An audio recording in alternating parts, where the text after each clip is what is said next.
Podium Audio presents Perfectly Adequate, written by Jewel E. Ann, performed by Max Myers and Sienna Voss. The spectrum is human. It's not autism. Dorothy Mayhem. Chapter 1. She's Gone. Elijah. A woman broke me, so I chose a woman to put me back together. Probably not my most brilliant idea. It's been a year. I stare at my folded hands, ignoring cloudy downtown Portland just outside the window to my right. August. My wife left me at the end of the summer, 2 days after our son's second birthday. Impeccable timing. I'd say out of the blue, but that would be a monumental understatement. She seduced me the previous night after we shared a bottle of wine, and dare I say the best sex of our entire married life. We met in high school and attended the same college. Medical school, residency, hobbies, shared life goals. Check, check, check. Yes. Time to move on. Julie's not coming back to you. Have you thought about dating? You're surrounded by women all day. Surely someone has a friend that might be a good match for you. You're the worst psychiatrist ever. I close my eyes, shaking my head. My colleagues would disagree. Dr. Lori Hawkins brushes her chin-length silver hair away from her face, etched with a few soft wrinkles. Her hazel eyes peer at me from over the black frames of her glasses. She excels in all the mom looks. Sit down. Shut up. You're lying. Don't be a baby. The family discount comes with an extra large side of sarcasm and hardcore truth. My mom's attention lingers a whole 2 seconds before returning to her salad. I haven't dated since high school. Do you know how many years that's been? 20 since you graduated. 24 since you started high school. I'm good with math. She dips her fork into basil lime dressing before stabbing a grape tomato. It's all online dating now. No one gets fixed up.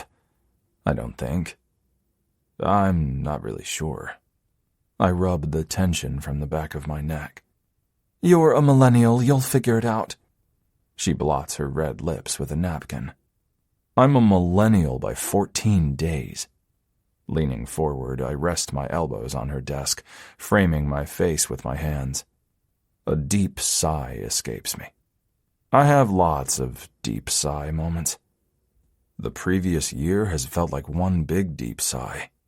She fights her grin. You look like the little dirty blonde-haired boy that your grandma used to bring into this very office 30-plus years ago to have lunch with me. That baby face and cute nose. The tip of her fork bops my nose as I wrinkle it. Of course, now you're all grown up. A tall, handsome doctor who needs to shave more often and could use a haircut. I wish your grandma was here to see you now. She'd be so proud. After a few seconds, I frown, scratching my scruffy face. I hate her. I thought after this much time I'd stop hating her, but I think I hate her more now than I did then. Grandma? That's not very nice. She was a bit stubborn, and she liked to swat your ornery little ass sometimes, but... Julie. I roll my eyes. Mom smirks. It quickly settles into a sad smile. Why? What purpose does it serve to hold on to that hatred? My shoulders lift toward my ears, an excruciatingly hard feat given the way I've carried the weight of the world for so long. I'm not sure it will ever make sense to me.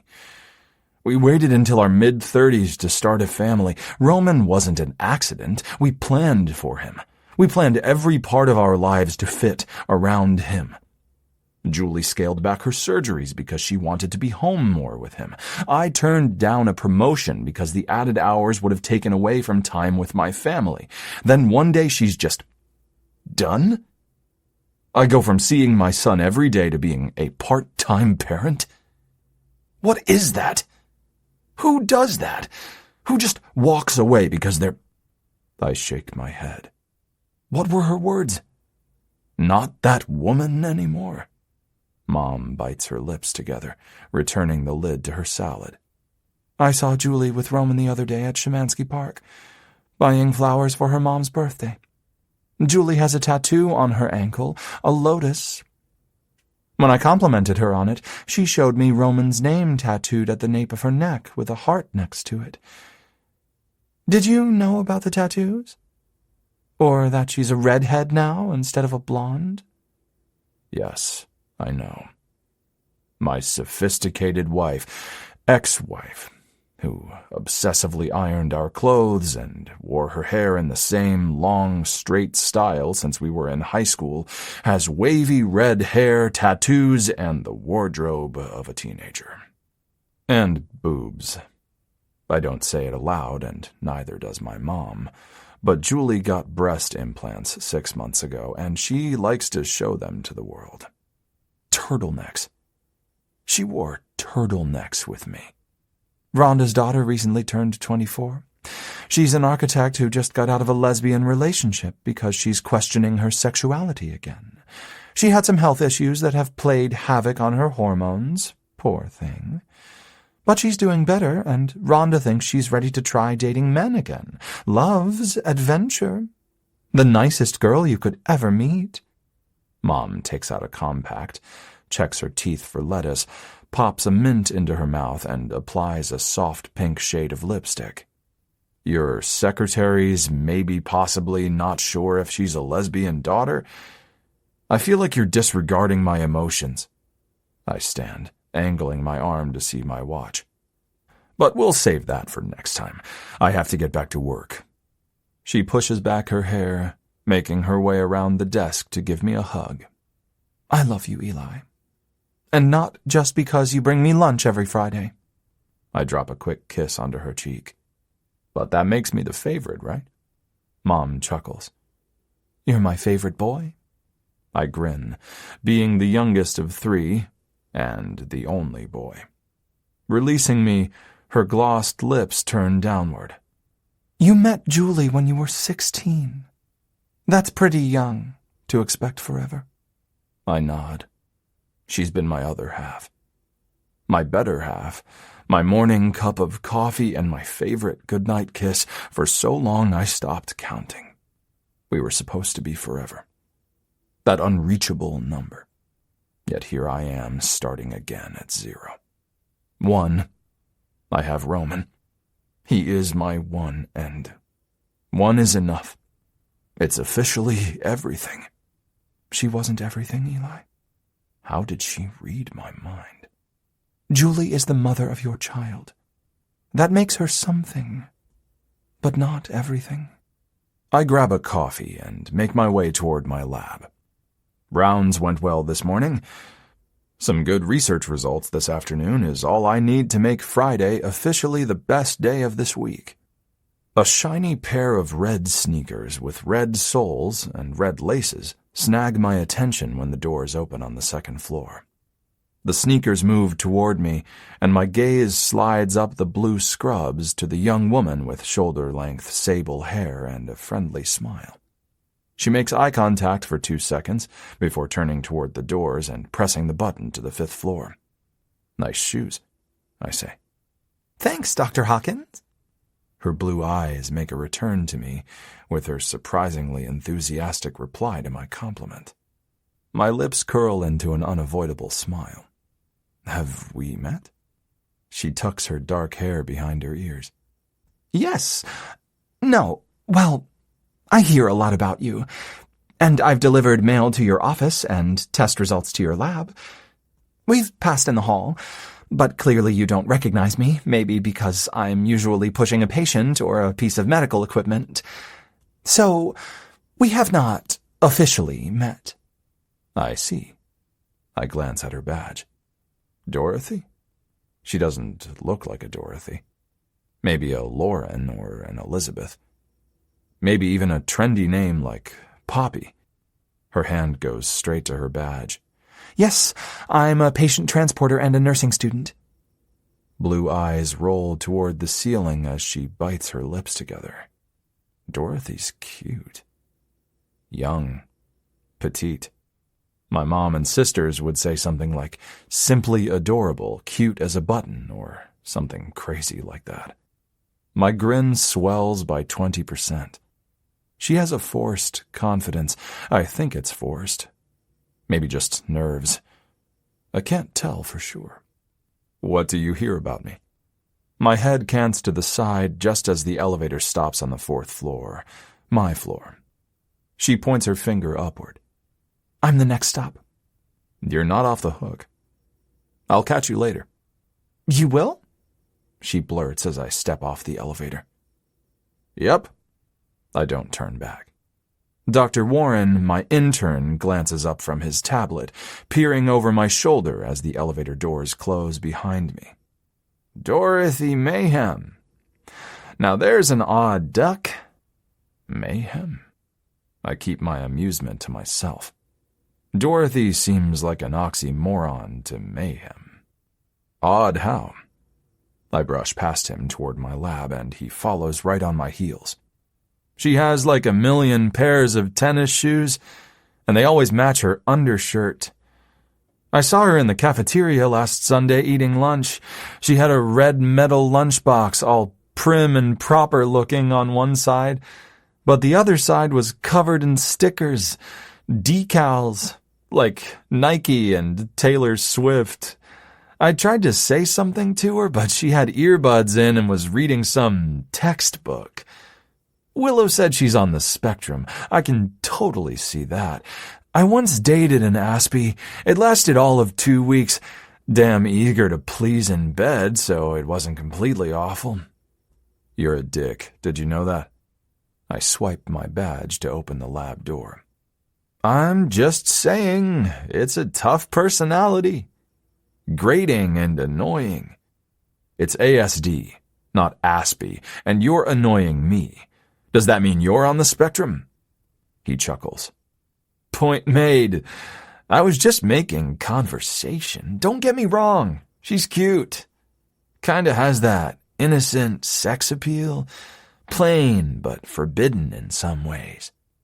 I pull up the previous day's test results on my laptop. Placebo is performing better. Go figure. Tell me why the placebo is performing better, and I'll forgive you for being a dick. Warren deflates as I smirk at him. No one wants to cure cancer more than me. Except Warren. His younger sister died of a malignant brain tumor a year earlier. My motivation isn't as personal. I just want to stop offering painful and oftentimes false hope to young people who should have their whole lives ahead of them instead of fighting for a chance to have one more Christmas, a high school prom, or the opportunity to fall in love and have their hearts broken. Chapter 2. Catch and Release. Dorothy. I push bodies and equipment around the hospital the rest of the afternoon. That's all I do every weekend. Push, deliver, wait, return. It doesn't require in-depth conversation, which is good since conversation is not my best honed skill. Sometimes I deliver mail and lab specimens, but most of that is done digitally. I feel certain the future will have robotic wheelchairs and gurneys to transport patients without the assistance of an actual human, like autonomous cars.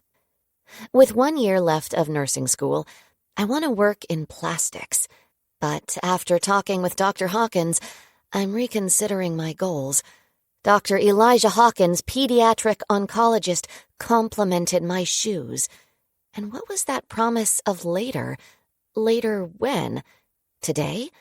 Tomorrow? The dilemma plays out as different scenarios in my mind. I consider finding him to see if he wants to set a specific time to discuss my being on a hook. After one brief encounter, I'm indebted to him for some unknown reason. I push Gavin Hamlin's wheelchair back to his room after his MRI. He's 12 and doesn't say much. He has a tumor in the upper right quadrant of his brain, probably not cancer. They're unsure if surgery is an option. I transported him 3 times last week. If they find out it is cancer, then he might have Dr. Hawkins as his oncologist. And for a full second, I think this would be great because then I might get to see Dr. Hawkins more often if Gavin needs more tests.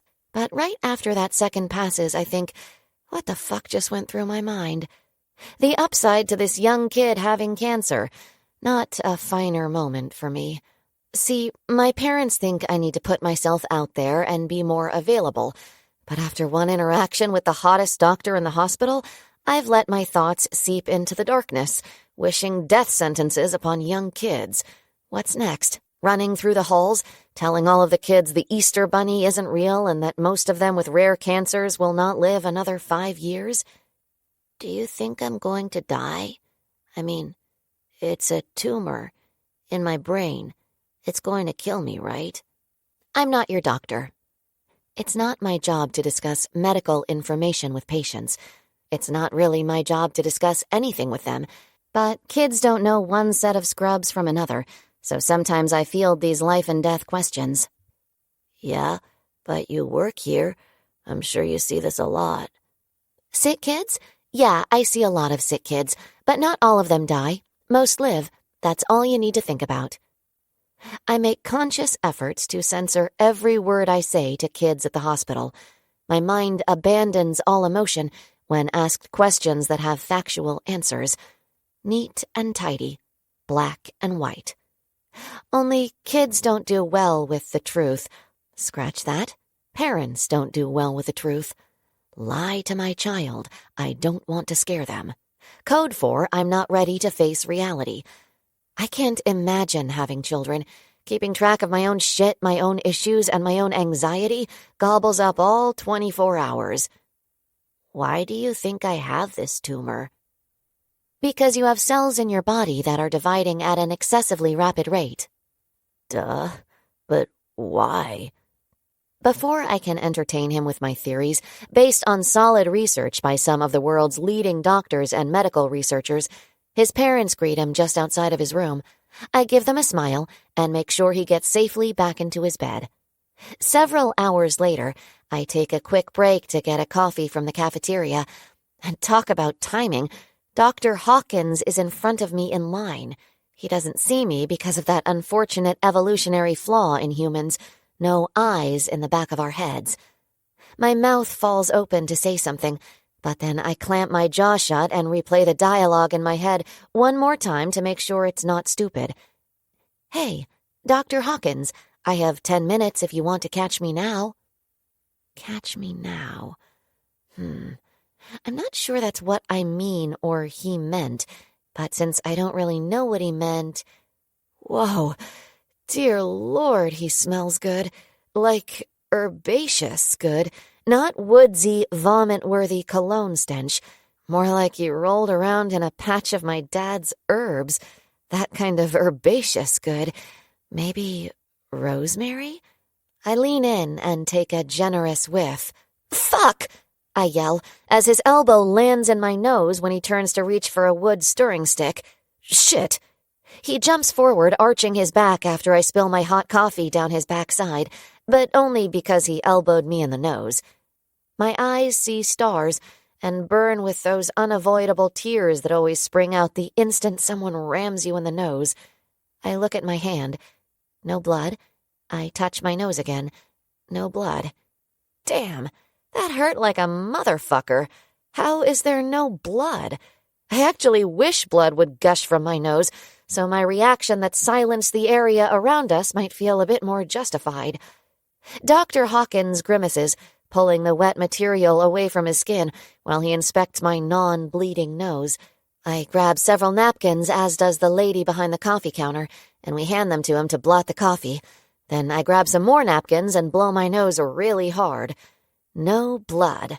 I've never wanted to bleed so badly in my life. Are you okay? I'm sorry, I had no idea you were so close to me. That's because I was sniffing you. I laugh at my own thoughts. How appropriate that I got elbowed in the nose for sniffing him. Is it bleeding? He keeps his focus on me. The older woman behind the counter hands him more napkins. Are you okay, doctor? That had to burn your skin.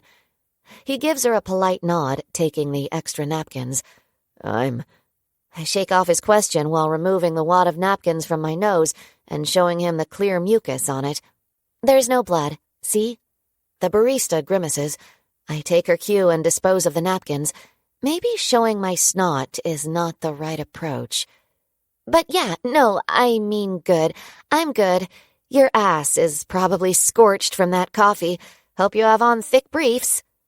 I do my best to show my concern for his well-being, instead of focusing on my complete embarrassment and lack of blood coming out of my nose. It's just skin. He wipes his leg as the barista cleans the mess on the floor so the line can keep moving. I place a 5 on the counter for my coffee. Let me get you another cup of coffee. What?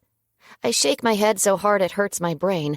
Let me pay for your scrubs, your medical bills for treating your burns, new briefs, shoes, everything. Let me pay for everything. He laughs in spite of the slight grimace on his face as he moves forward several steps. I'm good. Really, Dorothy, I'd better get cleaned up and have someone take a peek at my backside. Want me to take a look? He lifts an eyebrow. You're a patient transporter. Yes, and a nursing student. But I have my CNA license, and I was an EMT for a while. Also, I listened to a podcast a few months back on cutting-edge burn treatments that can prevent permanent nerve damage, reduce scarring by 63%, and cut recovery time in half.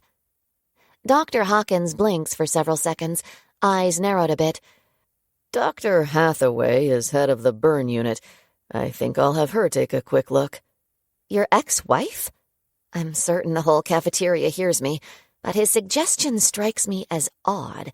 I mean, all the rumors about his marriage, his wife leaving him. Wrinkles form along his forehead. Yes, I know everything about him, because the sexiest doctor in the hospital getting a divorce was the hottest topic for months. The divorce saga settled down, but he remains a hot topic. She is? Why? He says slowly.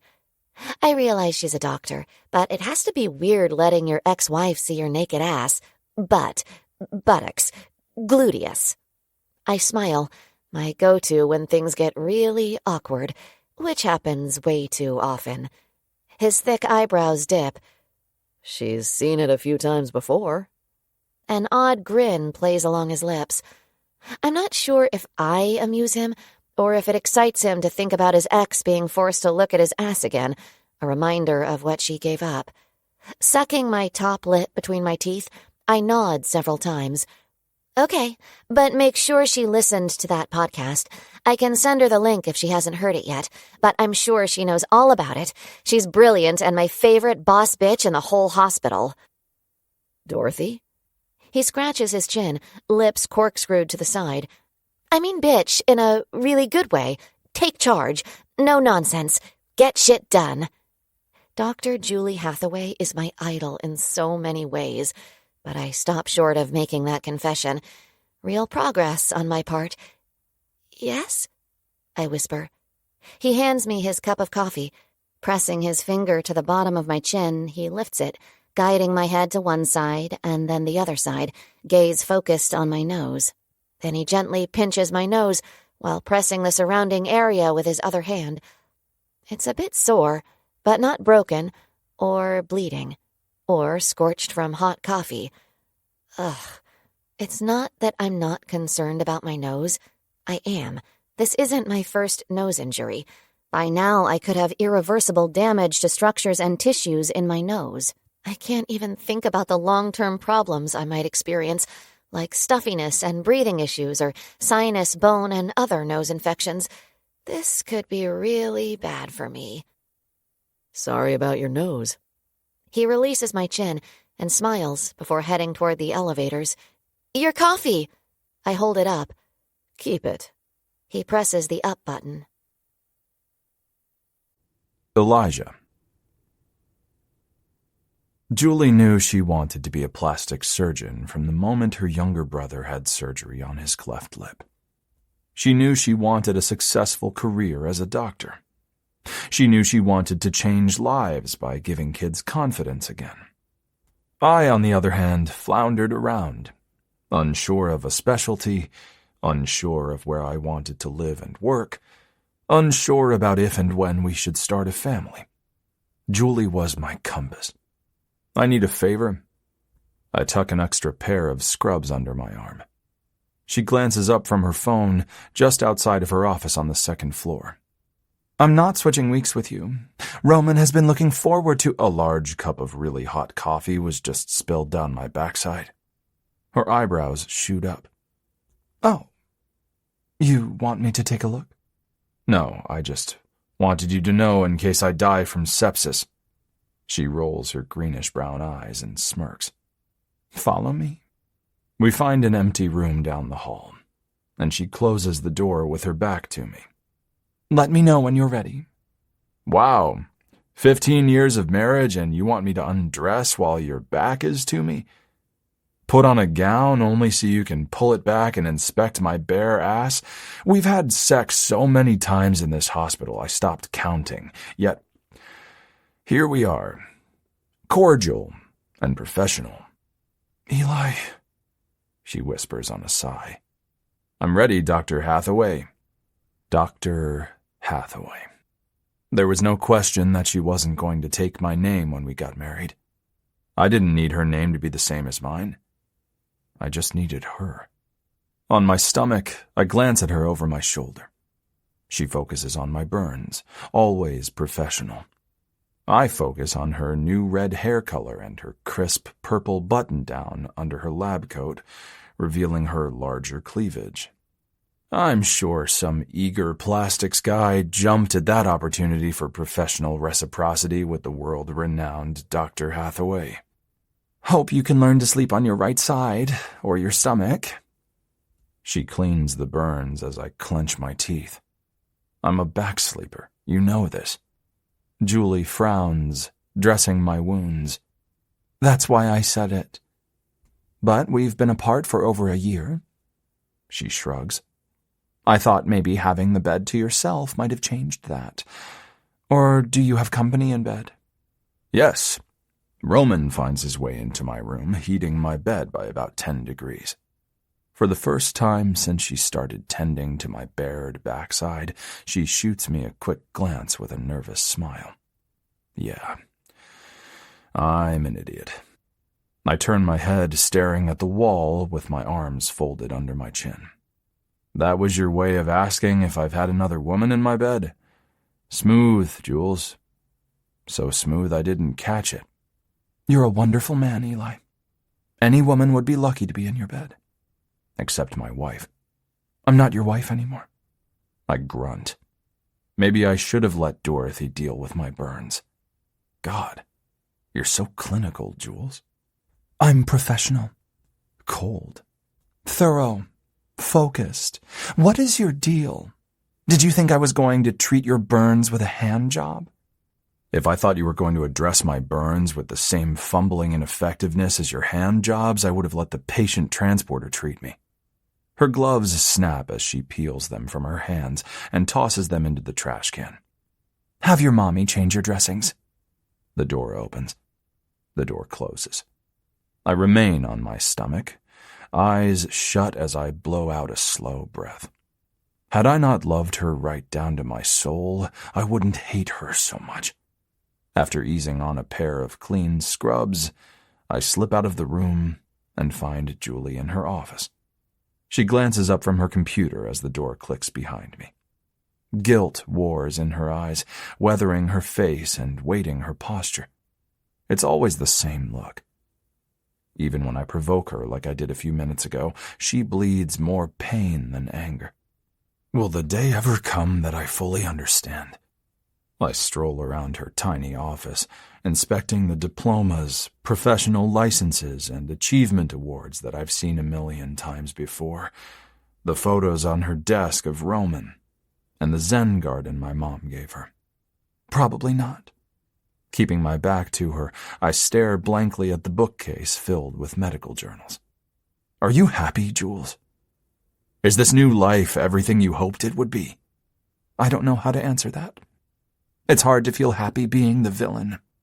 I turn slowly as she closes her laptop and leans back in her desk chair, hugging her arms to her body like a shield. I never said you were the villain. Julie grunts. I'm not sure our families would agree. Families? You mean my family? Your family? My family? Our mutual friends? People here at the hospital. Don't act like you don't see it. Perfect Elijah abandoned by his awful wife. The looks, the whispers. They don't go unnoticed by me. And that's fine. I made a very conscious decision to walk away knowing this would happen. But it's been a year. Haven't I served my time? I can't answer that question. I just can't.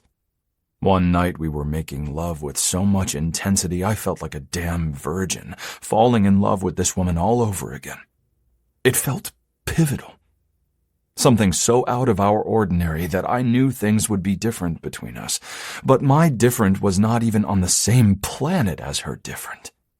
Before I could suggest we ask her parents to watch Roman so we could get away, maybe renew our wedding vows and work on giving Roman a brother or sister...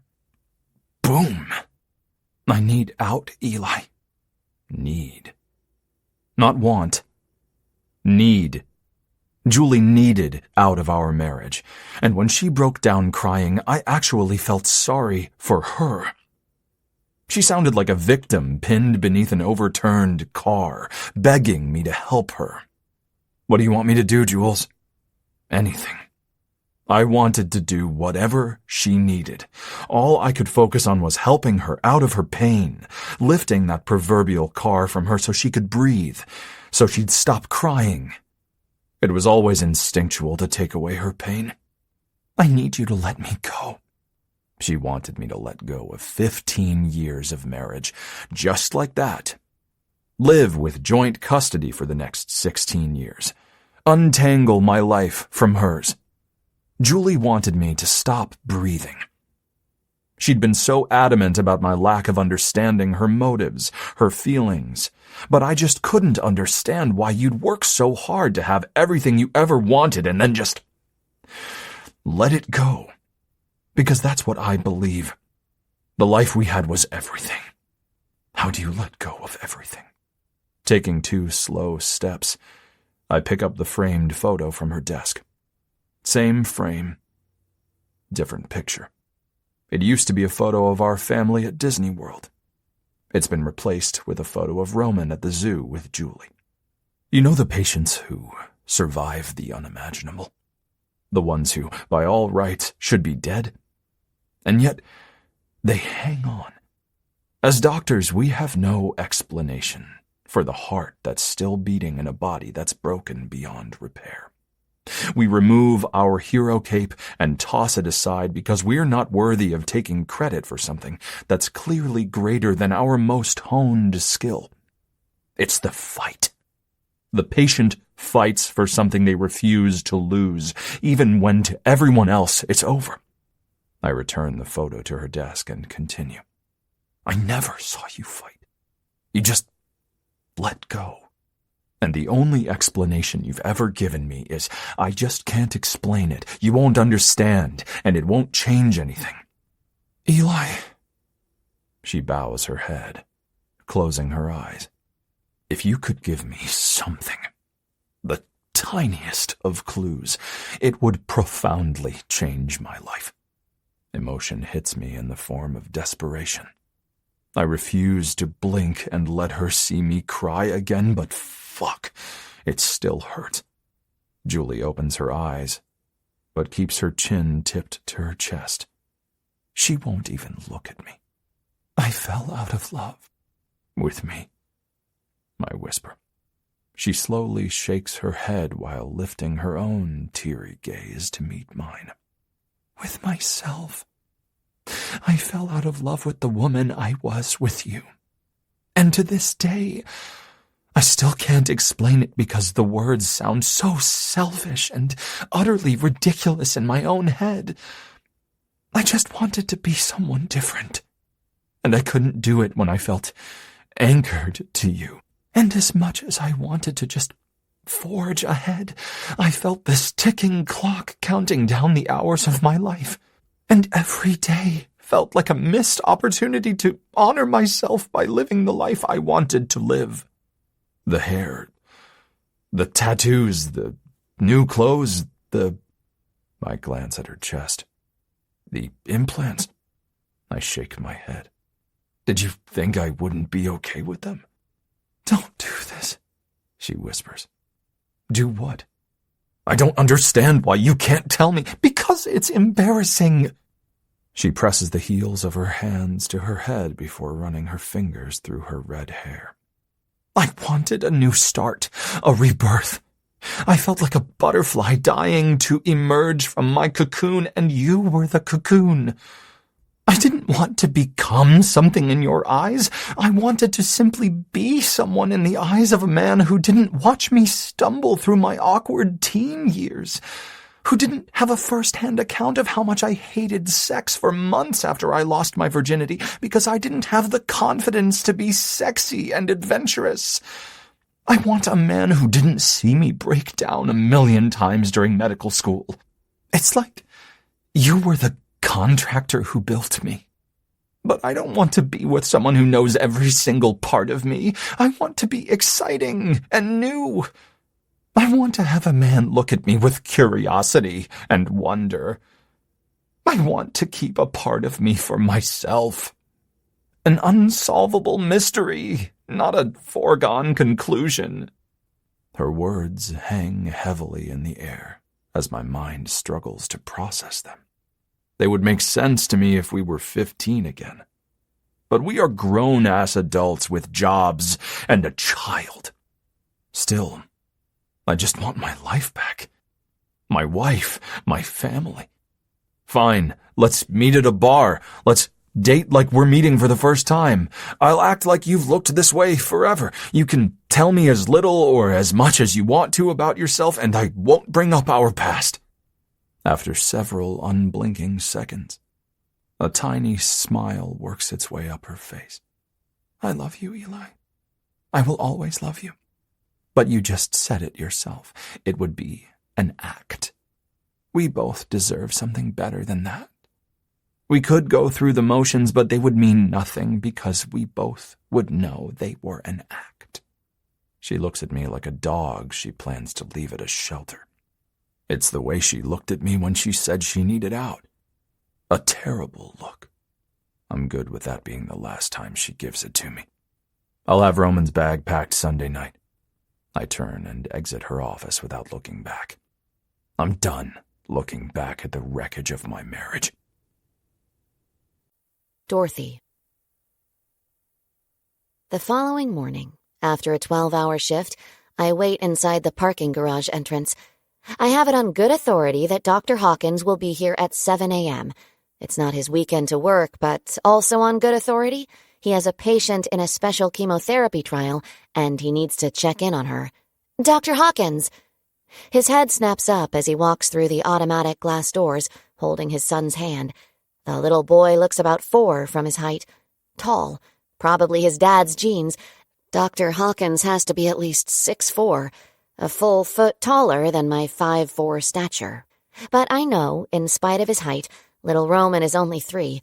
Lots of rumors about the hottest doctor at the hospital float around. I'm fairly certain the age of his son is correct. Dorothy.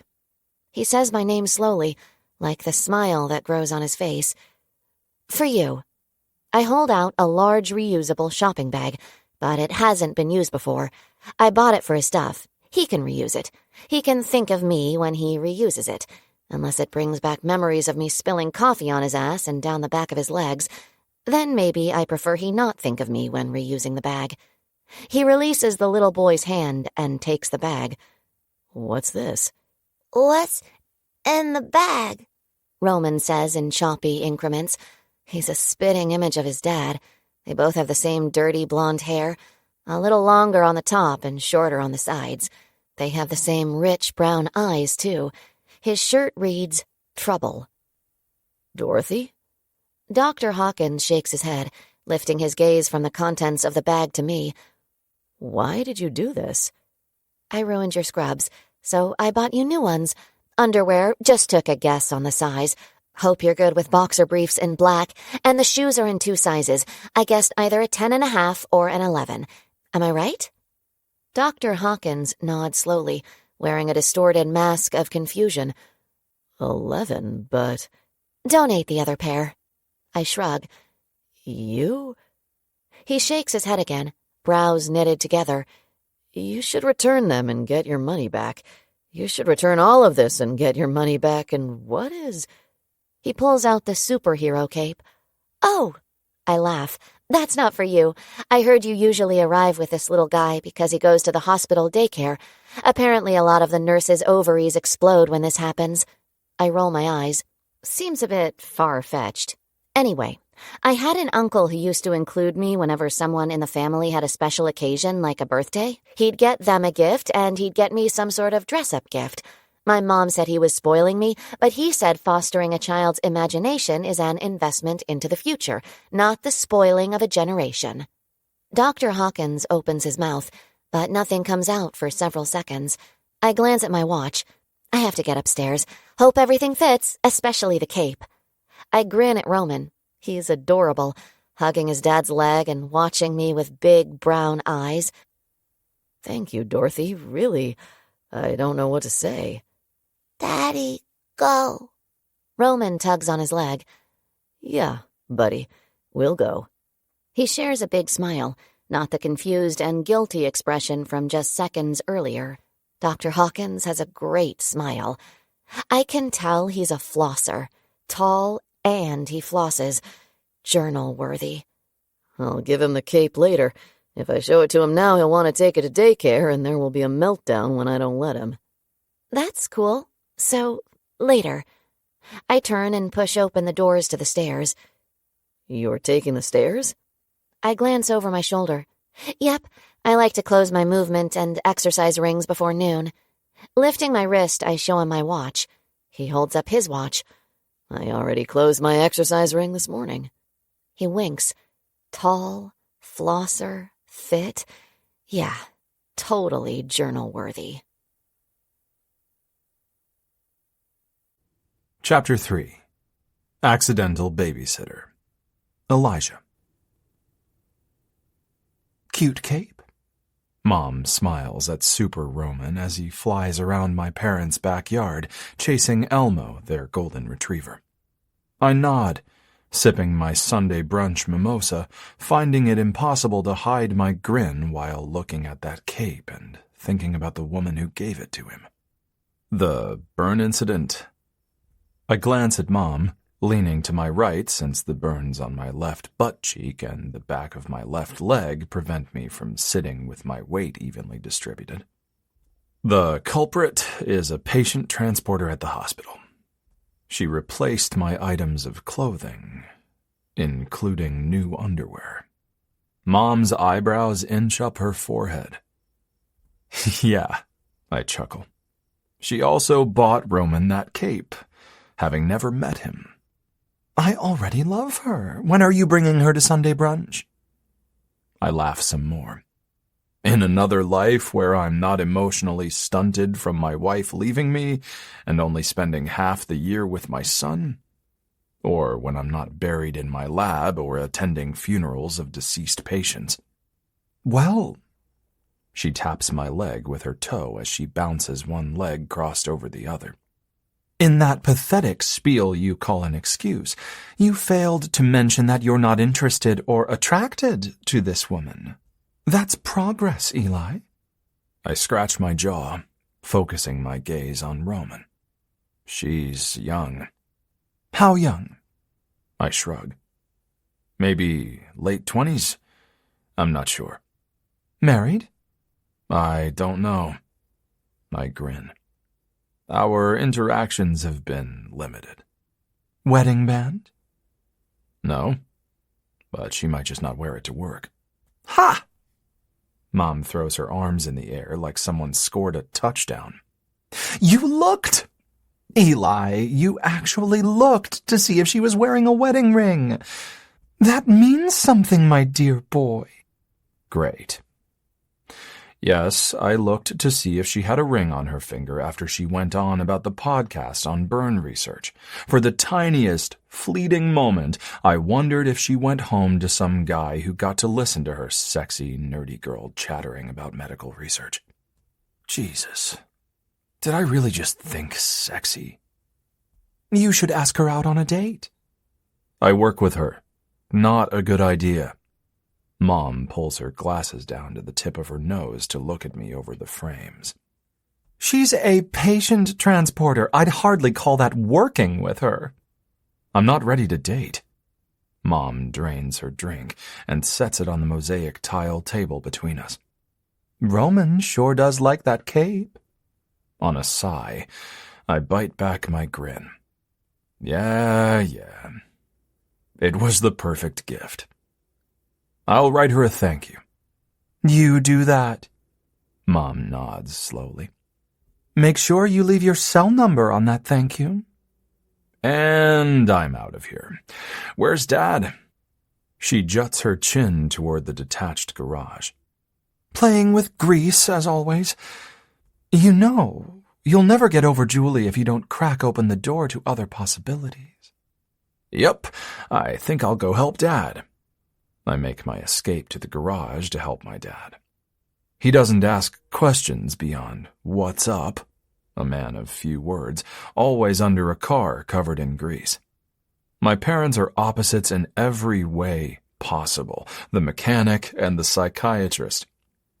But somehow it just works. Maybe Julie and I were too much alike. I never thought that really could be the case, but the list of things I never thought seems to grow every day. I asked Dorothy out on a date. Dr. Warren informs me 2 seconds after I walk into the lab Monday morning. My forward motion comes to a halt, crashing into a strange reality. It's not that he asked her out on a date. It's the way my hands ball into fists because I want to strike him square in the nose. And I'm not a violent person. Relaxing my fists, I stare at them for a few seconds before shaking them out, shaking out the completely irrational sense of anger he spurred in my unstable mind. Why would you do that? You were making fun of her just last week. I wasn't making fun of her, just making observations. But I sensed it pissed you off, so I thought, what better way to make you see that I'm not a dick than to ask her out? Buy her dinner, show her a good time. How did he make it through medical school? Why did our educational institutions not require an ounce of common sense to receive a diploma? Your level of ignorance knows no boundaries. I graduated top in my class. Good for you. I hope you find the cure for all cancers because your chances at finding success as a decent human are pretty slim. He chuckles like I'm joking. I'm not joking. Clearing my throat, I thumb through some papers next to my computer. Did she say yes? I'm not sure. I think she needs to check her calendar, but she didn't say calendar. She actually said list. Do you suppose Dorothy Mayhem has a waiting list for dating? Warren laughs, shaking his head. Maybe it's a sex offender list. Real funny. He tips his chin, looking through the microscope. Did you... I play it casual like it's not bugging the hell out of me. Just ask her out this morning. Yesterday. She only works Friday through Sunday. She's a nursing student. Willow said she lives on a farm with emus. I'm not buying that rumor, but I'm sure as hell intrigued. It's been a while since a woman really intrigued me. But she wouldn't hand over her phone number, so now I have to wait until Friday to see where I fit on her list. Who is Willow? Warren's head snaps up. Dude, she's your nurse. Willa, not Willow. He shakes his head, enjoying some sort of laugh at my expense. No one calls her Willa. My head jerks backward. I call her Willa because that's her name. I stand corrected. No one except you calls her Willa. Why not? If you were a woman in your 20s named after your great-grandmother Willa, would you actually go by that name? My lips twist, eyes squint. Huh? How did I miss that? I'll try to remember to call her Willow from now on. No, don't. I'm pretty sure the only thing keeping her from jumping you is the fact that you call her Willa. If you call her Willow, she'll probably start dry humping your leg. Warren glances at his phone. I have to check on Opal. I want her lab results ASAP. You got it. He tucks his phone into the pocket of his coat and slips out of the lab. My brain hurts more than my burnt ass. Warren and Dorothy. Dorothy and emus. Willa is Willow. Willow wants to hump my leg. Thursday night, Julie picks up Roman. Her mom watches him while she works because only his awful father sends him to daycare, which he happens to love. Friday morning, I arrive early to the hospital and park by the entrance where Dorothy gave me the bag of clothes. I may have pried a little to see what time her shift starts, and I may have been told that she usually arrives 30 minutes early for her 12-hour shift that begins at 8 a.m. So, I arrive by 7:15 to play it safe and not miss her. At exactly 7:30 a.m., a white Audi Q5 zooms past my blue Tesla and makes a 90-degree turn into a parking spot. How did it not crash into the car next to it? A miracle. Damn. Didn't see that coming. I whisper to myself when Dorothy emerges from the vehicle, blue scrubs, pink undershirt, matching pink tennis shoes. She curls her dark hair behind her ears, hikes her bag onto her shoulder, and shuts the door. Dorothy Mayhem drives a luxury car like a bat out of hell. On all accounts, I'm in shock. It takes me a few seconds to close my gaping mouth and climb out of my vehicle. Good morning. She turns just before the entrance. Oh, hey. Good morning. That was quite the parking job. Her gaze flits to her car. Thanks. I've had a few issues with parking, so once I got my Q5, I decided to slow it down a bit. I try not to react, but I feel my eyebrows inching up my forehead all on their own. That was her slowed-down version of parking. Here, you really should not have done what you did last week. So the least I can do is give you this. I hand her the thank you card. By the way, Roman loves the cape. Wears it all the time. You hit a home run with that gift. What's this? She takes the card from me. I feel stupid. Is the card a bad idea? Do people no longer give thank you cards? Is everything communicated via text and email? I slip my hands into the pockets of my gray pants. Thank you card. Oh. She inspects it. Should I open it now, or do you want me to wait? I have no clue. Now, so she'll see my number? Thanks, Mom. Or later, so she doesn't have to acknowledge my phone number. Since common sense has a tradition of arriving late to the party, I want to pluck that thank you card from her hand and buy a new one that doesn't have my phone number scrawled on the inside of it. Oh, it doesn't matter. Whenever. She shrugs and rips it open, making my stomach twist with regret. The phone number was a terrible idea. Really, thanks, Mom. I can't stand here like an idiot waiting for her to react. Thanks again. I'd better get to my office. I have rounds soon. Slipping past her, I breeze through the automatic doors.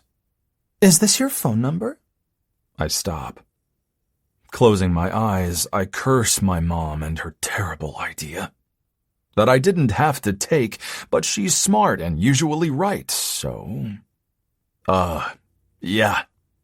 I cringe, unable to turn around like a grown man and face her. I'm in school during the week, and I work 12-hour shifts over the weekend, but... No, I turn, feigning confidence mixed with indifference. It was stupid and impulsive of me. I'm not really sure why I felt compelled to do it. Just, No, I mean, as long as it's after lecture and clinical during the week. Or I guess if you're thinking late on the weekends, I can totally babysit Roman for you. oh, for the love of... I'm just that oblivious to reality. I have been since the day my wife left me. How can I be just that stupid? Dorothy is younger than me. Of course she thinks I'm looking for a babysitter, not a date. Dr. Warren is closer to her age, and what a dick move of me to even leave my number after Dr. Even Bigger Dick asked her out. You, have a lot on your plate. I wouldn't dream of asking you to babysit my son. Well, She waves the thank you card. clearly you thought of it at some point. Nope. Just thought we'd grab a drink this week while Julie has Roman. My intern said he asked you out. If in doubt, throw your intern under the bus. When you fail at properly asking out a woman on a date, you move to Plan B, discuss other men who are waiting for her to answer their date invitation. I'm clueless. Maybe I should stick to looking for a cure for cancer. I honestly think it might be easier than asking Dorothy out on a date. Dr. Warren. Her face scrunches. Yeah, I'm not sure about him. I've thought about it, and I don't know what we might discuss. And there are rumors that he's the hospital's man whore, which makes his invitation to take me out on a date that doesn't involve the on-call room feel a little suspicious. Her lips twist. On the other hand, I've heard he's good at what he does.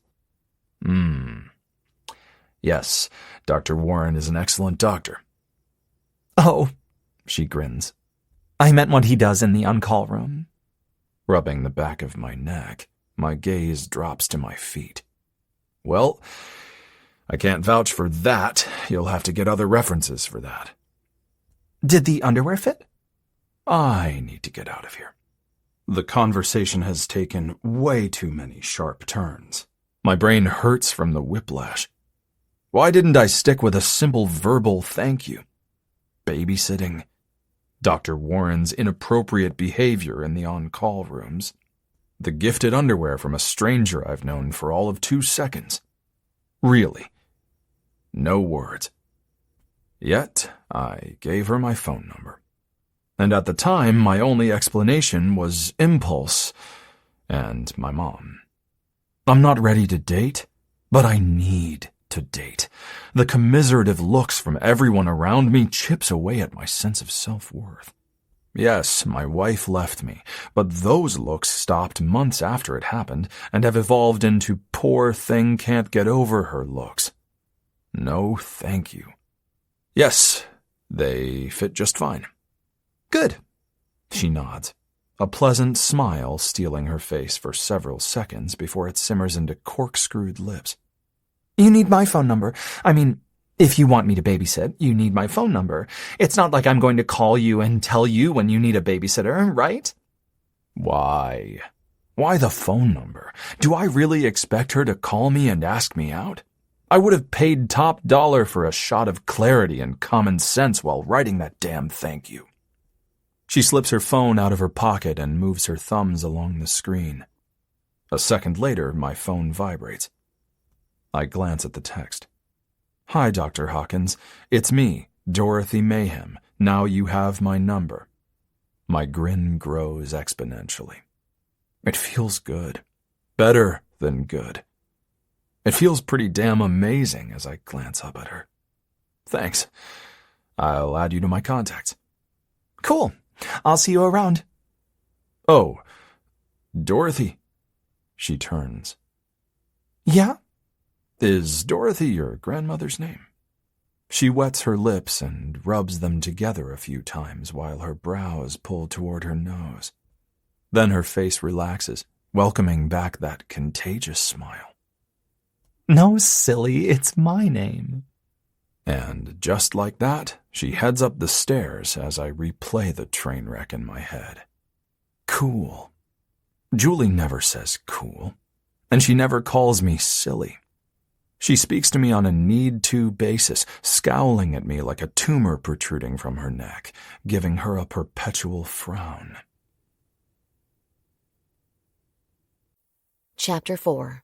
On-Call Room. Dorothy. Just the person I was looking for. I cringe at Dr. Warren's deep, confident voice. Hi. I continue pushing Lizzie Williamson toward radiology. Do you have an answer for me? He asks. No, but I have a few questions. Such as? He creeps up beside me so his arm brushes mine. Why dinner and not just the on-call room? He chokes on a laugh. I asked Jana, Evie, and Carrie where you took them for dinner. They said you don't do dinner, yet you specifically said dinner to me, and you don't fit my list other than good genes. I'll take good genes as a compliment. Why? You didn't have anything to do with it. He chortles. This list. Tell me more about it. I shrug, pressing the button at the elevator and smiling at Lizzie. Traits, qualifications, minimum requirements. I don't like getting into awkward situations. The doors open, and I push Lizzie's wheelchair onto it. Dr. Warren gives her a curt smile as he follows me. He says nothing more until I drop Lizzie off for a CT scan. What do you mean by awkward situations?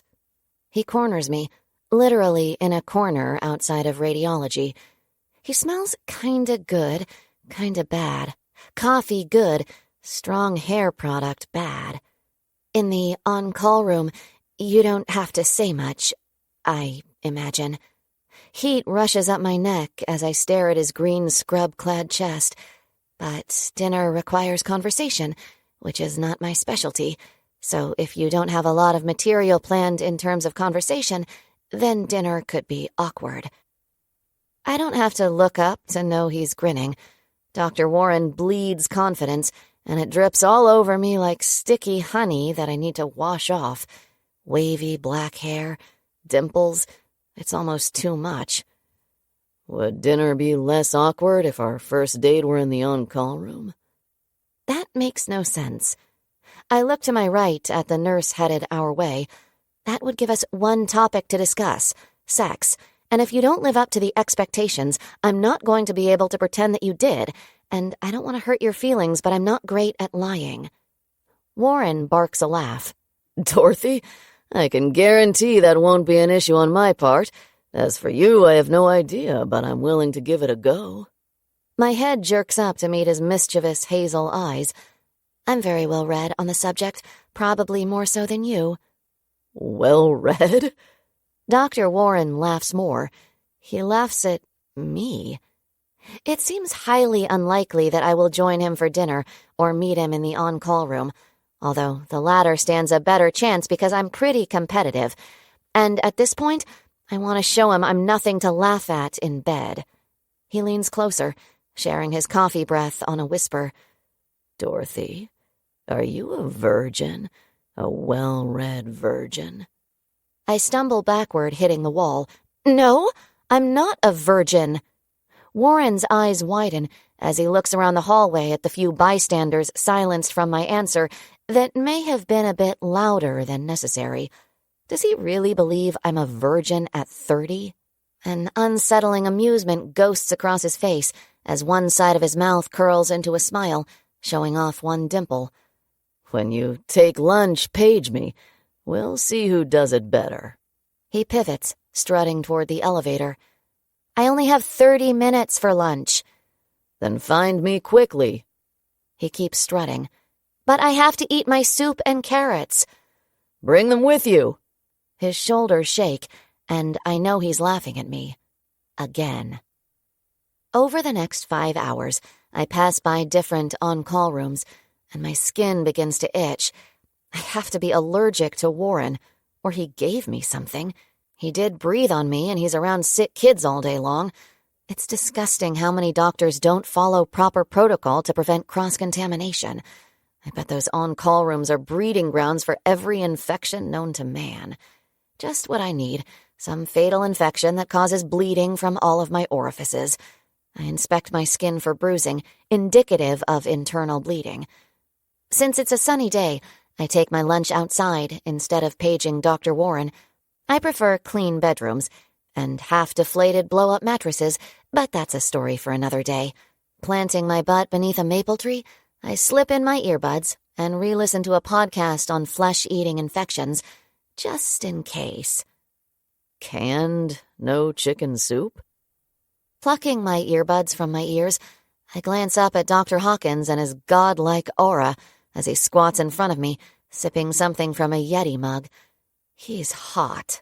My mind reaches for something better, a better word than hot because I like words like synecdoche and scaturient.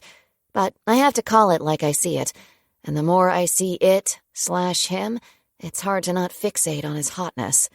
Tall, athletic build, bright eyes that shine with more green than brown in the sunlight, a flosser's smile, and large hands, the strong, capable kind that can break something, not just the kind with freakishly long fingers dangling like jellyfish tentacles from bony appendages.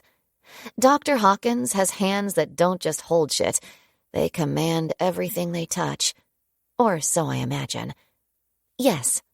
I spoon another bite of my chickenless soup. You're eating that cold out of the can? I shake my head. Room temperature. He chuckles. There are microwaves in the break rooms. Yes, but have you seen them? Disgusting. Rubbing his lips together, he nods slowly. I try to focus on the bridge of his nose, the safest place to look at people to give them the impression you're looking them in the eye even when you're not. However, Dr. Hawkins has no safe zones on his body.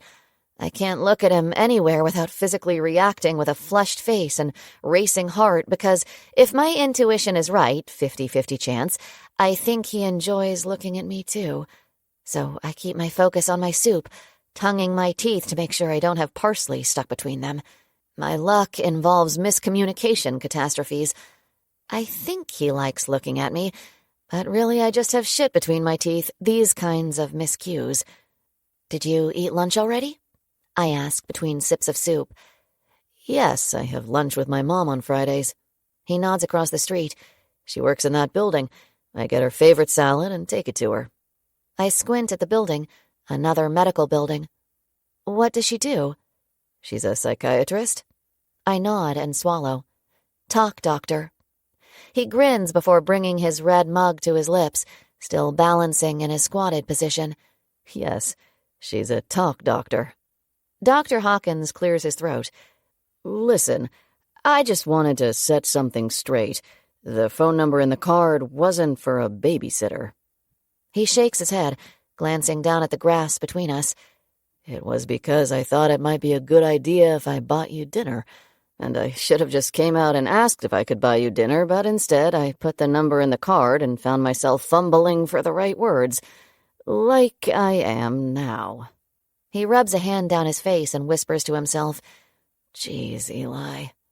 No. I set the rest of my soup in my lunchbox, because there's no way I'll finish it before I need to get back to work. It's laughable that Dr. Warren thought we could have sex and have time for me to eat my lunch in 30 minutes. I know you think I shouldn't have bought you those things, that I shouldn't have spent the money on you, but I'm financially okay. Really. So please don't think you need to buy me food. I just went to the store last night. Fridge is fully stocked. Definitely no need to buy me dinner, but thanks anyway. Dr. Hawkins drops his head, giving it a slight shake while running his hands through his messy, dirty blonde hair. It's not a new gesture. I seem to bring out that reaction in a lot of people. Missed cues, misunderstandings. What did I miss? I'm terrible at this, he sighs. I don't know what this is, but I think it's probably me. If you need to buy me dinner, that's fine. Just don't get all stressed. My nose wrinkles. And if you need a babysitter, I can do that too. He stands, turning his back to me, scratching his head while surveying the area. I so desperately want to read his body language, the unspoken words between the lines that I can't see. Is he mad at me? He looks frustrated. Dorothy, Roman likes the cape. I like your shoes and your smile. Both feel like something I need. I got the shoes online. Amazon. Dr. Hawkins turns. Amazon, he whispers, before chuckling an odd chuckle like a crazy man on the verge of losing his mind. I stand, brushing off the grass from my butt and the back of my legs. Yes, and my smile is from Dr. Crow. He's an excellent orthodontist. I still wear my retainers 3 nights a week, but you have nice teeth, so I don't think you need Dr. Crow. He digs his nice teeth into his lower lip, eyes narrowed a bit. I think you should spend some supervised time with Roman before you babysit him for me. He's with his mom this week. Would you like to have dinner with us when I have him again? Sure. Okay. Thank God. It's not me. It's him and his concern about a stranger watching his son. That's cool.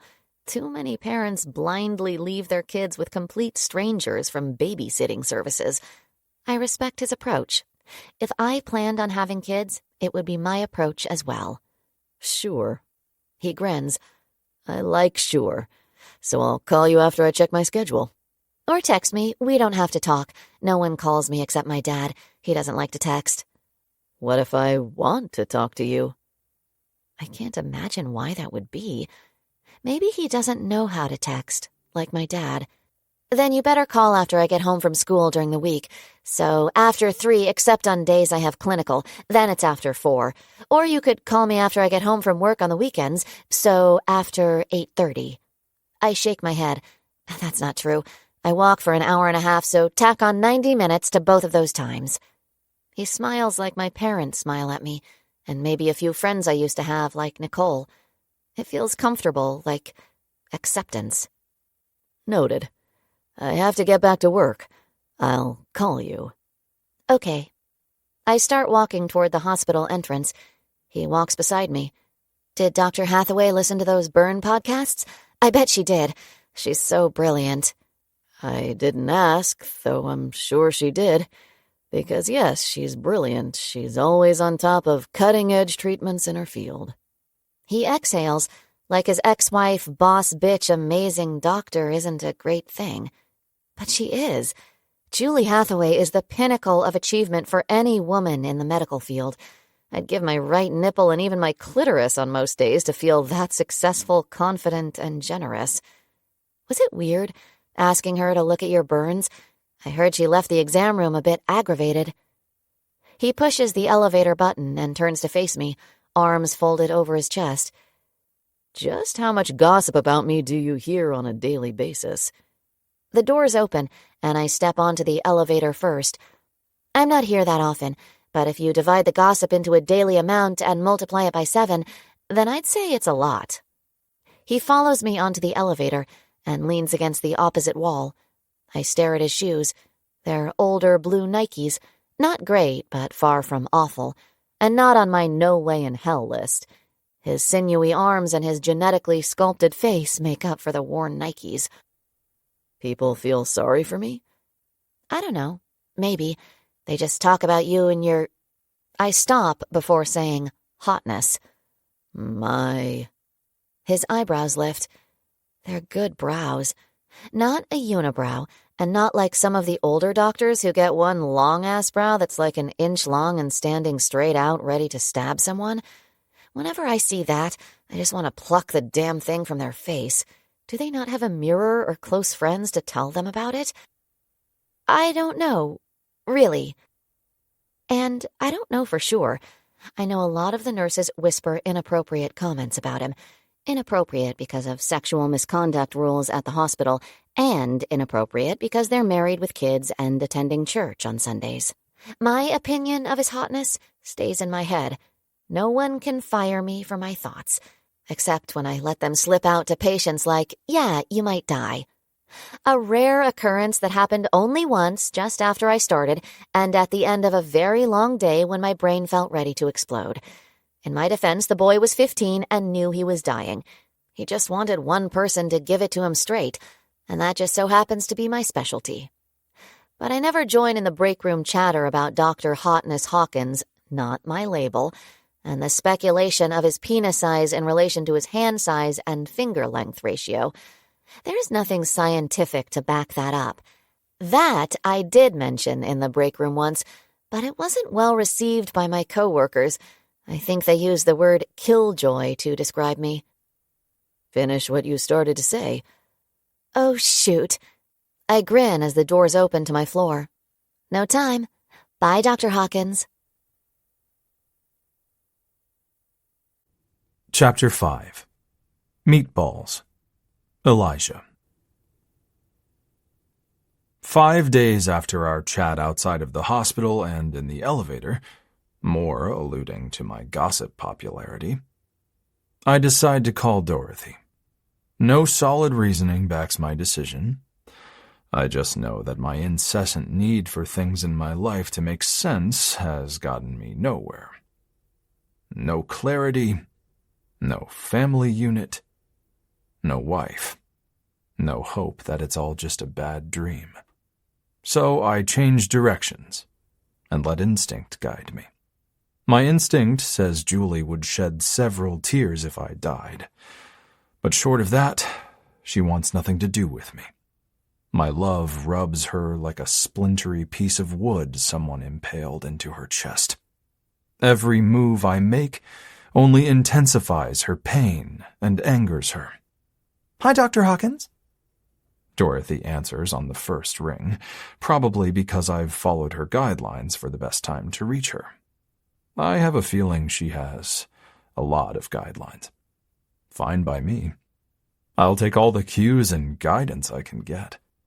If she doesn't brutally murder me with the truth first, I find it quite possible that her honesty could unshackle me from my self-doubt. That self-doubt sucks. It's a creepy little bastard that lingers in a dark corner waiting to chase me into the street, where I have a high probability of getting struck by a bus. When someone says, "It's me, not you," it's a blinking neon sign that there's something so fundamentally wrong with you that they'd rather take the blame than let you find out how they really feel about you. Dr. Hawkins? I clear my throat. Yes. Hi, how are you? Tired. Oh, is this a bad time? I can call you when you're less tired. Okay. I stare out my bedroom window at the sunset over downtown Portland, a ridiculous grin pinned to my face. Maybe Dorothy is on the autism spectrum, lacking the social filter of neurotypical people. Or maybe she prefers complete honesty over frivolous lies. On my days off, I like to sleep in as long as Roman will allow. But my mom has a gift for waking me up with an early phone call. She asks if I'm sleeping. I always lie and say no because I don't want her to feel bad for waking me. Maybe I should say yes and follow it up with an honest, "But that's okay." Or I can make this really quick so you can get to bed. Okay. Her personality continues to feed my amusement, my joy. Even if she is honest to a fault, she at least has an aptitude for agreeability. Great. Would you like to have dinner next week? I like to have dinner every week. She deadpans. I chuckle. Is she joking? Serious? I don't know. I like that I don't know. It makes the possibility of getting to know her that much more appealing. Me too. Roman is a fan of dinner too. He likes spaghetti. We'd love for you to have spaghetti with us next week on a night that works with your schedule. Well, Mondays are chaos. Tuesday might work if I put some extra study time in on Monday. Wednesdays don't work because it's pet night at the car wash. When you purchase the better or best wash, you get a free pet wash. And Thursdays, I glean at the farmer's market. The other 3 nights, I don't get off work until 8, and I'm sure you don't want to eat spaghetti that late. Although, I'm not opposed to carb loading after a long shift. I pretty much eat around the clock when given the opportunity.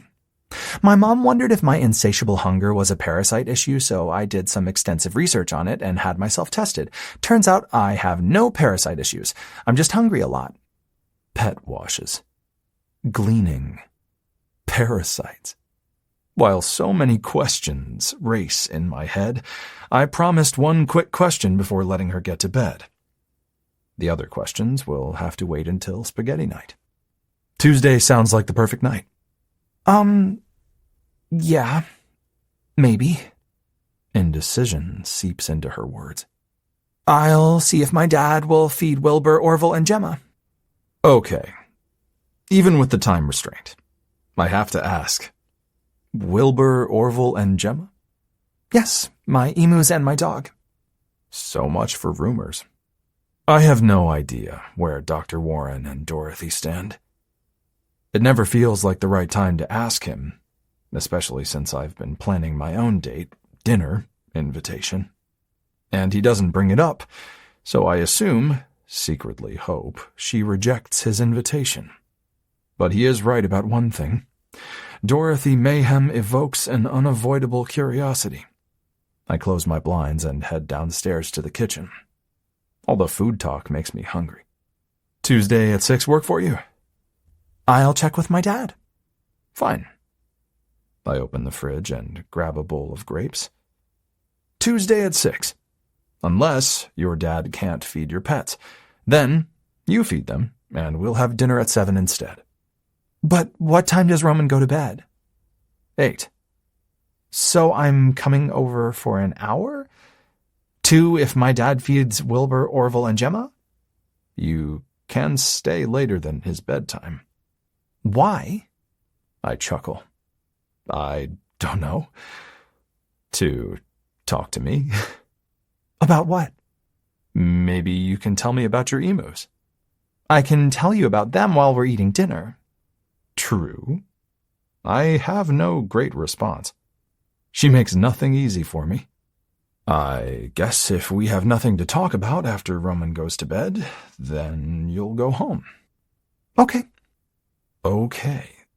So difficult and agreeable at the same time. Okay, I'll text you my address. Maybe I'll see you around the hospital this weekend. Okay. I grin again. Not true. I just haven't stopped grinning. Good night. Dorothy. Hey. I plop down into my dad's recliner, since he's chosen to sit on the sofa with my mom. Apparently, they will have sex tonight. My mom let it slip that Dad only sits next to her on the sofa when he wants sex. Things I never, ever in the history of mankind needed to know. So basically, walking in on them sitting on the sofa together always feels like the opening credits of a porn film not appropriate for anyone of any age. They pause their Netflix show and glare at me with wide, expectant eyes. What? I shoot them a wrinkled-nosed look. What are you doing? Mom asks, setting her bowl of popcorn on the coffee table. I'm sitting in this chair. Why? She prods. Funny story. My uncle died, not the funny part, and left me a lot of money. Me, not my mom or my grandma, not my other cousins. So I bought some land with a small house on it and added a parents' quarters off to one end. I figure since they housed me for 26 years, the least I can do is return the favor. Besides, I like having them there. It's not that we spend hours bonding, watching TV together, and sharing meals. I just like having the company. So we share the kitchen and laundry room, but they have their own bedroom, bathroom, and family room. I just got off the phone with a doctor from the hospital. Did I mention the only time I visit them in their family room is when I have something to share? They return slow nods in unison. Good listeners. Another bonus to having them in close proximity. He wants me to do some babysitting for him. He has this 3-year-old son named Roman. You'd love him. He's really adorable. But now he's invited me to dinner next Tuesday to get to know Roman better. I guess so he's comfortable around me before I watch him. I respect that. Do you know how many parents don't think twice about leaving their kids with strangers? More nodding from them. I wait for more than a nod. So? Oh. Mom jumps. It's our turn to speak? I roll my eyes. That's great, Dorothy. I hope you hit it off with the little guy. He's in your preferred buddy age range. No. I shake my head while retracting it a bit. What's that supposed to mean? And that's not what I was asking. You do well with people a lot older or a lot younger, that's all. That's not true. It is 100% true. I understand mentor-mentee relationships. They feel clearer to me. One teaches, one learns, black and white. Interacting with people closer to my age gets a little murky. Am I to impart my knowledge upon them? Do they think they have something to teach me?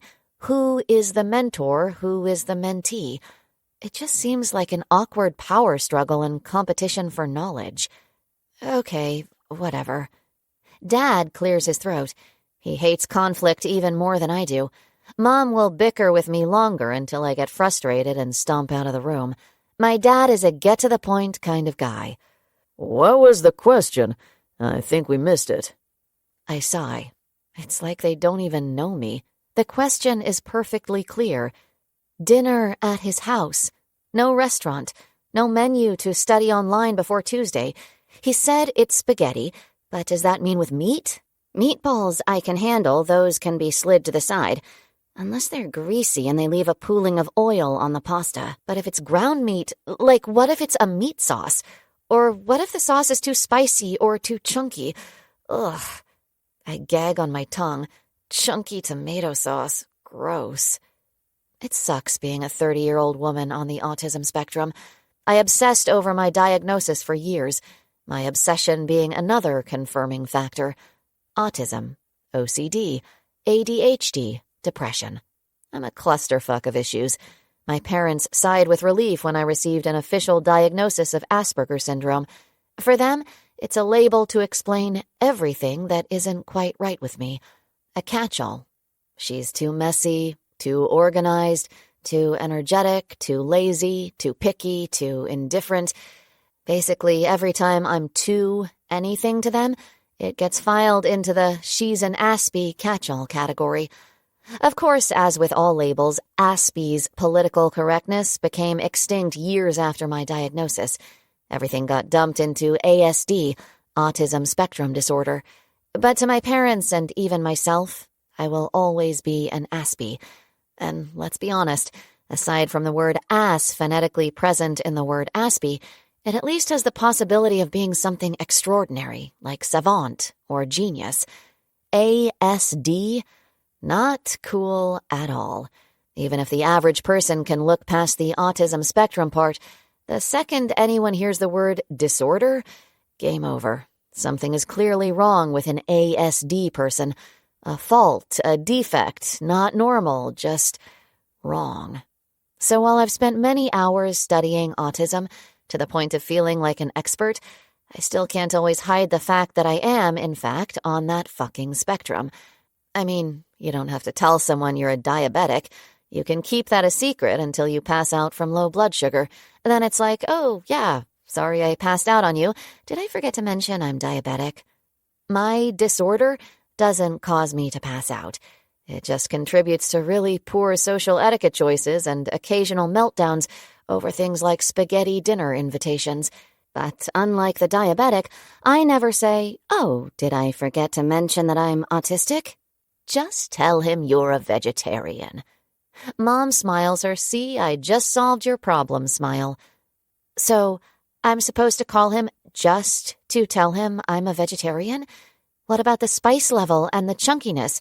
He's not going to ask me to watch Roman, he's going to think I'm crazy. Especially since his mom is a talk doctor. You guys are no help. I march out. Why? Why did I think they could help? I give them too much credit for understanding things they clearly don't understand.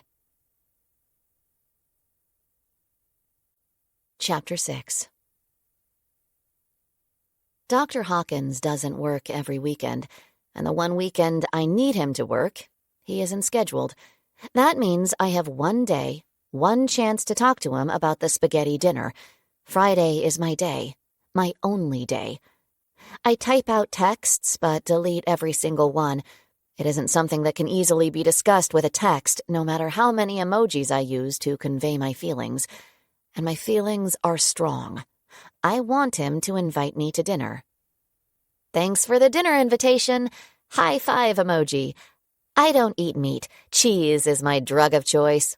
Living cow emoji, cheese emoji, smiley face emoji. If you and Roman like meat, maybe consider balls instead of a meat sauce. Eggplant emoji, LOL, wink emoji. My humor isn't everyone's taste, but I feel a connection to Dr. Hawkins, like maybe he might appreciate it. I'm not great at picking out wine, but I could bring the sauce. Spaghetti emoji, tomato emoji, high five emoji. Something not too spicy, for Roman. High five emoji. JK about the wine. Ice water is great. Water emoji. High five emoji. It's a lot of high five emojis, which is great if he likes that emoji, but what if he doesn't? Then I'm the girl obsessed with high five emojis. And while I know it isn't a date, I like him enough to care what he thinks of me, which is why I need to handle the spaghetti situation in the most neurotypical way possible. Face to face.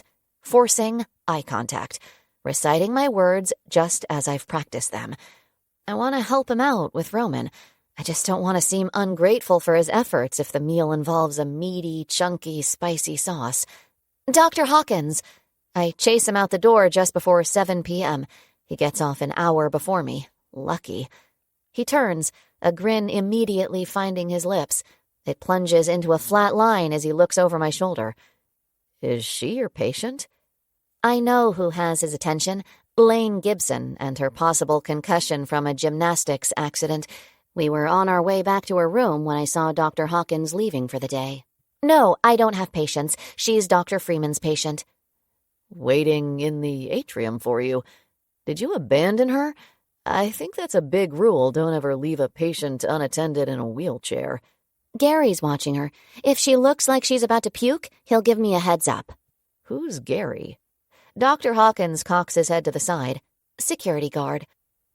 Why don't you get Dr. Freeman's patient where she's supposed to be and call me when you get off work? I can't. That's why I ran after you. If what I have to say could be said over the phone, then of course I would have just called you. Not really. I would have texted you. His focus stays glued to Lane. Make it quick. I'm a vegetarian. By some miracle, I managed to hold back the full vomit. My love of cheese, meatballs versus meat sauce, and tomato chunks. His attention shifts to me, and the smile returns. That's what you couldn't say over the phone or in a text? I nod. See? I'm smiling. I point to my face. I still want to come to dinner. I'll bring my own sauce if it makes things easier. Or even plain spaghetti is great. If you have Parmesan cheese, I'll put that on it. I love cheese. God, I love it so much. All dairy, really. I just didn't want you to mistake me for a vegan. He blinks so many times I start counting them. By 10, he slides his key fob from his pocket. Get back to work, Dorothy. I won't feed you the hog. Not just pork, I call as he turns, heading toward his car. Beef, poultry, fish. It didn't go as planned. I hate when things play out one way in my head and another way in reality. One of my many special gifts involves either giving zero shits about something or completely obsessing with a laser fixation on whatever catches my attention. I'm easily distracted one minute, and the next the world could be ending. But if I have something to say to someone, the world will just have to end. Yes. By 30, I have a solid grip on my personality traits, even if I don't get why some of them seem so odd to everyone else. It's the difference between empathy and sympathy, imagining and experiencing. Under certain non-threatening situations, I can look at myself with a small percent of objectivity, but it's not a superpower that changes my thoughts or actions. I should have texted him. Instead, he's driving off while I have 10 more emoji faces to express and a half-dozen high fives. During the last hour of work, everything intensifies to a degree I haven't experienced in years. All of my coping mechanisms for dealing with sensory overload fail me. Flickering lights in the hallways, excessive chattering, Dr. Overton's bag of spring rolls sending bile up my throat, the contour of my new shoes rubbing just below my ankle, a fraction off from where all of my other shoes hit my legs. Just everything. "How was work?" Mom asks from the kitchen the second I walk in the door. I make no effort to respond. Instead, I march into my bedroom and lock the door. Floor-to-ceiling bookshelves cover the wall opposite my bed. I'm a voracious reader, but I also have rows and stacks of journals. My sanity lives in those journals. I sort my life out in words on pages. Sometimes just one word on each page for big problems. After my uncle died, I used 4 journals to describe the funeral, each page with one word. 431 words later, I had my feelings neatly sorted into those 4 journals. My script size matches the size of my problems, so my journals aren't just a compilation of words with meaning.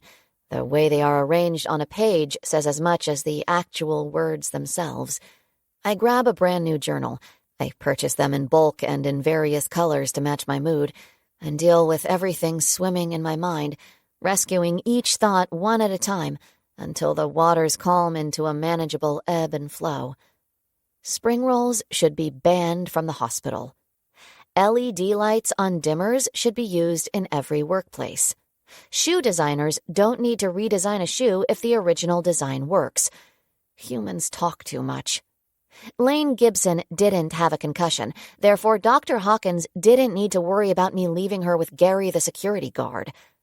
Spaghetti should be the most simplistic dish in the culinary world. 1 box of pasta, 1 jar of non-chunky, mild marinara sauce. Why did Dr. Hawkins insist on making it so difficult? Ask Dr. Hawkins if he grew up on a farm. Who says I won't feed you the hog? I will eat before I go to dinner at his house. After all, I don't need to eat to get to know Roman. Problem solved. Bad day? Mom asks as I emerge from my room, trekking a straight line to the front door to go take my walk. Yes, no, just, ugh. I slam the door behind me. No more late afternoon honking horns and bumper-to-bumper traffic. No chattering coworkers. No antiseptic smells. No flushing monitors. Just quiet. Oof! Except for Gemma. I open my eyes. Hey, Gem. I bend down and give my chocolate labradoodle some love before making my way to the 3 acres of fenced-in field with a pond at the far end. Orville and Wilbur race out of their shed when they see me open the gate. I press music on my watch and click on my Max Richter playlist. Space, solitude, air, setting sun, sky. As I walk the perimeter of the fence with my dog and 2 emus in tow, the lingering stress of the day evaporates from my mind, unburdening my senses. My lungs welcome a full breath of air, since I've spent most of my day holding my breath to keep it together. With each step, my day unscrambles into manageable moments that I can piece together in my own way, free from the urgency to quickly process the onslaught of everything. 90 minutes later, I feed Wilbur and Orville and push through a gate behind their shed that opens to rows of raised bed gardens. Dad tosses a handful of weeds into a bucket and scratches his chin as he glances up at me. It leaves a smattering of dirt clinging to his short gray whiskers, only slightly shorter than his buzzed salt and pepper receding hairline. He was Army, police force, and private security before retiring to spend part of his day gardening and the other part driving my mom crazy. "How was your walk?"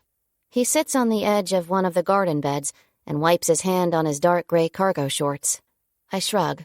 Good. How was the reheated lasagna? I smelled the burnt grease the second I got home. My mom can't even use a microwave properly. "Well, considering it was frozen when your mom bought it, and she's served it and reserved it for the past 3 days, it was disgusting. Nuked mush." How do you flirt with a girl?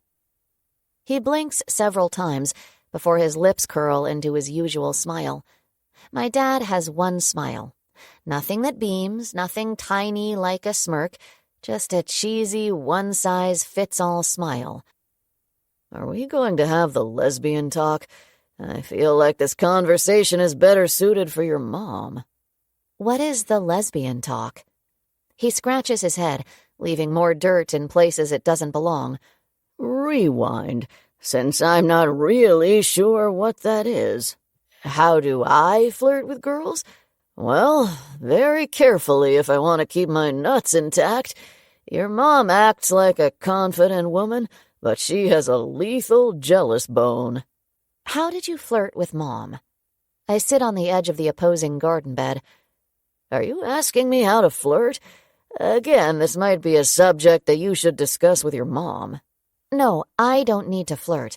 I'm sure I can flirt if the situation arises. I'm just wondering if this doctor at the hospital has been flirting with me.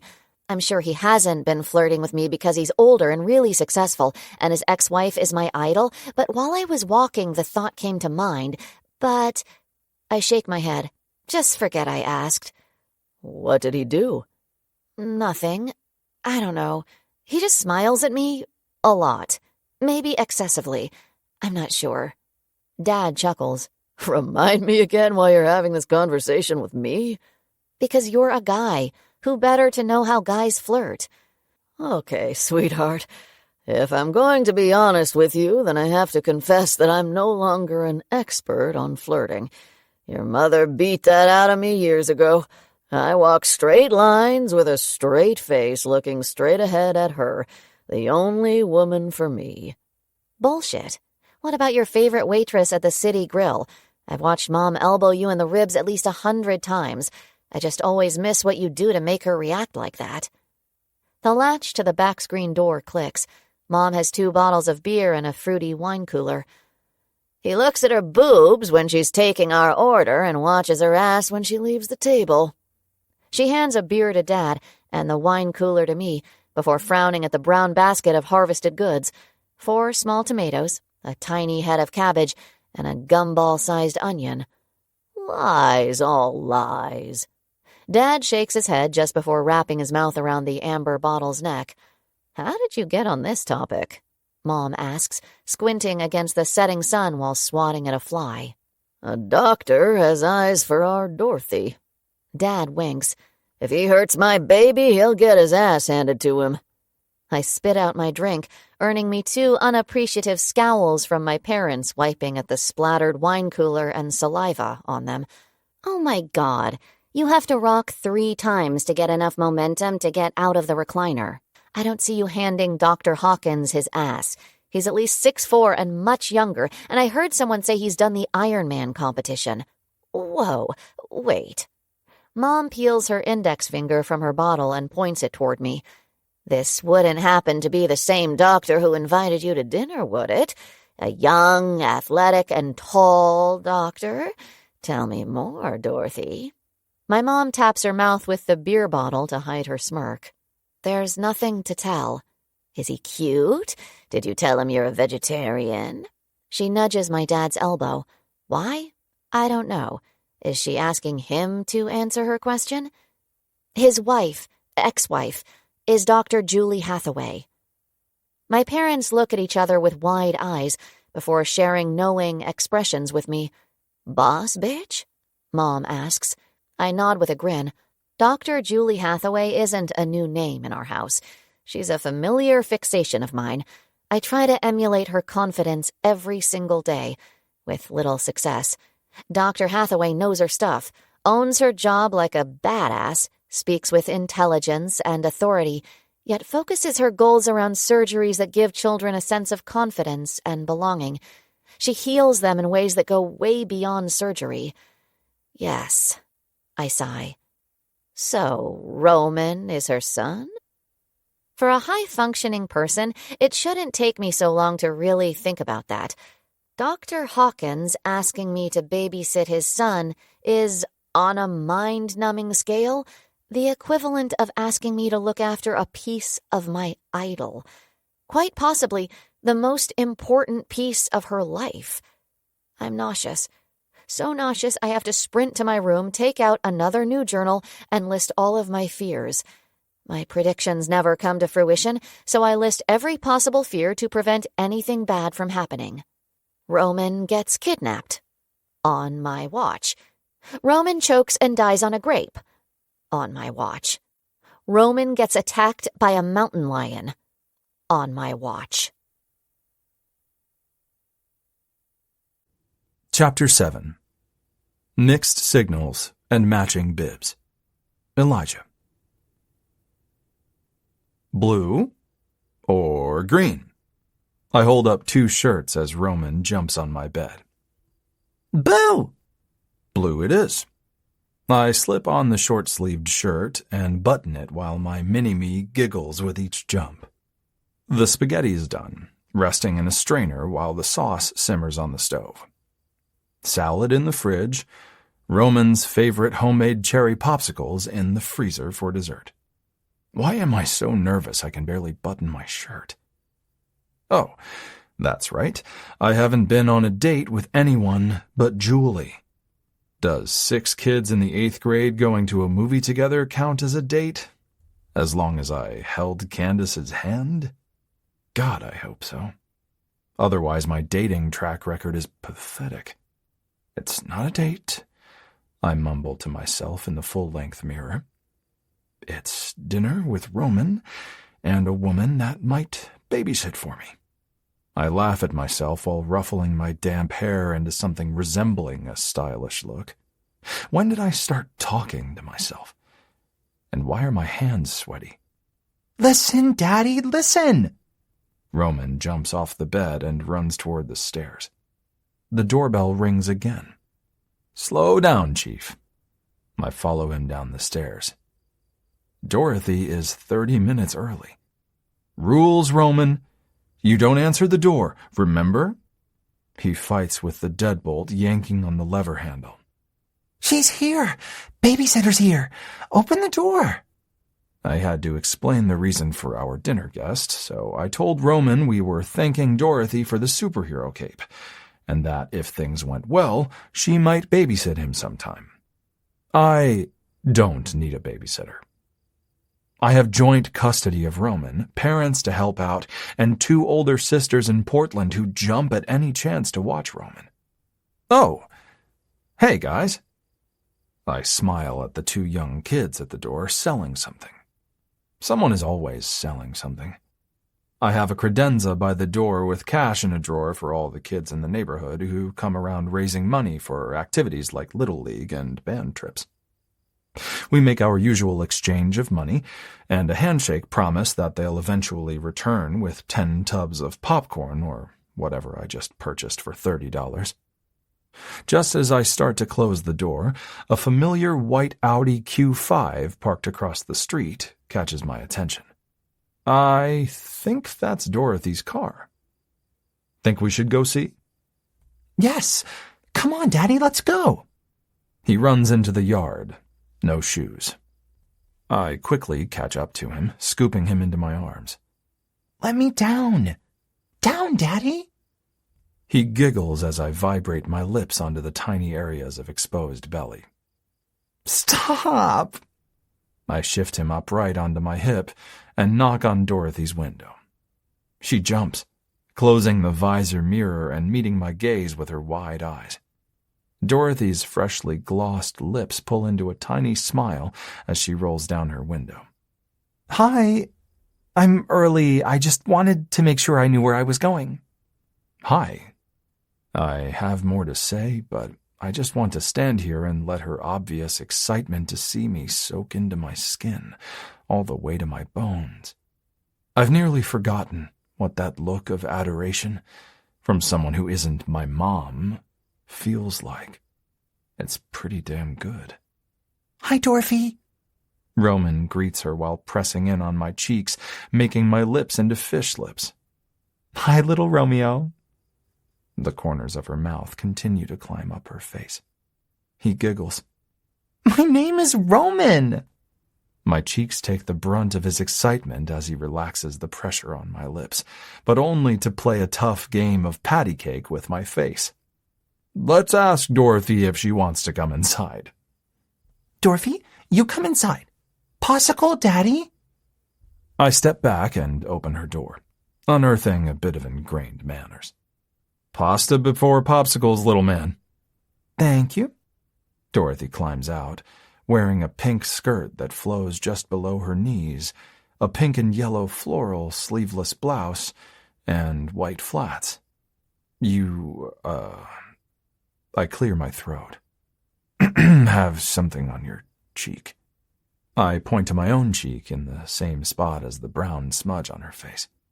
Her hand flies to her cheek, rubbing it furiously. It's chocolate. I was just checking my face when you knocked on my window. I stopped for ice cream on my way here.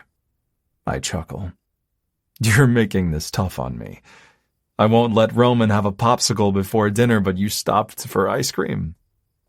Yes, in case dinner doesn't go well. I head toward the house with Roman on my shoulders and Dorothy right beside me. Not well as in my culinary skills, or not well as in bad company. I don't know yet. I glance over, but she gives nothing away. That's okay with me. I want to discover the layers of Dorothy mayhem by following her pace. Julie crippled me in a way that feels equally devastating and pathetic. There's no switch to turn off my love for her. All those years of marriage, college, careers, a child.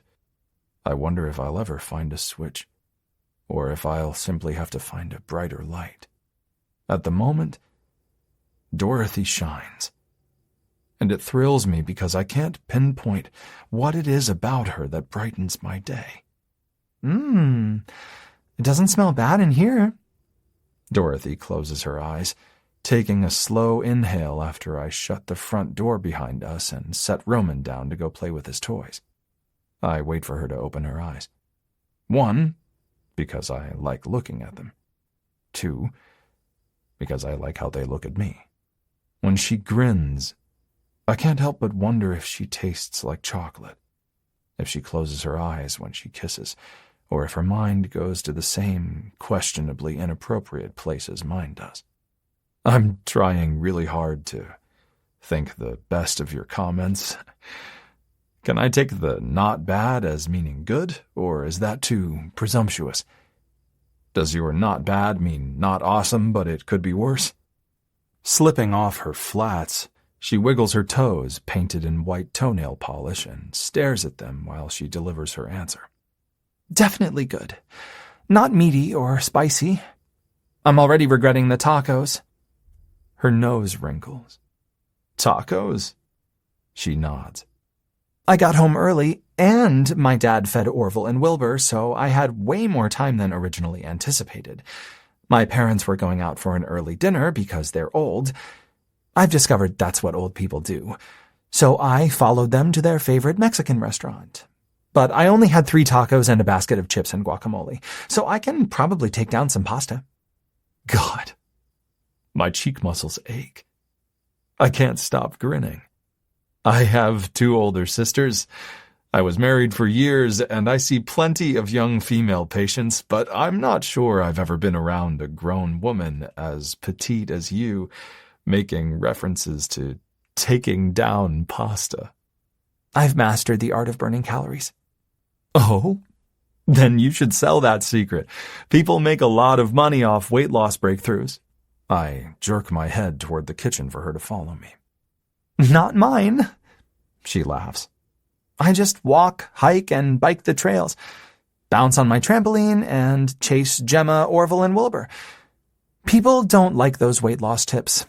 I broke my legs several years ago and gained 15 pounds because I stopped moving but didn't stop eating. How'd you break your leg? Trampoline? I lift a glass. Can I get you something to drink? Wine, beer, lemonade, water? Water, please. And I broke my leg on a Segway, one of the city tours. You took a Segway city tour? No, a tourist on one hit a pothole in a crosswalk and crashed into me. She curls her hair behind her ears, gaze surveying my kitchen. You like to cook? Yes. Ice water? Yes, please. I hand her the glass of water. Are you serious about the Segway? Another unexpected chuckle rumbles my chest. Yeah. She lifts her skirt and traces the scar on her leg. I had to have surgery. Nice scar. Legs. I say scar, but I mean legs. Dorothy Mayhem has incredible legs. Not legs for miles like a runway model. Nope, I'm done with those legs, especially since they walked away from me. The legs on display before me are petite, muscular, sun-kissed, and riddled with more than one scar and several scrapes and bruises. They look like the legs of a hard-working woman. A woman who doesn't give up. A woman who sticks it out during the hard times. And the fact that she dresses them in flowing, girly skirts only makes them that much sexier. Yes, my fascination, slight obsession, with Dorothy Mayhem has happened quickly. A toxic mix of hating my wife and going so long without getting laid. At least, that's what I tell myself. I tell myself a lot of things to get through the day. Eventually, I can't distinguish truth from intention. If I look and act like a functional male, I'll actually be one. It sure sounds good to me at the moment. Did you get a fair settlement from the lawsuit? What lawsuit? She sips her water. The one against the Segway tour company. It wasn't their fault. Something was worked out between the woman who crashed into me and the Segway company. Honestly, I'm not sure who paid for what. I just know that my medical expenses and time off work were covered. She gives me a shoulder shrug. That's all that mattered to me. It's not like I was permanently disabled, and I'm sitting just fine financially. Another shoulder shrug. How un-American of you. What do you mean? Everyone sues for everything. Oh, yeah, I suppose that's true. I'm not a fan of conflict. Are you a fan of cooking? She uses the glass to hide her smirk as she pauses it at her mouth and shakes her head. I can make, 3 things. Do tell. I run warm water over the pasta in the strainer, dump it into the serving bowl, and pour the marinara over the top of it. Grilled cheese, mac and cheese, bean and cheese microwave burritos. That doesn't count pouring cereal into a bowl in the morning. Oh, peanut butter sandwiches and microwave nachos, too. That's 5. Dorothy grins, chin tipped up with so much pride. Not pasta? I suppose I could, but I usually make more single-serving meals unless my mom cooks for all of us, which is risky because she's not any better than I am at cooking. But she's too stubborn to admit it. I rarely eat with them unless we go out or get takeout. So, you live with your parents? I hold up a finger to pause her response while I call Roman to dinner. Spaghetti, Roman! Dorothy takes a seat at the table as Roman careens around the corner, nearly crashing into me. Slow it down. I pick him up, set him in his stock chair at the table, and fasten his bib. Do you like spaghetti? Dorothy asks Roman as I set out the salads and bottles of dressing. Yes. I like spaghetti. He tugs at his bib. Take it off. Tugging harder, he growls at me. You'll have sauce all over your clothes if I take it off. Just leave it on. No, I won't. Roman? I frown at him. He closes his eyes and throws his head back. Daddy, listen. Dorothy bites her lips to keep from smiling. I blame Julie for his constant listen. She always shushes him and tells him to listen, and in the process, she's created a defiant little monster that tries to get his way by always interrupting me and telling me to listen, even when he has no follow-up to his chanting listen. I'm listening. Roman opens his eyes, and just as I anticipated, nothing. Do you have another bib? Dorothy asks. I nod. It won't matter which bib. He just doesn't want any bib. I want a bib. I want a bib like little Romeo's bib. She removes his bib and fastens it around her neck. It would never fit around my neck, but Dorothy is petite and cute and sexy. Gah! Yes, she's sexy. And it's the last thing I should think about with my son sitting just inches from me. Roman studies her for a few seconds. Daddy, I want a bib. Dorothy. Dorothy. Dorothy. The girl with an old lady name, an uncensored tongue, and the most contagious grin has managed to flip my world on its side. Only she thinks she's here for a possible babysitting position, not a date. Things are complicated. After retrieving a bib and serving up the pasta and salads, I take a seat on the other side of Roman. So, you live with your parents? Yes, but it's not like you probably think. She mumbles over her food. Dorothy eating with a Cookie Monster bib around her neck. I can't stop grinning. It shouldn't surprise me. After all, she abandoned a patient risking her job just to tell me she's a vegetarian. My mind stopped speculating anything about her long before she arrived at my house. I have no thoughts on the matter. I twirl spaghetti around my fork while eyeing her. My uncle died, left me a lot of money. Since I lived at home well into my adult life, I decided when I got a place of my own, the right thing to do would be to let my parents live with me. I bought some land with an existing house on it and added on to it so they could live with me without actually living with me. We share a kitchen and a laundry room. That's it. More, Daddy! More sketty! Roman reaches for my plate. I dish part of my spaghetti into his bowl. You like it? I smile at him before shifting my focus to Dorothy. I hope our guest likes it. She pats her mouth with her napkin, cheeks puffed out with a mouthful of pasta, and she nods. After she swallows, she takes a drink of her water. It's good. Not chunky or too spicy, and the water is good too. It doesn't have a funky taste to it. Just how I like it. I tap my bottom lip with my fork, eyeing her for a few seconds, holding back the full shit-eating grin I can't seem to control. What? She asks. Nothing.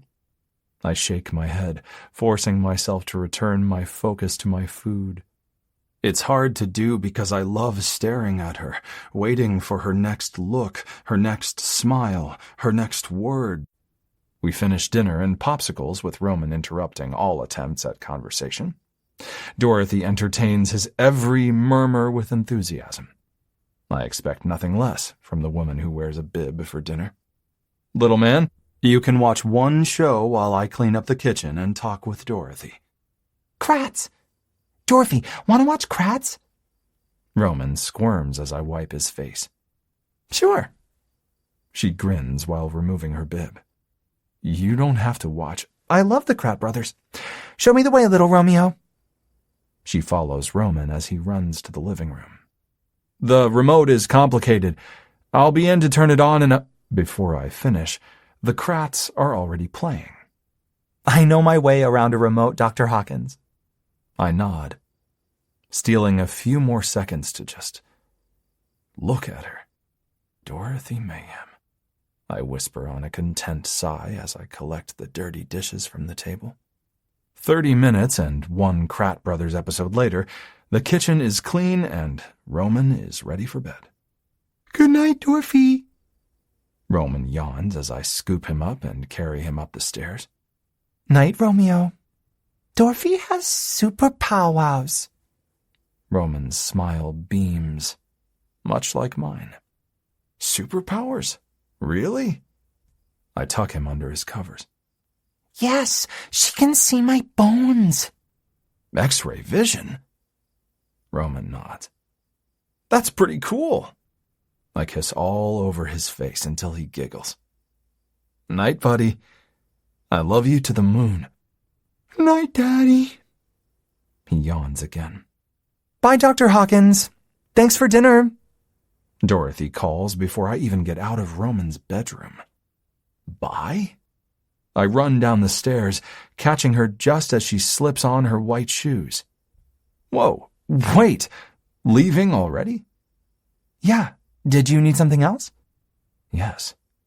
I need more than 5 minutes alone with her that doesn't involve cooking or Roman interrupting. We never discussed your emus. I slip my hands into the front pockets of my jeans and lean against the cherry banister. Oh, yeah. She rests her hand on the front door handle, ready for a quick getaway as soon as the emus are explained. What is it with women desperately trying to run away from me? The previous homeowner had the emus. I was actually there looking at the property the day they hatched. I mentioned how much I like emus, since they're basically little dinosaurs, so he let me name them. And the next thing I knew, papers were signed and he moved out. My parents and I arrived with a moving truck, and the 2 emus were still there. A gift from the previous owner. When I tried to contact him to say I couldn't accept the gift, for obvious reasons, he never returned my calls. Wow. And I thought I scored when Julie and I rented an apartment just after we graduated from med school and the previous owner left an expensive leather sofa. I bet the sofa cost less money to maintain than Orville and Wilbur. Probably. I laugh. Well, now you know. She opens the front door. Dorothy? Yeah? I push off the banister and erase half the distance between us. Not enough to invade her space, but enough to grab her if she tries to leave. Yes, I realize how creepy that sounds, but it's exactly what I think. She makes me feel like a child, really wanting something, torn up with anxiety at the thought of not getting it, of leaving the store without it. I really enjoyed you being here for dinner. Oh. She nods a half dozen times. Yeah, Roman is great. I think we got along perfectly. I'd be happy to babysit him anytime it works into my schedule. Yes. Or maybe you could just come over again and have dinner with us. Or we could grab ice cream some evening, take a hike, go to a park, ask my mom to watch Roman, make out on my sofa. Sex-deprived pervert. She scrapes her teeth along her lower lip and nods slowly. Sure. You can never be too safe, I get it. You'd like me to spend a bit more time with him while you supervise. Breaking news. Elijah Hawkins scores an F in asking a woman out on a proper date. Why am I using Roman as a crutch? He should be my wingman. I should have him say something to Dorothy that is super sweet and impossible to resist, like, "Dorothy, my dad is awesome. You should go to dinner with him." Too pathetic. Well, good night. I don't even get good night out before she makes it halfway to her car. Smooth. Real smooth. I close the door and thump my forehead against it several times. Over the next few weeks, I managed to demonstrate how not to date Dorothy Mayhem. Step 1.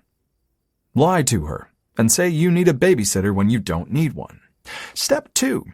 When she continues to turn your date invitations into playdates with your son, don't correct her. Step 3. There is no step 3. Yeah, not dating Dorothy Mayhem is pretty much an easy 2-step process, and I'm good at it. Maybe the best at it. I ask her to have coffee one morning, and she suggests a cafe that has great chocolate milk and donuts for Roman. I ask her to have lunch with me in the cafeteria at the hospital, and she brings lunch for Roman in a brand new lunchbox that matches hers, only it's blue and has superhero stickers on it. So I smile and go get him out of daycare to have lunch with us. It's been 3 weeks, and I have no idea how to end this playdate streak. Honesty seems too obvious. My final attempt is another dinner date. Playdate at my house. It goes well. I put Roman to bed. And as usual, Dorothy tries to escape. But I manage to catch her at the door, determined to make it clear that I don't need a babysitter. Dorothy?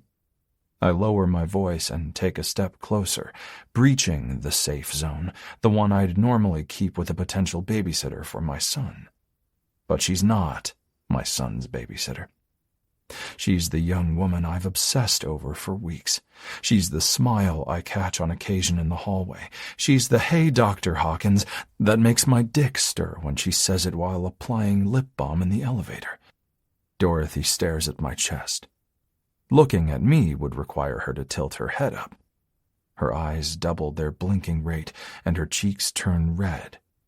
Dorothy looks stunning with pink cheeks. She releases the door handle and retrieves a tube of lip balm from the pocket of her skirt. Still focusing on my chest, she applies it, then rubs her lips together while returning it to her pocket. Coconut scent invades my nose. Everything Dorothy Mayhem is coconut. "Dr. Hawkins?" Her curious eyes glance up at me, wide and expectant. I want to kiss those glossed lips. Of course, it's impulsive, a product of emotional displacement and abandonment. The stupidity of it all flashes blinding neon in my head. Still, I really want to know if Dorothy Mayhem tastes like coconuts. I want to silence all my scattered emotions, desires, pain, and need with one kiss. My need to feel something new, something promising, nearly kills me. You can call me Eli. She swallows hard. "I don't actually think I can." "Why not?" I force my gaze away from her mouth. The second our eyes meet, she averts her attention to her feet. "Because you're half of the Hathaway-Hawkins duo." This is a new one to me. I'm divorced. "I know. She makes an attempt to look at me, but her attention shifts to my temple, then maybe my ear. "I mean, you're a brilliant doctor, and Dr. Hathaway is too, so brilliant. God, she's just phenomenal. Like there are no words, but still, you change the lives of young children. You save them. You're what every young person entering the medical field can only dream of becoming. You've earned the title. I can't call you by your name. It's too personal. I don't know. Almost intimate." She has Julie on a really high pedestal. Me? Down a few pegs. Sounds about right for my life at the moment. It's not that Julie doesn't deserve to be on the pedestal. No matter how much I hate her, I still love her. And her skills as a pediatric plastic surgeon are unmatched. She deserves Dorothy's admiration. But I don't want to talk about medicine, accolades, and saving lives. I know, how terrible of me. Sorry, but I need something for myself. Something personal. And maybe a little selfish. Definitely intimate. I don't need a babysitter for Roman. She jerks her head back, giving me her full attention, eyes squinted, gaze locked to mine. "What?" I trap my top lip between my teeth, drowning in coconut as my heart races, sending ample blood to all regions of my body. God, I just need to kiss her. "Oh, geez." She shakes her head, closing her eyes for a breath. "You invited me to dinner to flirt." Her eyes open to their widest point. A tiny laugh escapes me. I can't help it. Everything about this woman feels like a rebirth. I invited you to dinner because Roman really likes you. And I just can't thank you enough for all that you've done for him. God, I suck at this. What is my problem? Yes, the answer is yes. Yes, Dorothy, I invited you over to flirt, maybe even kiss, and other things. Oh. She takes a step backward, stumbling a bit as the front door catches her, and more embarrassment tints her cheeks. "Well, now I feel stupid. Yes, of course you invited me here because Roman likes me. Duh. Now I just look like an idiot for assuming you wanted to flirt with me. And really, no need to thank me. My generosity is selfish. It makes me feel good to do nice things. That's all. And really, you've bought me coffee and made me dinner again. It's like I should be thanking you again, but that's probably weird, so I'll just go now. Really, really weird shit goes through my mind as she fidgets. Dr. Hawkins is nowhere to be found. Neither is Roman's dad. Raging puberty hormones, Eli Hawkins, invades my head. Both of them, really. And I just want to kiss Dorothy. That's the PG version of my thoughts. Most of them are R-rated, worse than the R rating.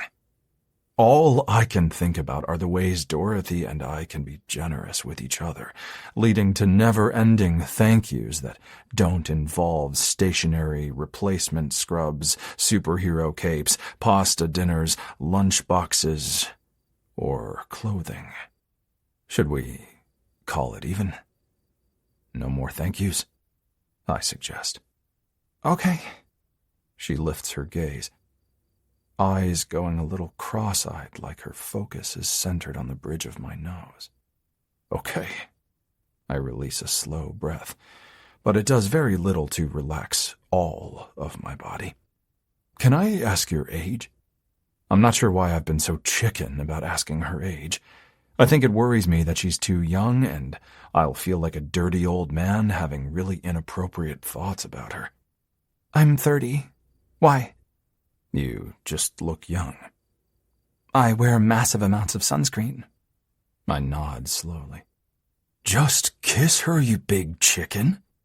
What if she doesn't want to be kissed by me? Or flirt with me? I internally laugh at the memory of her comment and at myself for being just as awkward. Why does something so simple have to be so complicated? I have a 45-minute drive home.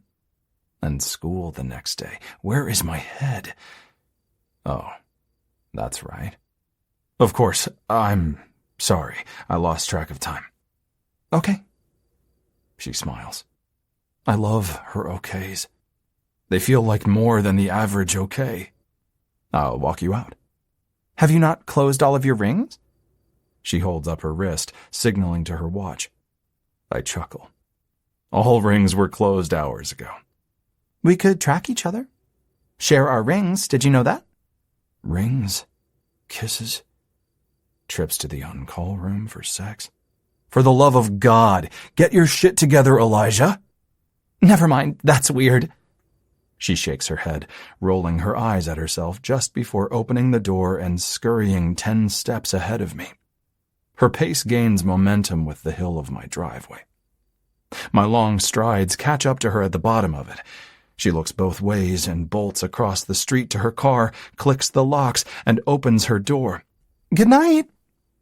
Dorothy Mayhem, you're killing me. She turns just before ducking into the driver's seat. What do you mean?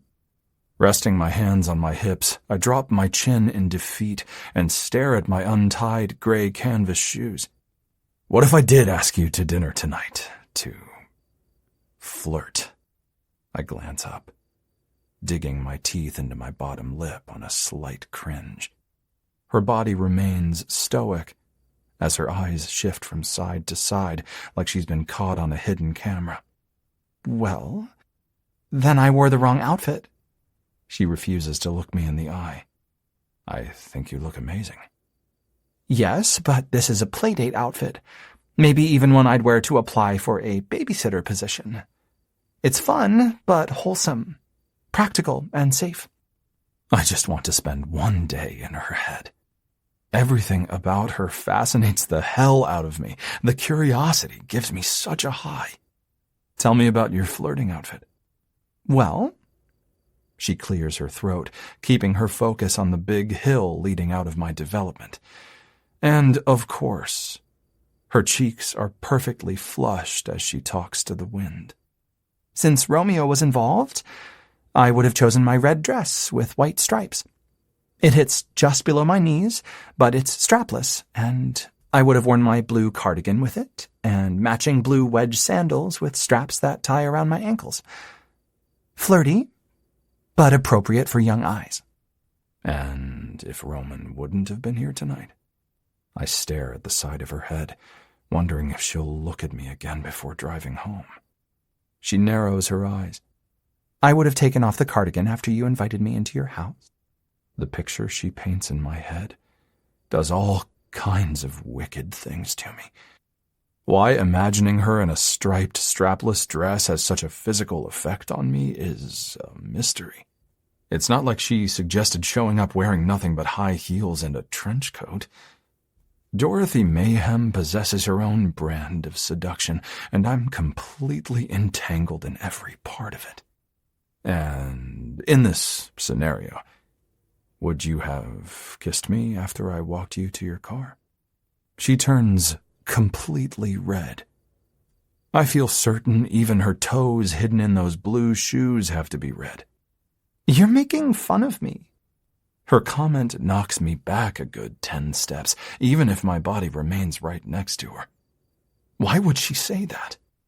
If you want me to watch Roman, just let me know. I need to go home now. Why would you think I'm making fun of you? She slides into the driver's seat. Because it's ridiculous. What's ridiculous?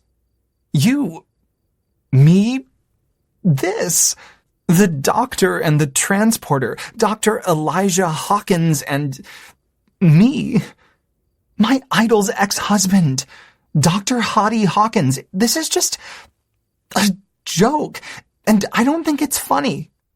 As my thoughts snag on Hottie Hawkins, she tries to shut her door, but I block it with my body.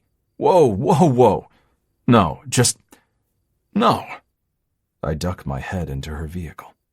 Her eyes nearly pop out of their sockets as her head presses firmly to the headrest, unable to avoid my face, my total invasion of her personal space, my lips, inches from hers. If I don't do this, I won't be able to sleep or think or function at work tomorrow or focus on anything but why I was too chicken to kiss you. You're going to... Yes, I kiss her. I kiss her because it's all I can think about. She turns me into a child, much like Roman with his one-track mind when he wants something. Dorothy doesn't kiss me back. She doesn't move at all. So I pull away and swallow my pride, standing tall so she can't see my anguish as I run a frustrated hand through my hair and sigh, ready to bang my head on the top of her car. I'm out of practice with everything. And it sucks. It makes me hate Julie that much more. Julie took her time, sorting her feelings, slowly detaching from me without me knowing, planning her escape and new life. I feel like someone kicked me out of a moving vehicle, tattered, bruised, and lucky to be alive. But clearly, I have no clue how to navigate after what felt like a near-death experience. I'm sorry, Dorothy. Please, forget that happened. I talked to the roof of her car like she talked to the wind, and there is little doubt that my face matches the red dress she described to me. You're an idiot, Elijah. Good night. I make a 180 turn and cross the street, not looking in either direction as if I don't care if a car hits me, because at the moment, it would be a quick way to put myself out of my misery. Chapter 8. Kiss and Tell. It must be Friday. Mom greets me from her desk as I open the door to her office, holding her favorite salad. Favorite day of the week. She makes her way to meet me in front of her desk, taking the salad from my hands and planting a kiss on my cheek. Emily's funeral was yesterday. Did you go to the funeral? You know the answer. I take a seat as she shuffles back to her desk chair. With very few exceptions, I attend my patients' funerals, if I can't save them. No, I assume you did, but sometimes your schedule doesn't allow it, so I didn't know for sure. How's Marianne doing? Marianne, Emily's mom, lost her husband and daughter within 6 months of each other. I referred her to my mom when she asked if I had a recommendation for a psychiatrist. She also wanted me to keep my mom updated on Emily's progress. I'm surprised you weren't there. I sip my coffee, focusing on the photo on her desk of Roman and me. I'd planned on it, but I had an emergency. I nod slowly, feeling melancholy from the past few weeks. It's not just Emily dying, or even the botched dates, or whatever they were with Dorothy. Everything has simmered into a feeling of failure and loneliness. Do you want to talk about it? Emily? Mom nods, peeling the lid from her salad. No. Okay. Is Roman excited for his trip? Yes. She shoots me a half grin and a single lifted eyebrow. That's it? Just yes? What's wrong? Why does something have to be wrong? I stare out her window. Because this is where you fall apart. This is where you tell me how unfair it is that Julie is taking Roman to Texas for the first time, and it upsets you that she's experiencing a first with him because you didn't sign up to be a single parent and miss out on half of his childhood. I shrug. See? You already know my feelings on it, so no need to repeat it. So this mood is about Emily. I know you had high hopes for that new chemo, but it's not about Emily, I reply with a little more aggravation than she deserves. And I didn't have high hopes. I simply had concrete reasoning to believe that it would work. It worked on 5 other patients. So my hopes aren't dashed. I'm simply pissed off and ready to get to work on figuring why it didn't work for Emily. Well, okay. It's not about Emily. I'm here if and when you're ready to discuss what really has you worked up today. She takes a bite of her salad. I blow out a long, slow breath, keeping my gaze away from her knowing inspection of me. I've been kinda seeing Dorothy recently. Transporter Dorothy? Superhero cape Dorothy? I nod. Wonderful. Is that going well? Yes and no. She gets along really well with Roman. She calls him Little Romeo, and for whatever reason that makes me like her that much more. But I've failed at asking her out on a real date.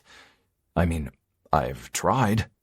But she always assumes it's a playdate with Roman, like I'm vetting her for a babysitter, and I've had serious issues getting the nerve to say otherwise because this part of me wonders if she thinks I'm too old for her, or maybe I'm just not her type. And yes, I'm afraid of rejection. Mom chuckles.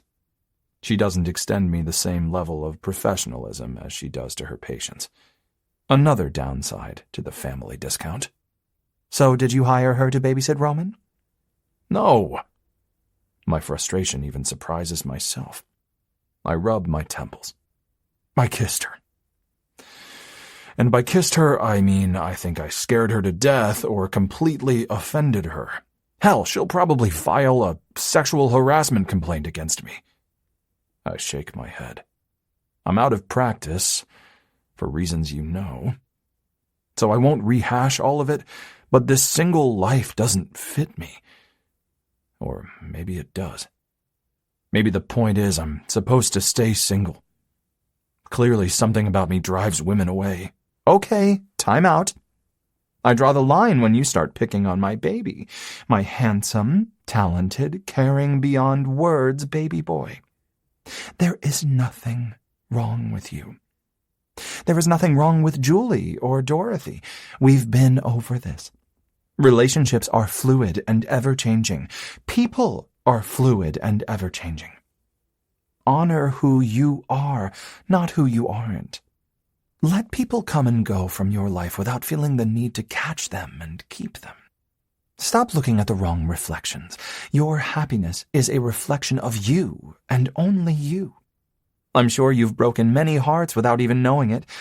I know nurses at the hospital think you're a god. If you don't give them a second glance, does that mean something is wrong with them? I rub my chin, letting her words sink in, but it's hard because all I can think about is Dorothy Mayhem. I can't stop thinking about her, and I have no idea why. Julie? Dorothy. I give Mom a sheepish glance. A record-breaking grin steals her whole face. Tell me more. I feel my own grin do its thing, and I don't even try to hold back because my Dorothy grin has a mind of its own, an uncontrollable force. It's ridiculous. Just so ridiculous. We've had a handful of interactions, but if I'm completely honest, my addiction... I roll my eyes at myself. Yes, an addiction that started the second she walked onto the elevator weeks ago wearing these outrageous red shoes and a look on her face that did something so profound to me in that moment. I can't find the words to explain it. I just knew something in my life shifted and would never be the same. And yes, I know how completely ridiculous that sounds, how girly chick flick movie that sounds, but again, if I'm honest, that's what happened. And now I can't stop thinking about her. When I'm physically near her, I feel like I did before I met Julie. You were a teenager when you met Julie.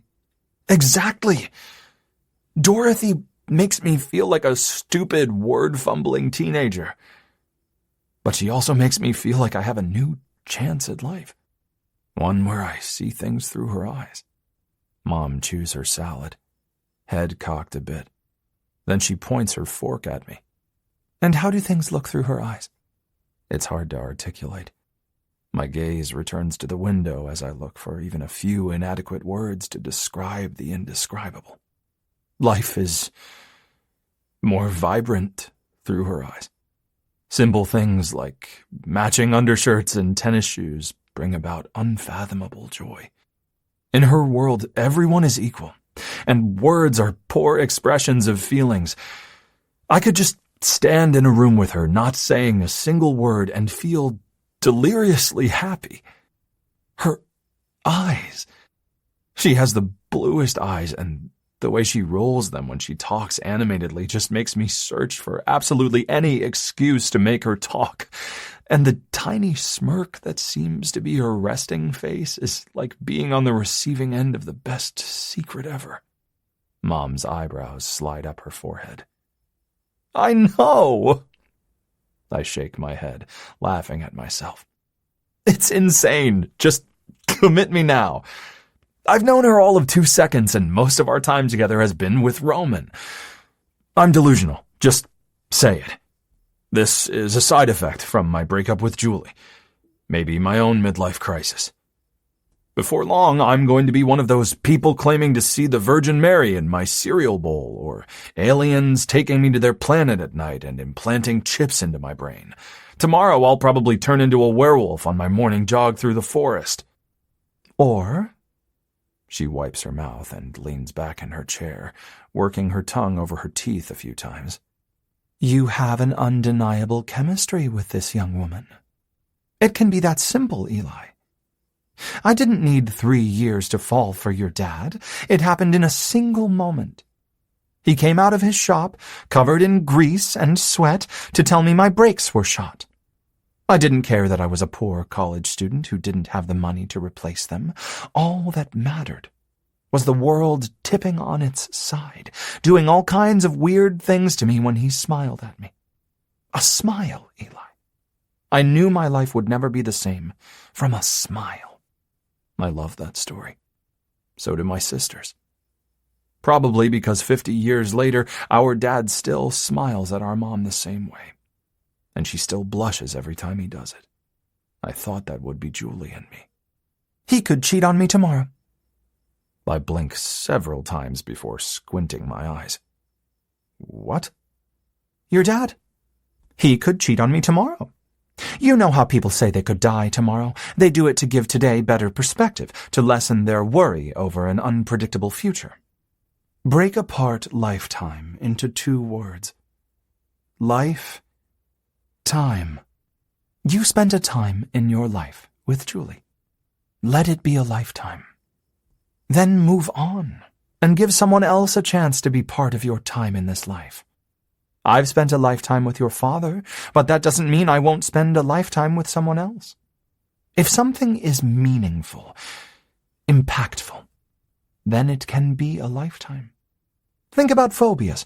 For someone with a fear of something, facing that fear, even if it's for mere minutes or even seconds, can feel like a lifetime. It's an impression that stays with you forever. Someday when you find yourself in a really good place again, you will look back at the years you spent with Julie, and it will feel like a lifetime ago. I love my psychiatrist, because she never talks to me like she talks to her patients. She gives me 75% heart and 25% mind.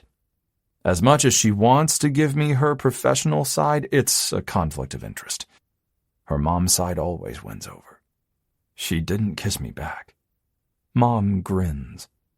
Dr. Warren told me she's autistic. She shrugs. Does that matter? I frown. You know it doesn't. But you're wondering if that's why she didn't kiss you back? I nod. Has she had other relationships? I don't know.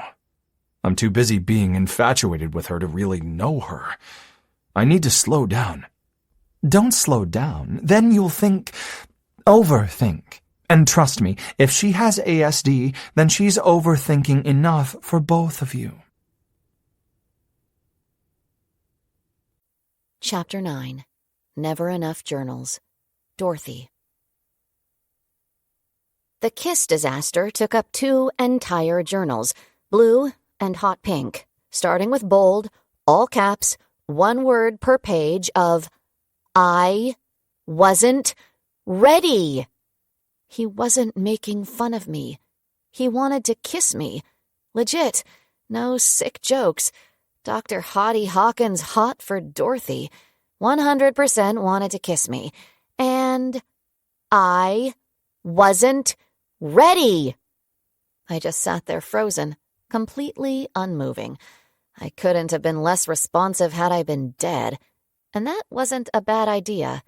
Seriously, kill me right now. What's next? I have no idea. A different zip code on the opposite coast seems like the best idea. He either thought I didn't want to be kissed or that I didn't know how to kiss. Both are untrue. Both scenarios are embarrassing. And both possibilities leave me with no options. The finicky vegetarian who didn't like chunks, spices, or kisses. No. I spend the next 48 hours coasting through classes while contemplating my options. 1. New zip code. 2. The afterlife. 3. New profession. 4. Ask for a redo. 5. I have no 5. I just like options I can count on one hand. I like the number 5. Friday morning, I arrived 15 minutes earlier than usual to avoid any possible encounters with Dr. Hawkins. And because I have the luck of a one-legged mouse in a room full of cats, my first transport after lunch is Dr. Hawkins' patient. His nurse calls me to his floor. I wait outside the room while he finishes talking to the patient's parents. My head remains bowed, hair covering most of my face. Maybe I can literally be a wallflower when he comes out. Good afternoon, Dorothy. No such luck. Hi, I murmur as he walks past me, talking to Dr. Warren. Page me when you take a break, Dorothy, Warren says, glancing over his shoulder, wearing a cocky grin that Dr. Hawkins seems to ignore. I stick my tongue out at Warren before pushing the wheelchair into the room to get Jasmine for an MRI. If only my tongue would have worked properly when Dr. Hawkins tried to kiss me. Tried. That eats at me. The poor guy had to try to kiss me. I failed. So he failed. It was textbook definition of a complete disaster. How did that happen? I'm not a bad kisser, just the opposite. I've studied kissing through girly magazines, romance novels, movies, and even several documentaries on the chemistry behind kissing. I've practiced on inanimate objects before testing my technique out on actual humans. And when I did find a living recipient to test out my special kissing method, it was well received. So well, it led to early ejaculation. On his part, of course, not mine. The rest of my day involves dodging Dr. Hawkins and his sidekick Warren. By 8, I'm ready to jet home, take an extra long walk, and journal while eating an abnormally large quantity of food. Dorothy? I cringe at the sound of Dr. Hawkins' voice as I unlock my car. Huh? I open my door. I don't want things to be awkward between us. I misread the situation. I overstepped a boundary and you... I wasn't ready. I turn toward him, balling my fists with so much pent-up energy and anxiety. After a 12-hour day, that's pretty much my norm, but the anxiety doubled as soon as he said my name. He has on blue pants and a white button-down with gray canvas shoes and a look of total confusion as he stands at the back of my car. What do you mean? I wasn't ready for the pasta to taste good, or to discover you live off Skyline Drive, where I've wanted to live my whole life. But my dad's knees aren't great, so I chose a flatter location. And I wasn't ready to flirt, and I definitely wasn't ready for you to kiss me. My fingernails dig into my palms. I wasn't ready. I remain quiet, just long enough to make my ramblings as awkward as my corpse kiss. Wasn't ready or didn't want it? I force myself to make eye contact with him. Wasn't ready. Do you plan everything? No, I just like to be prepared. Is there a difference? I jerk my head back. Yes, I don't plan on there being leftovers in the fridge when I get home, but I'm always prepared to eat them. I don't plan on getting a flat tire, but I'm prepared with my roadside assistance membership in case it does happen. He rubs his lips together, nodding slowly. You're just not prepared for men to kiss you. If I'm on a date, then I would be prepared. Lip balm, mint gum, sizing up the height difference, calculating the probability of it going past a kiss. I wouldn't plan on it, but I would definitely be prepared for it. He tries to hide his grin, but I see it, and it makes me nervous because it feels mischievous. I don't do well with mischief. It's immune to all planning and preparation. Well, maybe you should prepare to be kissed. When? Where? By whom? He turns, pulling his key fob from his pocket as he struts toward his sleek blue Tesla. Soon. Could be anywhere. And I sure as hell hope it's me. Good night, Dorothy. Oh, the anxiety. Mac and cheese in the fridge. Mom smiles when I come in the door after my 90-minute walk with Gemma, Orville, and Wilbur. Happy hour special? I slip off my shoes. Yep. She scoops up ice cream for her and Dad. How was work? Dr. Hawkins kissed, or tried to kiss me the other night, like out of nowhere.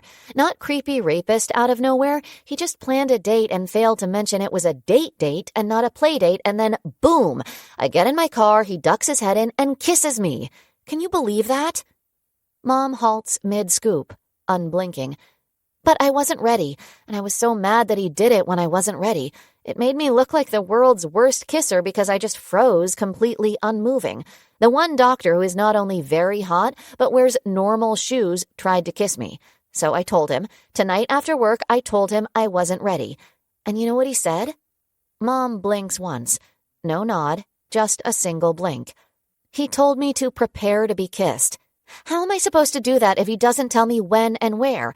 Am I just supposed to walk around the hospital all day doing my job and have myself ready to be kissed by him? Why? Why would he do that to me? Are you done? Mom gives me a tiny smirk. Yes, I sigh. I know you don't like to hear this, but you're overreacting. You didn't screw up. Clearly, if he told you to prepare to be kissed, then he wants to give it another shot. And a lot of people, women in particular, like spontaneity. I do, but your dad doesn't know what that means. He asks me at 3:30 in the afternoon if I want to have sex that night. Maybe that's great for you, maybe you need that, but most women don't, so a guy just kissing you is a really great thing, as long as it's not the creepy rapist thing you mentioned. I don't need a 3:30 p.m. warning that a kiss will happen later that night, nor do I need to know more about my parents' sex life. Gag. You're no help. I return my signature scowl and brush past her to the fridge. Her smirk and taunting eyes follow me. I can just feel them on me as I put the leftovers on a plate and grab a glass of water before taking it to my TV room on the opposite side of the house. They are basically banned from going into my space. My big screen, my recliner, my gaming systems, and virtual reality equipment. After I finish the leftovers and play Xbox for an hour, I grab a shower and hop into bed with a book in my hand. and Dr. Hawkins dominating my thoughts. Just as I double-check the alarm set on my phone, it rings. It's him. I contemplate letting it go to my voicemail, but since he's all I can think about, it seems silly to ignore him. Maybe he wants to give me a better heads up on the kiss. Hello? Hi, Dorothy. Are you in bed yet? Why? Are you calling for phone sex? He coughs on his no. Good. I'll need a heads up on that, too. Well, I giggle. I suppose you'd be calling for a heads up, so... Wow, maybe I should call back when you're a little more groggy. I didn't anticipate this level of feistiness. Sorry. Why are you calling me? I was feeling pretty good about myself. I had a great day at work, especially in the lab. I got in a long jog this morning and an evening hike. The rings on my watch have circled so many times it would make you dizzy. Anyway, I felt the need to be knocked down a few pegs, so I thought, who better than Dorothy Mayhem to do the job? And sure enough, within 5 seconds of answering your phone, I'm feeling completely cut off at the knees. Thank you. I like his brand of sarcasm, which says a lot, since in general, I don't like sarcasm. It's like the smallest letters on the eye chart. I have to focus pretty hard to read them, and even then, there is a little guessing involved. They use those really tiny letters just to make sure no human feels perfect. Dr. Hawkins takes his sarcasm way over the top, delivering it in an unmistakable package. No guessing involved. I'm glad I could help.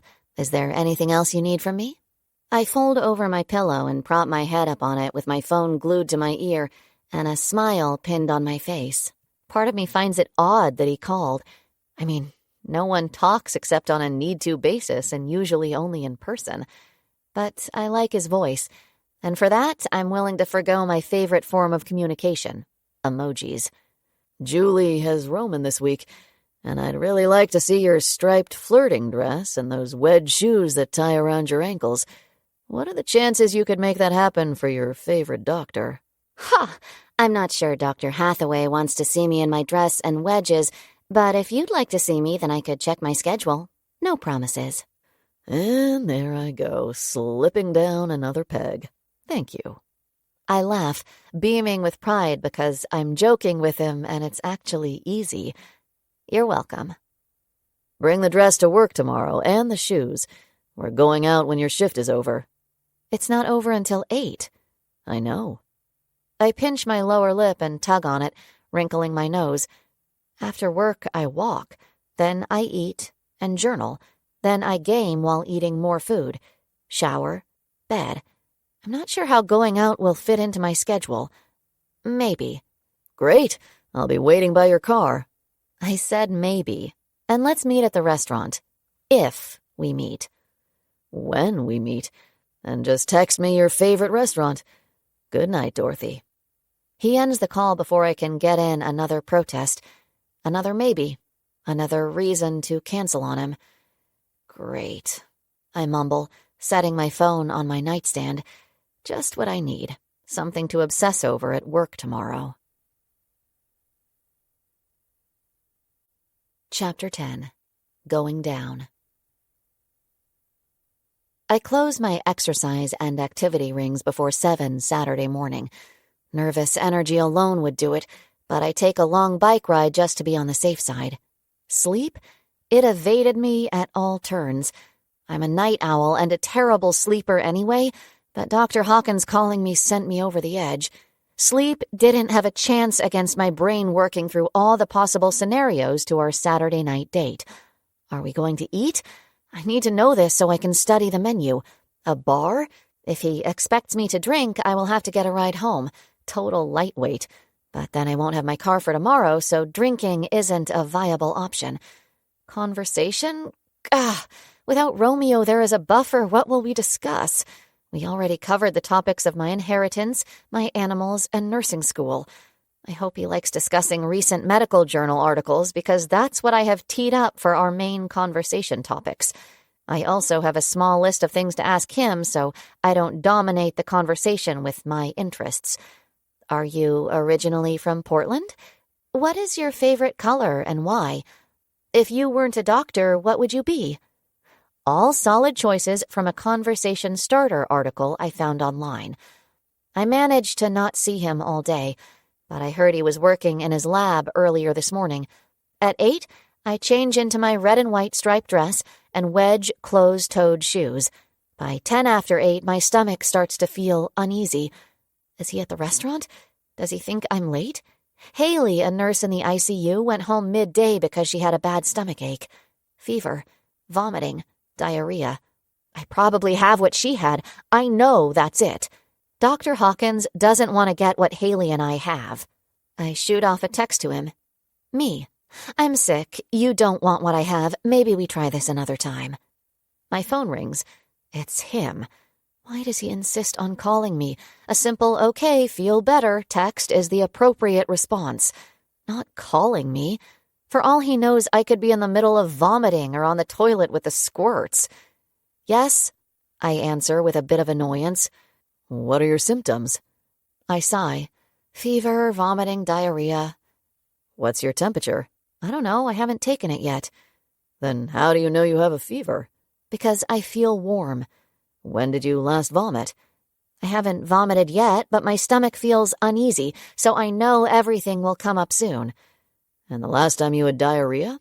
Again, it's on its way. My stomach is very uneasy. He chuckles. You're just nervous. You don't know shit. True, I only have a medical degree. What do I know? Just go home. If you get sick, then Romeo will get sick, and I refuse to be responsible for the spread of infection. Roman is with Julie this week. And you?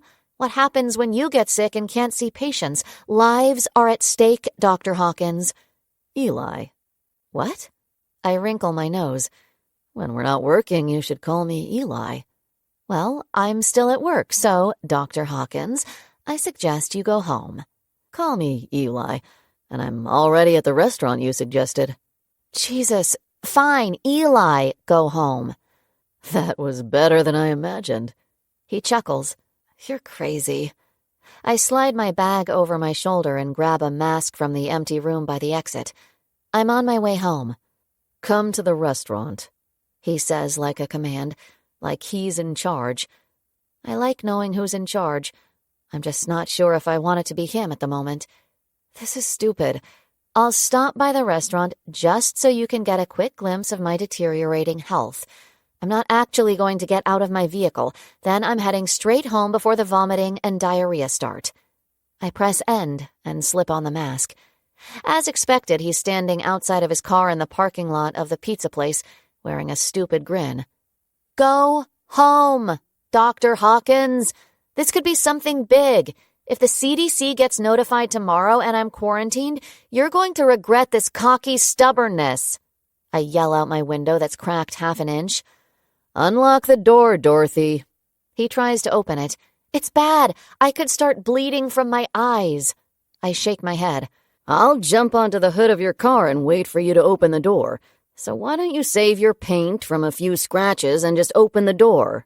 You're stupid and reckless. I shut off my car and get out, adjusting my mask to tighten it a bit. Damn, Dorothy. Just damn. Damn what? I mumble beneath my mask. That dress looks incredible on you. I know, it's my go-to dress. Dr. Hawkins laughs. Go-to for what? Everything. I have it in 2 other colors, but the red gets the most compliments. He slides his hand along the back of my neck, cupping it and pressing his lips to my forehead. What are you doing? Checking your temperature, he murmurs, with his lips firmly pressed to my head. Did they teach you this in medical school? He chuckles as his other hand removes my mask. No fever. You don't know that, I whisper, feeling oddly breathy and incredibly anxious. His touch is definitely intrusive and out of line for a doctor's examination, but it isn't completely awful. He smells good. Those herbs I like. A miracle, because there are very few scents that don't make me legitimately want to vomit. I'll take my chances. His lips move to my cheek. Dorothy, he whispers. Huh? I close my eyes, so we don't have to look at each other so closely. It weirds me out a bit. I'm going to kiss you now. And he does. He attaches his mouth to mine. We are a good fit. I keep my jaw set to a position that won't allow his tongue access into my mouth. Of course, I assume he tastes as good as he smells, but after the corpse kiss catastrophe, I don't want to risk another bad kiss if the way he tastes makes me gag. His hand ghosts down my arm, and his thumb grazes over my breast. I think by accident. It overstimulates my nipple, just that simple graze, because my strapless dress doesn't accommodate a bra. And while I don't want him to touch my breast again, accidental or not, I feel an urgency to orgasm. No more foreplay, no more teasing, just the orgasm, please. He releases my lips. You seem to be feeling better. I think we can still have our date. I can't stop thinking about his thumb grazing my nipple area. Was it an accident? My body reacts oddly to different touches. That tiny thumb graze sends my hypersensitivity into overdrive. It's all I can think about. I need to get my body back in balance, but it's like he pushed a button and he can't reverse what needs to happen to balance my body at this exact moment. Dr. Hawkins takes a step back, rubbing his lips together before turning up his signature grin. So, what do you want to do first? I was thinking, I want you to go down on me. He freezes for several seconds, not a single blink. Then his jaw unhinges so slowly I expect to hear it creak. I was going to say drinks at the bar and then dinner. Then why did you kiss me and run your thumb over my nipple? He covers his mouth with his fist and coughs a laugh. He shakes his head. I'm sorry, I sigh. Clearly, I misread a cue. Sexual cues are the hardest for me to read. Either I completely miss blatant attempts men make to get me into bed, or I misread something as simple as a misplaced thumb during a first kiss. Dinner is fine. I'm not drinking alcohol tonight. Dr. Hawkins continues to inspect me with what I think is confusion, based on his wrinkled brow, but I'm not sure what's confused him so much. I'm not the one who made a confusing sexual advance. What? I tear my gaze away from him because my inability to read his expression feeds my already out-of-control anxiety. Did you really just ask me to go down on you? Asked? No. Suggested? Yes. But if you don't do that sort of thing, it's okay. Let's just get pizza? They have an amazing Caesar salad, too. We... He closes his eyes for a few seconds and shakes his head. What? I can't keep up with your stuttering and head shaking. I'm not good with that kind of communication. In fact, it drives me crazy, so use your words. What are you thinking?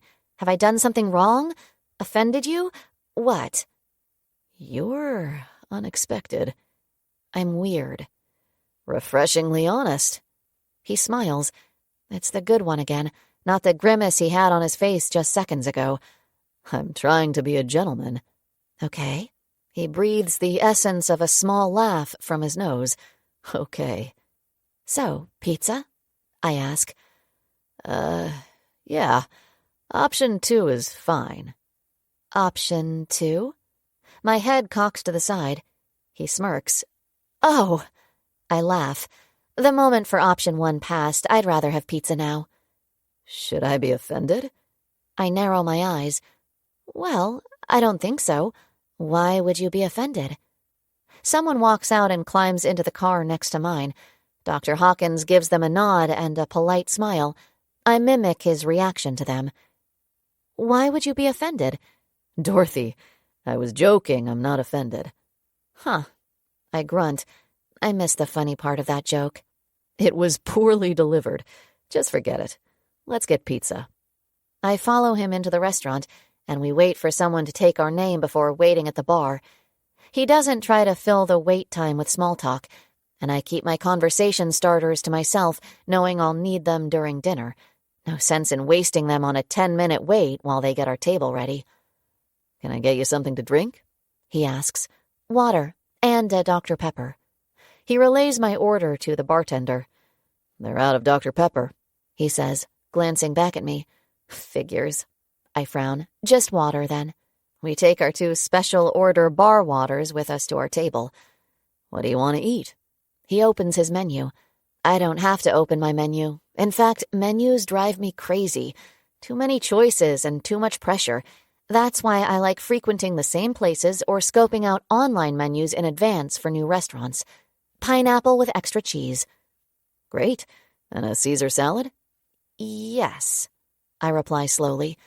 I can't explain how this makes me feel. I mean, he doesn't even blink when I suggest a pineapple pizza. He doesn't suggest we each get our own pizza or do half and half. The waitress stops at our table.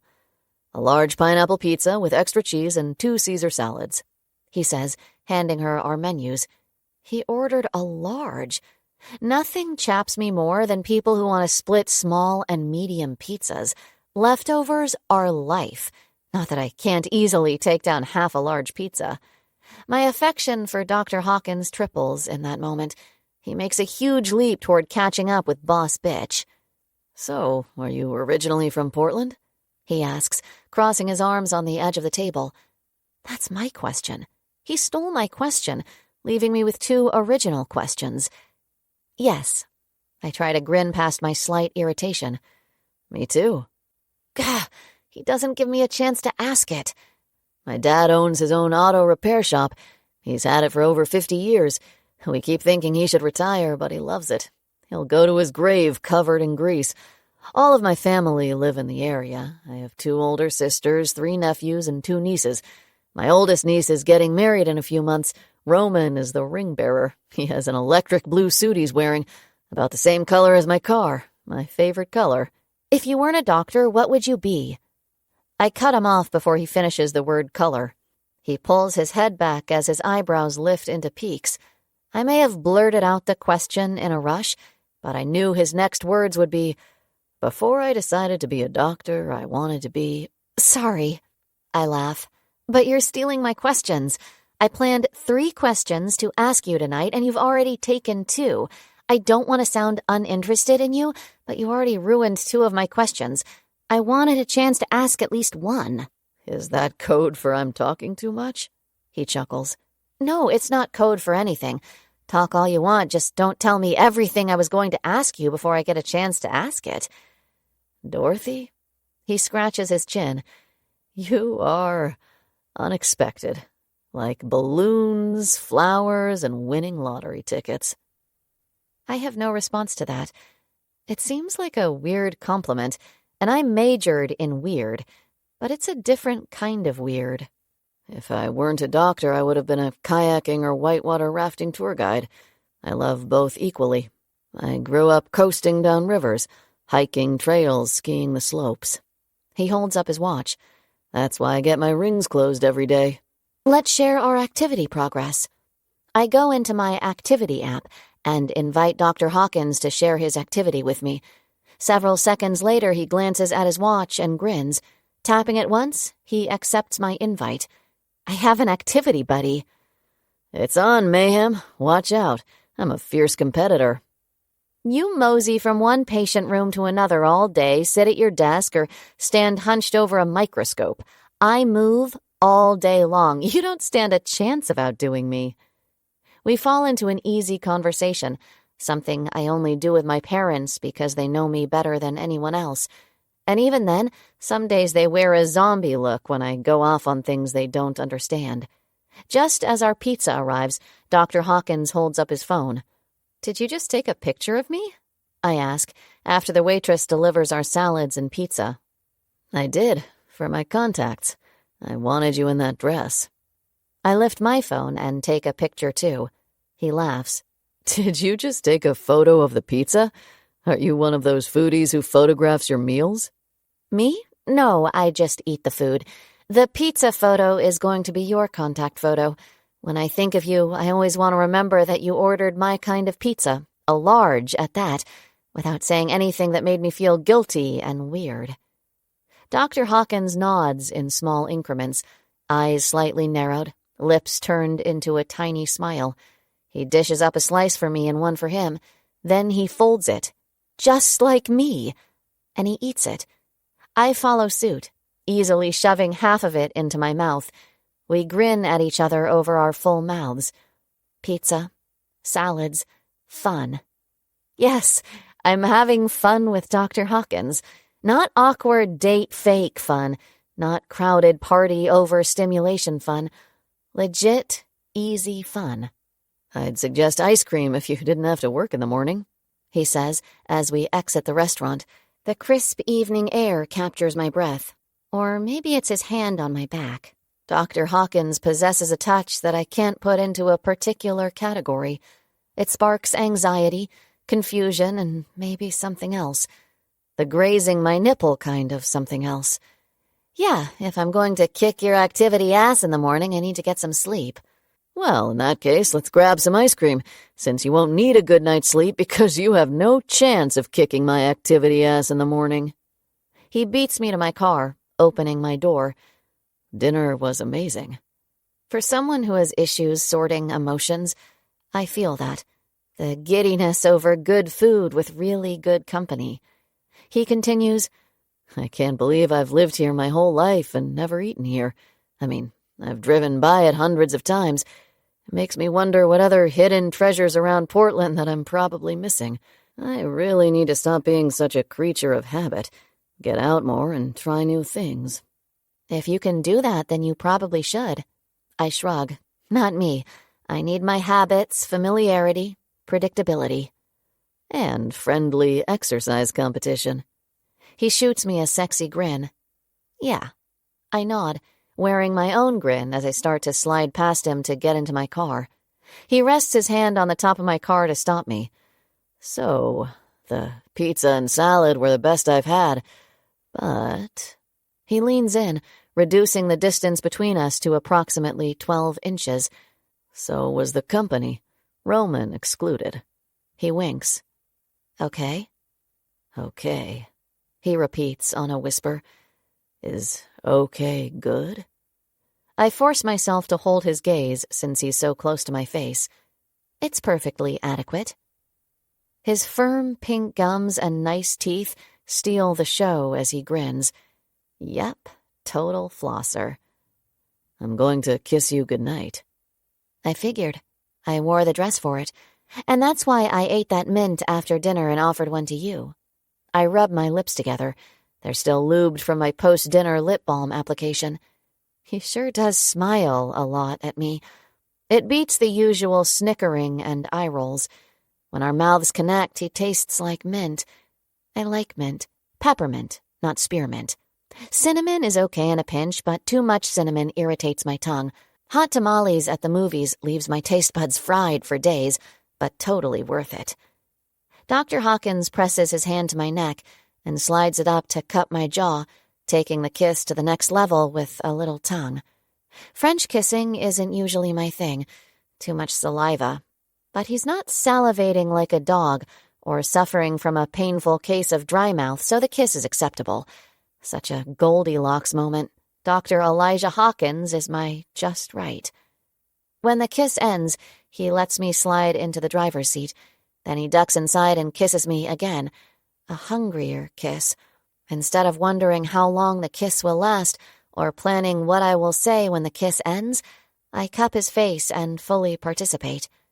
I let myself revel in the fact that the sexiest doctor at the hospital is kissing me. He smells good, tastes even better, and makes me want sex, not something I want on a regular basis. Yet it's all I can think about right now. Breaking the kiss and breathing heavily, I keep a hold of his face.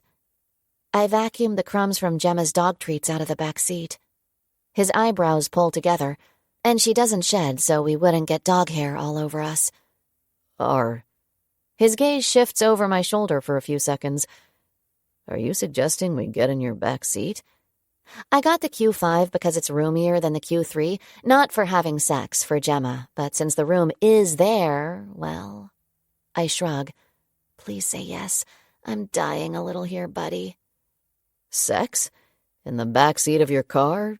Now, in this parking lot? The windows are tinted. Dorothy? He chuckles, shaking his head. I'm a doctor at the Children's Hospital. My son goes to the daycare there. We are within miles of it. Patients, their parents, other doctors or administrators could happen to stop here to eat. We could get arrested for lewd acts, public indecency. Okay. I release his face, but he doesn't move. So we're just two people not planning on having backseat car sex, hovering really close to each other. Welp. I pull my mouth into a tight-lipped grin. Thanks for dinner. Say hi to Roman for me. He gives me a look, a real emoji, but I can't decipher its meaning. Confusion? Chapter 11. Mild Insanity. Elijah. Good night, Dorothy. What can I say? My Dorothy Mayhem high hits a level so high I'm not sure my feet feel the ground beneath them. The lesson for the night: expect the unexpected. Whiplash with a deadpan delivery. Did passing up the opportunity to go down on her, followed by hardcore adult reasoning for not having sex with her in the back of her car, make me the most responsible man in Portland, or just a run-of-the-mill dumbass? I ease my upper body out of her car and give her one last smile and easy nod. Drive safely. Sure thing, Dr. Hawkins. Eli. Dorothy. I shake my head. You can't suggest what you just suggested and then call me Dr. Hawkins. Well, as you just reminded me, we could see people from the hospital and I should keep things professional. Touché. Good night. I shut her door. As she fastens her seatbelt and plugs her phone into the charging outlet, I just stand here like a stalker. I love my job. In spite of watching so many young people suffer and sometimes lose their battles with cancer. The fight to find a solution keeps me motivated. I love being a dad to Roman, even if I have to give him up every other week. I love lunch on Fridays with my mom. Family dinners, morning runs, and evening hikes along the dense forest trails. But something's missing. For a year I thought it was Julie. It wasn't. It's Dorothy Mayhem in the back seat of her Audi Q5. Sliding my fingers along the side of her clean car, I stop at her back door, take a deep breath, the kind you take before doing something mildly insane yet totally exhilarating, and open it. As I ease into the back seat and shut the door, Dorothy and her big blue eyes watch me with uncertainty. I don't have a condom, but I can fulfill your pre-dinner request. Her lips part, and her eyes widen a fraction more for several blinks. Okay. Brilliant. Had she said anything but okay, I would be disappointed. But Dorothy Mayhem doesn't disappoint. Ever. And because opening and closing two doors would be too easy, she unfastens her seatbelt and crawls over the middle console, landing like someone dumped a bag of arms and legs onto my lap. She straightens herself onto the other seat and reaches under her arm for the zipper to her strapless dress. I have a condom. I always pack a condom when I wear this dress. So we can do both. And I don't have a bra on, so this will not be a striptease. I'll quickly go from clothed to naked. You good with that? Yeah. This is heaven. She is heaven. At 38, it's hard to imagine something old ever truly feeling new again. Wrong.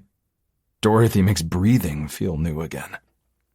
And something tells me she's about to make sex feel new again. And I don't give a single fuck that we're only on our fourth date. First official one. We're consenting adults. Julie got fake boobs and tattoos. I haven't had sex in a long time. And if the world ends without me getting into the back of Dorothy Mayhem's car, I will regret it in the afterlife. I'm good with that. I try to keep my voice steady, but anticipation and complete disbelief shake my words. Zip. She lets her dress fall to her waist. I stop breathing. Part of me surrenders to the distraction of the logistics. Sure, her car model isn't the smallest, but it's far from roomy in the back seat. On a smirk, she leans back and lifts her butt off the seat, shimmying her dress past her hips and stepping out of it before slinging it over the seat in front of her. Wow. Here she sits in nothing but a delicate pair of white panties. And she doesn't appear the least bit self-conscious. Looking me in the eye seems to pose a bigger challenge to her than taking off her clothes. Good thing I'm short, huh? Yes, she is short. And my dick is long and so very, very hard. Panties on or off? You can slide them to the side to access everything. Her lips twist. But I don't want them getting really wet, so let's just take them off. It has to be a dream. There's no way this conversation is taking place.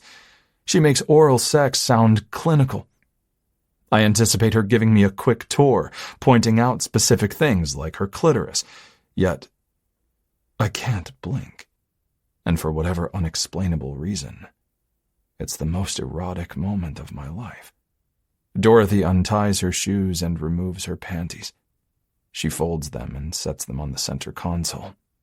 I'm in the back of Dorothy Mayhem's car, and she is naked. Are you going to lose your clothes so we can go right from one to the other, or do you want to leave yours on while you do me? She scoots to the far corner of the back seat, which isn't that far at all, then draws one leg toward her chest, resting her foot on the seat like someone might do while getting cozy on a sofa. Only we're not on a sofa. And her new position completely opens her up to me. Everything about her paralyzes me. Only my eyes can move, and they can't decide where to land.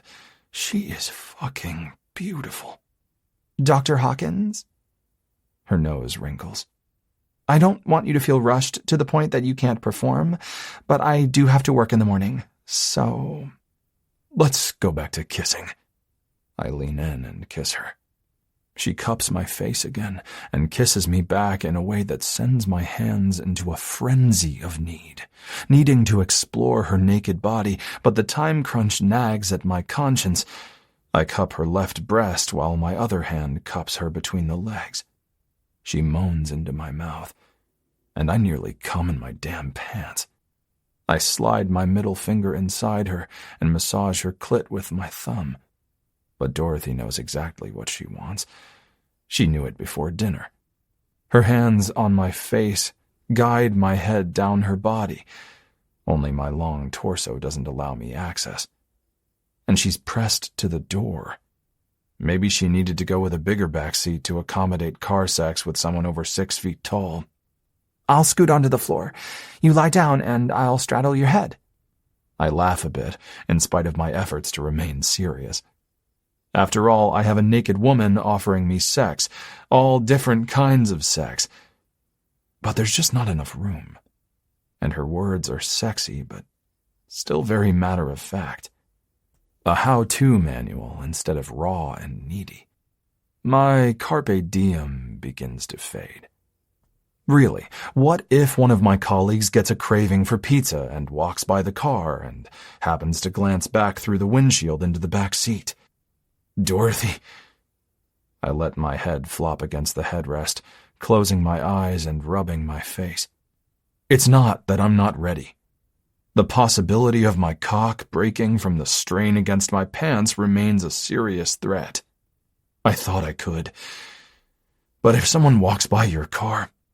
She sighs, scooting back onto the seat while hugging her legs to her chest with her chin resting on her knee. You're probably right. The last thing you need after the chaos of Boss Bitch leaving you is a viral rumor about you snacking on Dorothy Mayhem, patient transporter, in the back of a car parked outside of a restaurant. Kill me now. Snacking on Dorothy Mayhem? My fisted hand flies to my mouth as tears fill my eyes. I don't want to laugh at her. Really, truly, sincerely do not want to laugh at her. But I do. And it isn't a slight chuckle. It's the kind of laugh that makes me cry, makes it hard to breathe, makes the muscles in my stomach hurt. To make things worse, I peek open an eye after wiping my tears, and she's just waiting there.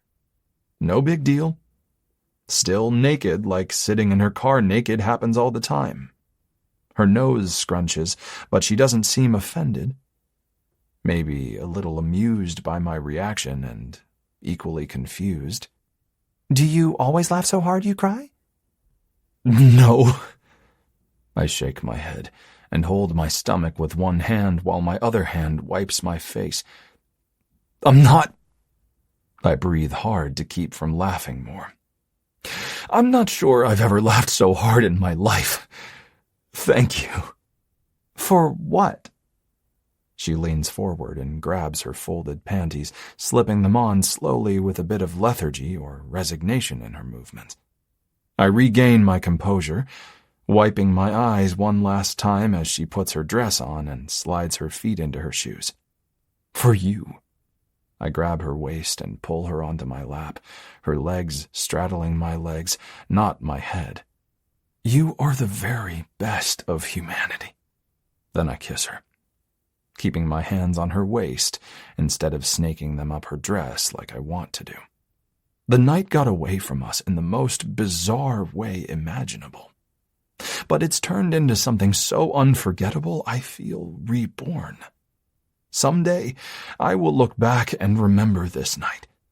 The night Dorothy Mayhem crawled into my existence in a way that would change me forever. She could bring me back to life. She could show me a world I never imagined possible. Or she could destroy me, if only I knew. Chapter 12. Playing Hooky. Dorothy. The car incident requires more than one journal, but I only have one red journal left, and it has to be red since I wore my red dress. We will never have sex. That takes up the first 6 pages. Sex is not a priority for me. But I don't like to fail. I don't like to disappoint. How did this happen? I just don't get it. The books, the movies, the blogs, I've read everything. 18 pages, and I just keep writing. So many emotions, thoughts, things to work out and sort through. I replay the entire evening on paper, including dialogue so I can reread my entry, study it, figure out a way to repeat the good stuff and avoid the disasters. Knock, knock. Yes? I slam my journal shut with 2 blank pages left. I'll add the end later. Mom cracks open the door and pokes her head inside. You sneaked in without saying anything. Nothing to say, and it's late. Didn't figure you'd still be awake. You had a date tonight. There has to be something to say. What do you want to know? I crawl into bed, knowing there is a good chance I might fall asleep during her interrogation. She sits on the end of my bed. Did you have a good time? Her questions sound generic, but my answers rarely are. Yes, he was so easy to talk to. It was like talking to you and Dad. And he ate my kind of pizza and ordered a large. That's great. So there might be another real date? I sigh. I don't know. I mean, well, it's just hard to say. He doesn't function like most guys I've dated. I've been able to do the same thing and get the same results. Not with Dr. Hawkins. It's like he plays with rules from a different rule book, you know? But I really like him, so I'd like to see his rule book. Would it be really weird if I asked Dr. Hathaway? Mom grimaces. I'm inclined to say yes, but you said it's been a long time since you left him, so I suppose it depends on what you want to ask her. I want to ask her about his preferences. What kind of preferences? Foods, activities, sports? I'm not following. Gah! You just don't get it. Sex, Mom. I want to know what does it for him. I throw my arm over my face. half from frustration, half from embarrassment, because the moment I said it, her mouth fell agape. Why does she have to react like I'm a little girl? She stutters. Just go. I turn onto my stomach and bury my face into my pillow. Dorothy, I'm not mad. I just wasn't expecting you to say that. Oh, wow. I lift my head to speak, but keep my gaze on my headboard. Thanks for not being mad that your 30-year-old daughter is sexually active. Is? Was? Can I say I'm sexually active if no sex is involved? Truth.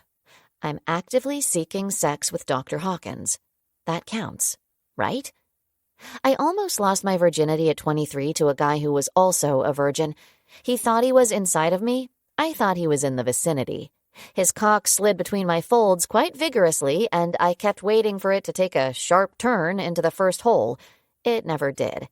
When it was over, he asked if it was good for me. I said yes, and it wasn't a lie. That kind of almost but not really sex involved constant clitoral stimulation. I orgasmed. Twice, actually. However, the partial lie ate at my conscience for a week, so I texted him, Me. Hi. You didn't find the hole. Just FYI for future reference. I still enjoyed it. Good luck on your finals. BTW, Charlie's food truck has peanut butter fudge today. Tongue-licking emoji. Dorothy, I'm not mad. Just surprised. You told me last month that sex was overrated, messy, and mentally exhausting. Now you're thinking of asking a man's ex-wife about his sexual preferences. So take a breath, baby girl. I'm just surprised, but also happy for you. The fact that you want intimacy with him is good, right? I flip around again to look at her. Sex, not intimacy. I just like hanging out with him. He gets me, I think. We like the same foods, we work together, we both love exercising. I mean, we follow each other's rings now. I love that. It's the greatest motivation.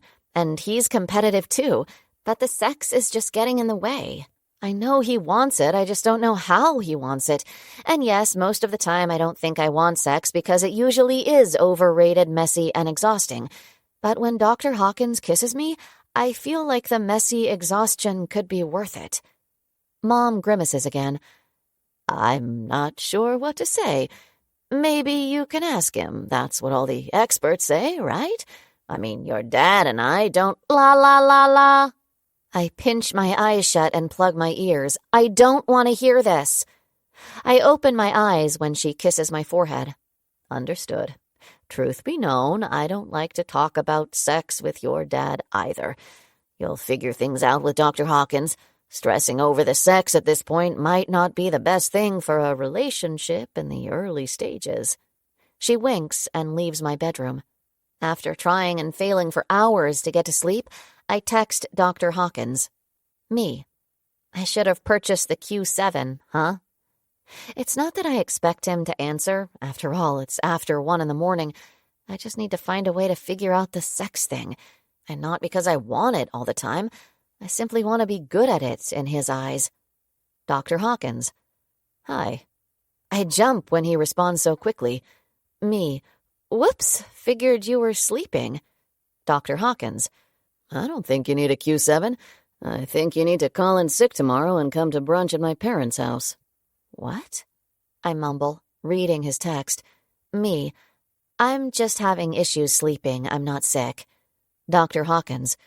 Good, I'd hate for you to get my parents sick at brunch tomorrow. I'm not tired enough to sleep, but I'm too tired to write in my journal. And here he is texting me an invitation to eat food with his parents. Food. Unknown food. Food made by other people.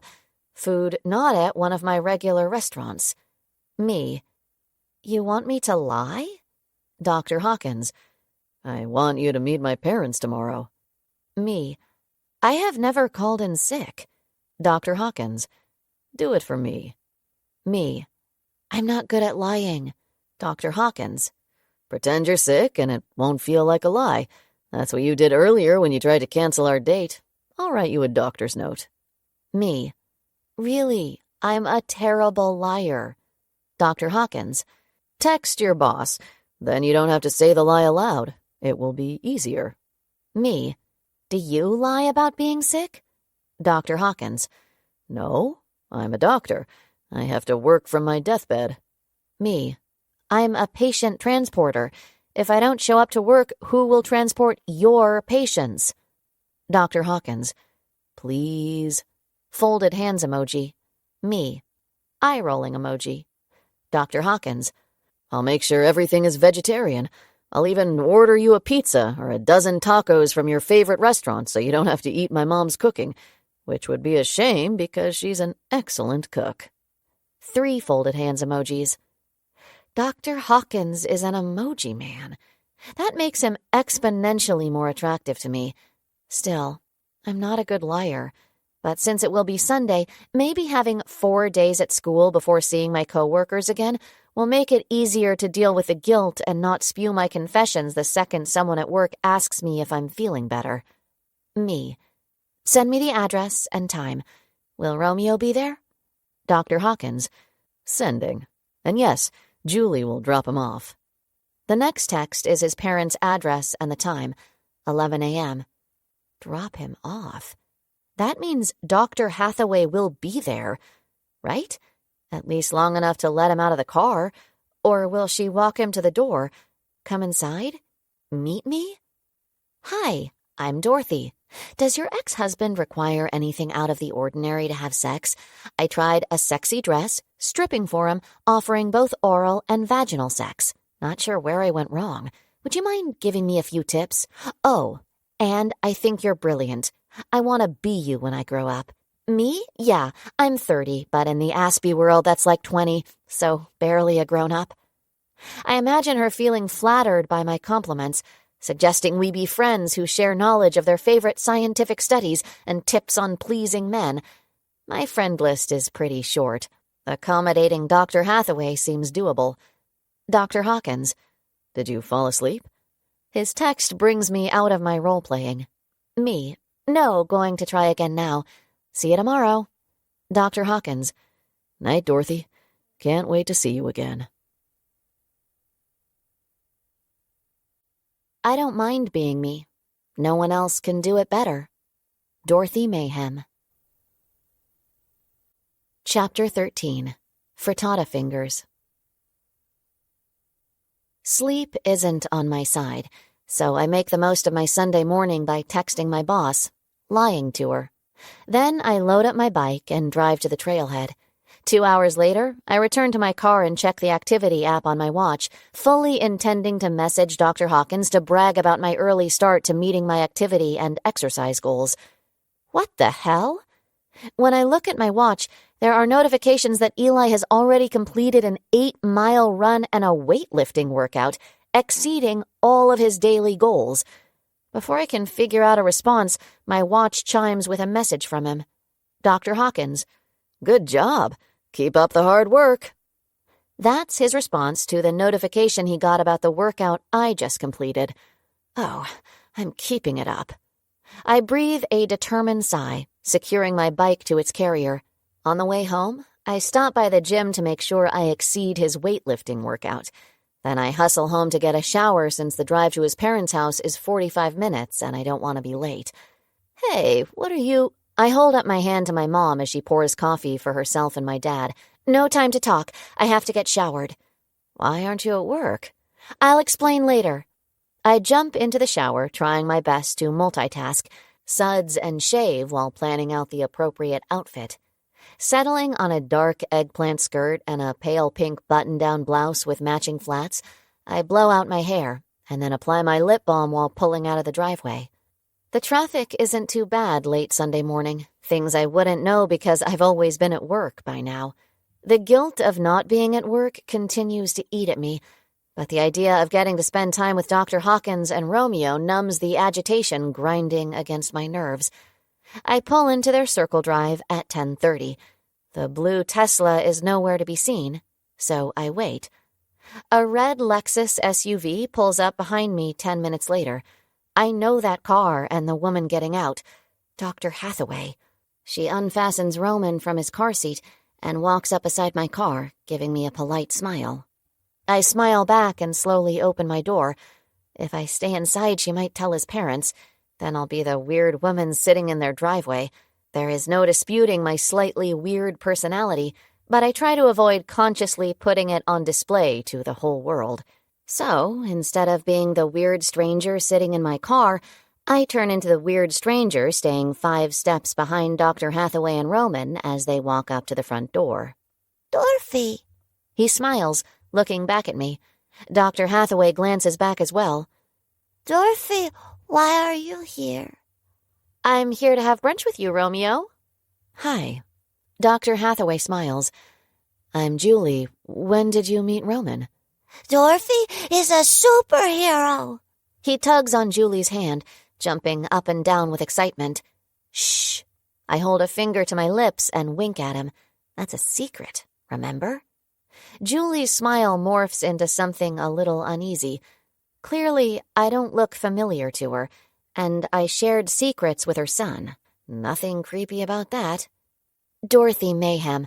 I'm actually a patient transporter at your hospital and a nursing student.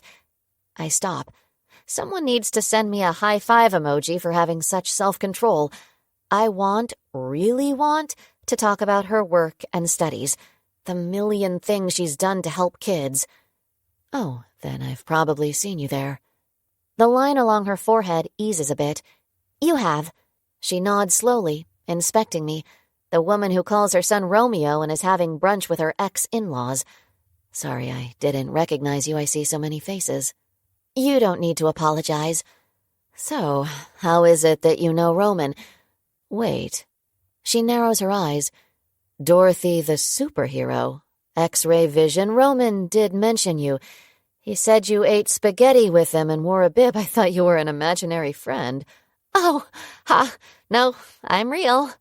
So you're a friend of Eli's? Grandma! Roman runs into the house when the door opens.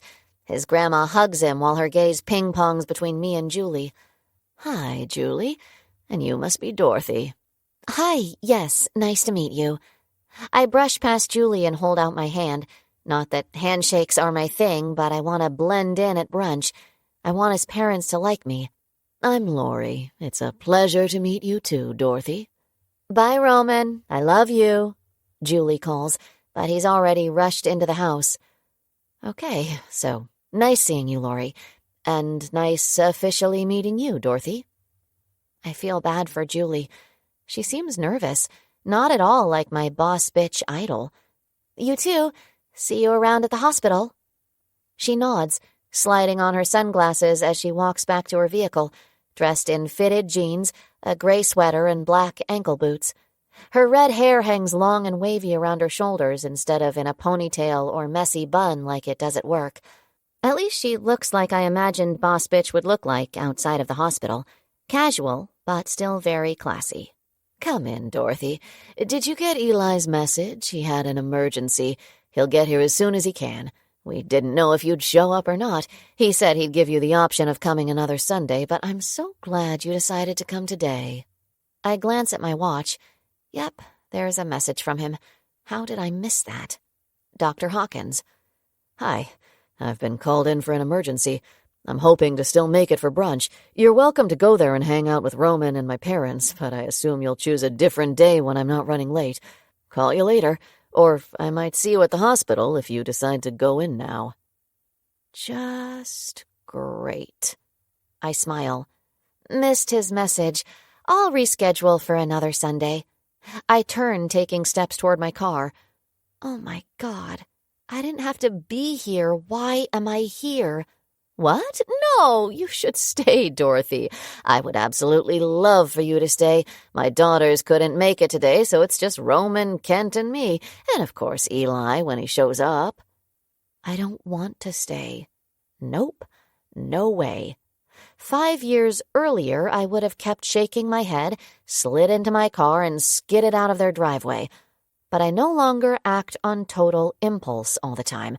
I've practiced deciphering neurotypicals, imagining what they would do in my situation, and reacting/mimicking accordingly. Thank you for the kind offer. I turn, plastering on a smile. But I'm a vegetarian. I'd hate for you to have to deal with my dietary restrictions. Have a lovely day. Have a lovely day seems to make everything okay. Like the time I told Kelsey, one of the X-ray techs, that her deodorant had worn off and she was emitting an offensive odor.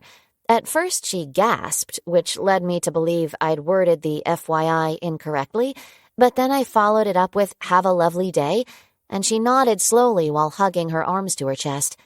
Aspies may not be best friends, but we are the most honest ones. Eli told me, everything I made for brunch today is vegetarian with lots of cheese. He said you have a thing for cheese. He did he? She has a better hand of cards today, so I take a deep breath and retreat toward the house. There is nothing I love more than spending time with strangers, eating food they make that I probably won't like, and making small talk. The hardest thing in the world for me to do. Lori leads me to her kitchen. It's big and clean. Tons of food fills a buffet table behind a large dining room table adorned with a sprawling bouquet of fresh flowers, real plates and flatware, and cloth napkins. It looks like a nice restaurant. Even the trays of food are garnished with herb sprigs and fresh fruits. Wow, this is quite the brunch. I honestly imagined coffee, bagels, bacon, and maybe a few donuts. Sounds like continental breakfast at a hotel. She laughs. I'm all about presentation. Me too. Only I have to work really hard at it, and rarely do I 100% nail it. Kent, she calls out the back door. Let's eat. Bring Roman. What can I get you to drink, Dorothy? Do you like mimosas? Yes, but I'm driving, so I'll pass. You can just do orange juice. It's fresh squeezed. Fresh squeezed, as in she fondled the oranges and squeezed them, maybe with her hands. I have my water bottle in my bag. I pull it out of my handbag. You sure? I nod. Please, grab a plate and help yourself. First through the line. I can do this. Yes, she probably touched everything on these platters, but I choose to believe she wore gloves. And first through the line means no one else has had a chance to touch the food first or sneeze on it. I grab a plate and silverware, real silverware, not the plastic kind that tastes like plastic. Yuck. Dorothy! Roman rushes in, with a tall, older version of Dr. Hawkins behind him. A few more wrinkles, gray mixed with dark blonde hair, and a more pronounced receding hairline. He's dressed in jeans and a trailblazer sweatshirt. Dorothy, this is my husband, Kent. Kent, this is Eli's friend, Dorothy. Papa, Dorothy is a superhero. Roman reaches for a plate behind me. Kent quickly grabs it from him. Nice to meet you, Dorothy. Dr. Hawkins has his father's smile. I return a genuine grin. It isn't awful here. Yet. Just the four of us. I can do it. With a few deep breaths, I can handle brunch with strangers. Show me what you want, Roman. Kent adds food to Roman's plate after Roman pokes the things he wants with his finger. I keep reminding myself I'm first in line, and clearly there will be no second trip for me, even if I do like the food. It's not that I don't adore Romeo, but I know darn well the chances that he spent most of the ride to their house with that same finger stuck up his nose are pretty good. Stop touching everything, silly. Lori rolls her eyes at Roman. We have company, and I don't think your friend Dorothy wants your little fingers touching all the food. A small amount of bile works its way up my throat. I just want to ignore his fingers and stay one step ahead of them, without imagining eating toddler-contaminated food. It's a little chilly out, but we have the porch heaters on, so you can head out that door. Kent nods to the door that he and Roman came through earlier. Okay. I head out the door and take a seat on one of the comfy outdoor chairs. After I steady my plate on my lap, I text Dr. Hawkins. Me. I didn't get your message in time. I'm at your parents' house. Hope you're going to make it soon. Don't kill a patient to get here, but please hurry. Grinning face with sweat emoji. I sit by Dorothy. Roman crawls into the chair next to me. Maybe you should sit at your table. It might be easier for you to eat, buddy. Kent puts Roman's plate on the little table in the corner of the porch. No, listen, Papa, listen. I sit by Dorothy. I'll sit by you, Romeo. I grab my stuff and move to the toddler table, twisting my lips at the little red chair for a few seconds. Surely it will hold me. Easing into it, I smile. Coming? I ask him. Romeo jumps out of the big chair and runs over to the table, taking a seat next to me in the blue chair. You really don't have to. Kent grins while chuckling. I prefer the kids' table. I shrug. It's 100% true. Lori makes her way out to the porch, letting out a little laugh when she spots me sitting next to Roman. Your dad's going to be jealous of you, Roman. You're stealing his friend. Roman plays with his food, ignoring his grandma. What's this? Roman jabs his finger into one of the tiny piles of food on my plate. I freeze, trying to play it really cool. I'm not sure. Roman Alexander, keep your fingers out of Dorothy's food. Lori scolds him. It's frittata. Do you want some? He removes his finger from my little square of frittata, sticks it into his mouth, and nods. Lori starts to stand. Here, he can just try some of mine. I lift my plate and hold it next to his while scooping all of it onto his plate. You don't need to give him all of it. Kent frowns at his grandson. I expect Lori to rush to get me more, which I don't want. No, she just smiles at me like I did something right, and she isn't going to play fixer with the food. Does she know I need to give him all of it after he stuck his finger into it? Maybe. She is a talk doctor. She probably knows my type. But I don't announce my Aspie status or show them my medical ID bracelet that I don't have for my neurodivergent condition. Have I already fucked up my pursuit of acting neurotypical today? What tipped her off? Probably the water bottle. I should have just drank the mimosa and asked my parents to come drive me home. That's what most people would do, right? How much more schooling do you have, Dorothy? Lori asks. For nursing? She nods. Yes. Are you getting a degree in something else as well? Not yet. I shrug. I have a bachelor's degree in science, and I'm a CNA and EMT. I hope this nursing thing works out. I'd like to work in the plastics field with Dr. Hathaway. She's so brilliant. Lori continues eating, giving me no visual feedback that I catch, anyway. Maybe she doesn't realize how brilliant her ex-daughter-in-law is. Eli is a brilliant doctor, too, Kent says, first glancing at Lori before smiling at me. Yes, he is, but oncology is pretty draining. It's not like okay versus better, disfiguring scar versus no disfiguring scar. It's always life versus death. It's watching parents grasp for false hope. I mean, when the treatment works, it's phenomenal, but when it doesn't, it becomes the worst job in the world. How long does my child have? Really? Could there be a worse question to have to answer? It's terribly hard on Eli, but he's the best at it. He's always been our most compassionate child, which is interesting since he's our only boy.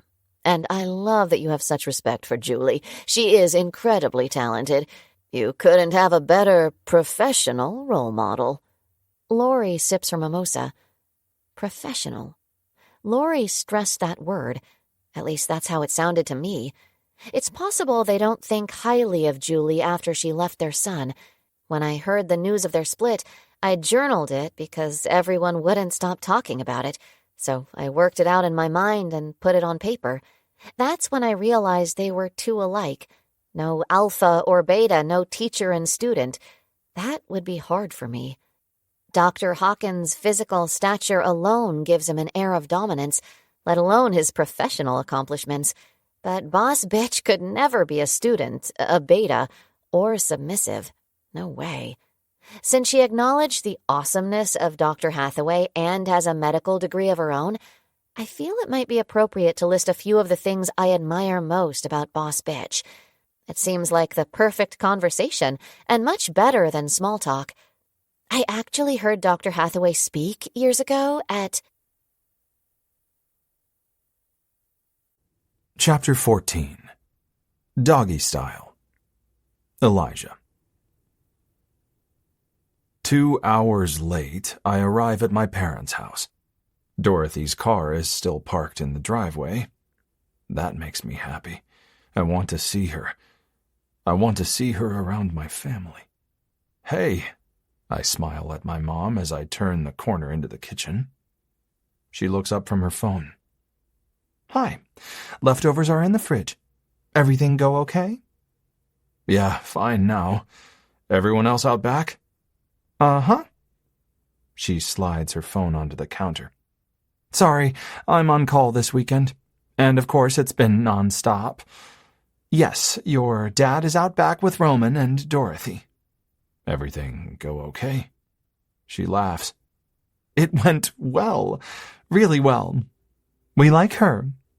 She adores Roman, even though he stuck his fingers in her food, and she sat at his little table with him. Of course she did. Dorothy is awesome like that. And Dorothy thinks Julie walks on water. I chuckle. Well, I don't know if I'd say she thinks Julie walks on water. No. Mom shakes her head. I'd definitely say she thinks she walks on water. Dorothy knows more about Julie professionally than you and I combined. But, she holds up a finger. At first it caught me off guard, and I wasn't sure how this would all play out. But now I think it's a good thing. If you and Dorothy get serious, I think her respect for Julie will be a positive for everyone involved. Dorothy could be the glue that holds everyone together with respect. I can't figure out how to properly have sex with Dorothy. A serious relationship seems a ways down the road. And she works 3 long shifts a week and goes to school. The last thing Dorothy needs is to be anyone's glue. Let's not get ahead of ourselves. I just wanted you to meet her, since she's met Roman. And I, at the moment, enjoy her company. I retrieve the food from the fridge, specifically the plate my mom made up and saved for me. Okay. I have to call in a prescription. I'll be right out.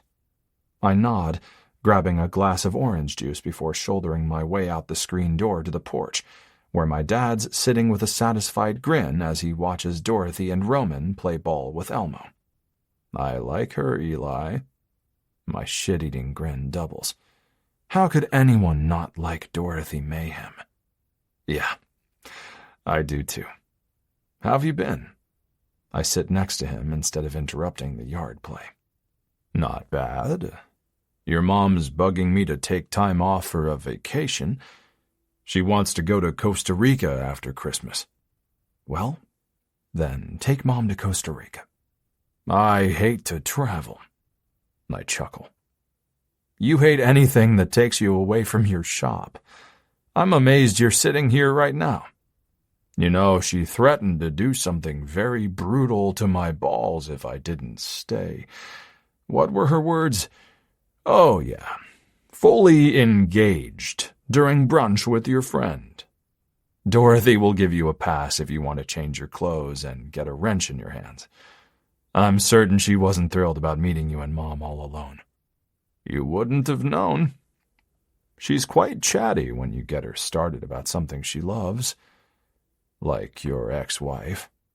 A grunt makes it past the spoonful of frittata in my mouth. I wipe it with a napkin. Was Dorothy here when Julie dropped off Roman? He shrugs. Beats me. Yes, Mom answers as she pushes open the screen door. They all arrived at the same time. I gathered there was a conversation happening on the porch before I opened the door. All friendly and amicable. Julie looked a bit thrown by Dorothy being here, but not necessarily angry. Just like it was unexpected. I wonder if I'll get a call or message from Julie. They must have discussed my inviting Dorothy to brunch. Well, too bad it's not any of her business. Now, Eli, Roman is her son too. She should be concerned enough to want to know that the people you bring into his life are good for him, and you should have the same concerns about the people Julie dates. I don't think she dates. I've heard she just has random hookups when I have Roman. Go, Julie. It's never too late to be a slut.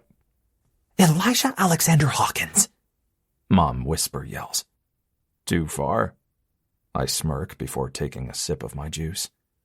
Yes, too far. That's your child's mother. Mom frowns. On Fridays, in her office during lunch, she adheres to a slightly more professional tone with me.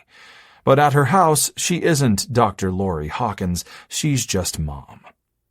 Brutally honest, and just as opinionated as any other mom is of their child's behavior. "Oh, woman down," Dad cringes. I shift my attention to the yard. Dorothy, you okay? I set my plate on the ottoman and jog out to the landscaped area of shrubs and river rock where Dorothy's on her ass, hissing as she pulls her scraped knees to her chest. Daddy, Dorothy's bleeding. Call 911. Roman squats next to her. Roman. I grab his hand just as his chubby little finger reaches for the blood on her knee. Don't touch her, boo-boo. It will hurt her, okay? It's fine. She starts to stand. I grab her arm, helping her to her feet. We'll get it cleaned up. What happened? Elmo cut me off. Not his fault. I was looking behind me at Romeo chasing me. Well, I know a good doctor. I help her toward the house. Dr. Hathaway already left. Not funny, Mayhem. I roll my eyes. She laughs. I didn't know if you'd get the joke. Well, not totally a joke. You okay, Dorothy? Mom asks as soon as we step onto the porch. Yep, fine. I'm clumsy by nature. First aid kit is upstairs under the sink, Eli. Thanks, Mom. I'm fine, really. We can just blot it with a paper towel. Or we can wash it properly and put some antibiotic ointment and a Band-Aid on it. Dorothy rolls her eyes. Sure. Or that. Nice of you to make it, Dr. Hawkins. Eli. And I'm sorry, really. It's okay. I like Roman. And even Elmo, in spite of recent events. Not my parents. I give her side-eye as we reach the top of the stairs. They're okay, too. But clearly it was only Roman and Elmo who wanted to play chase in the backyard. It's not an activity on my watch, so I logged it in under outdoor jog. Did you notice I'm kicking your ass now? The day's not over. I give her ass a playful slap as I usher her into the guest bedroom. Take a seat on the bench. I'll grab the supplies. Dorothy gives me a wide-eyed look over her shoulder. Getting a little sexual for a family brunch, Dr. Hawkins. She rubs her ass where I lightly tapped it. That wasn't sexual. It was playful. I grabbed the first aid kit and a hand towel. Would you spank your mom like that? She sits on the bench, crossing her arms over her chest. Really? You casually undressed for me last night in the back seat of your car, but a playful pat on your ass has, what, offended you? I kneel in front of her. I was dressed for sex last night. My mind was focused on sex. And there goes my dick, doing its own thing. But today, I'm dressed for brunch with your family, so I wasn't expecting the sexual advance. That's all. Grinning, I shake my head and clean her knees. I love your rules. Even if I haven't mastered them yet, I still love that you have them. You love to break them. She rubs her lips together when I glance up at her. They have luster, like she recently applied her lip balm. They look kissable. I apply 2 Band-Aids and part her legs just enough to wedge my body between them, placing my hands in the safe zone just above her ass. This feels inappropriate. Her words would carry more weight if she weren't staring at my lips. Your parents and Roman could sneak up here and wonder what's going on. Is something going on? I kiss her neck. She sucks in a sharp breath. You have to stop teasing me. I can't figure out what's a play date and what's a sex date. Not that we've had sex, because I can't figure out how to make you have it with me. And that's very frustrating. But anyway, you should behave. It feels like the right thing to do. Maybe I'm not the best judge of that all of the time, but this one is pretty obvious. Wait. I pull back, cocking my head to the side. You can't figure out how to make me have sex with you? Duh.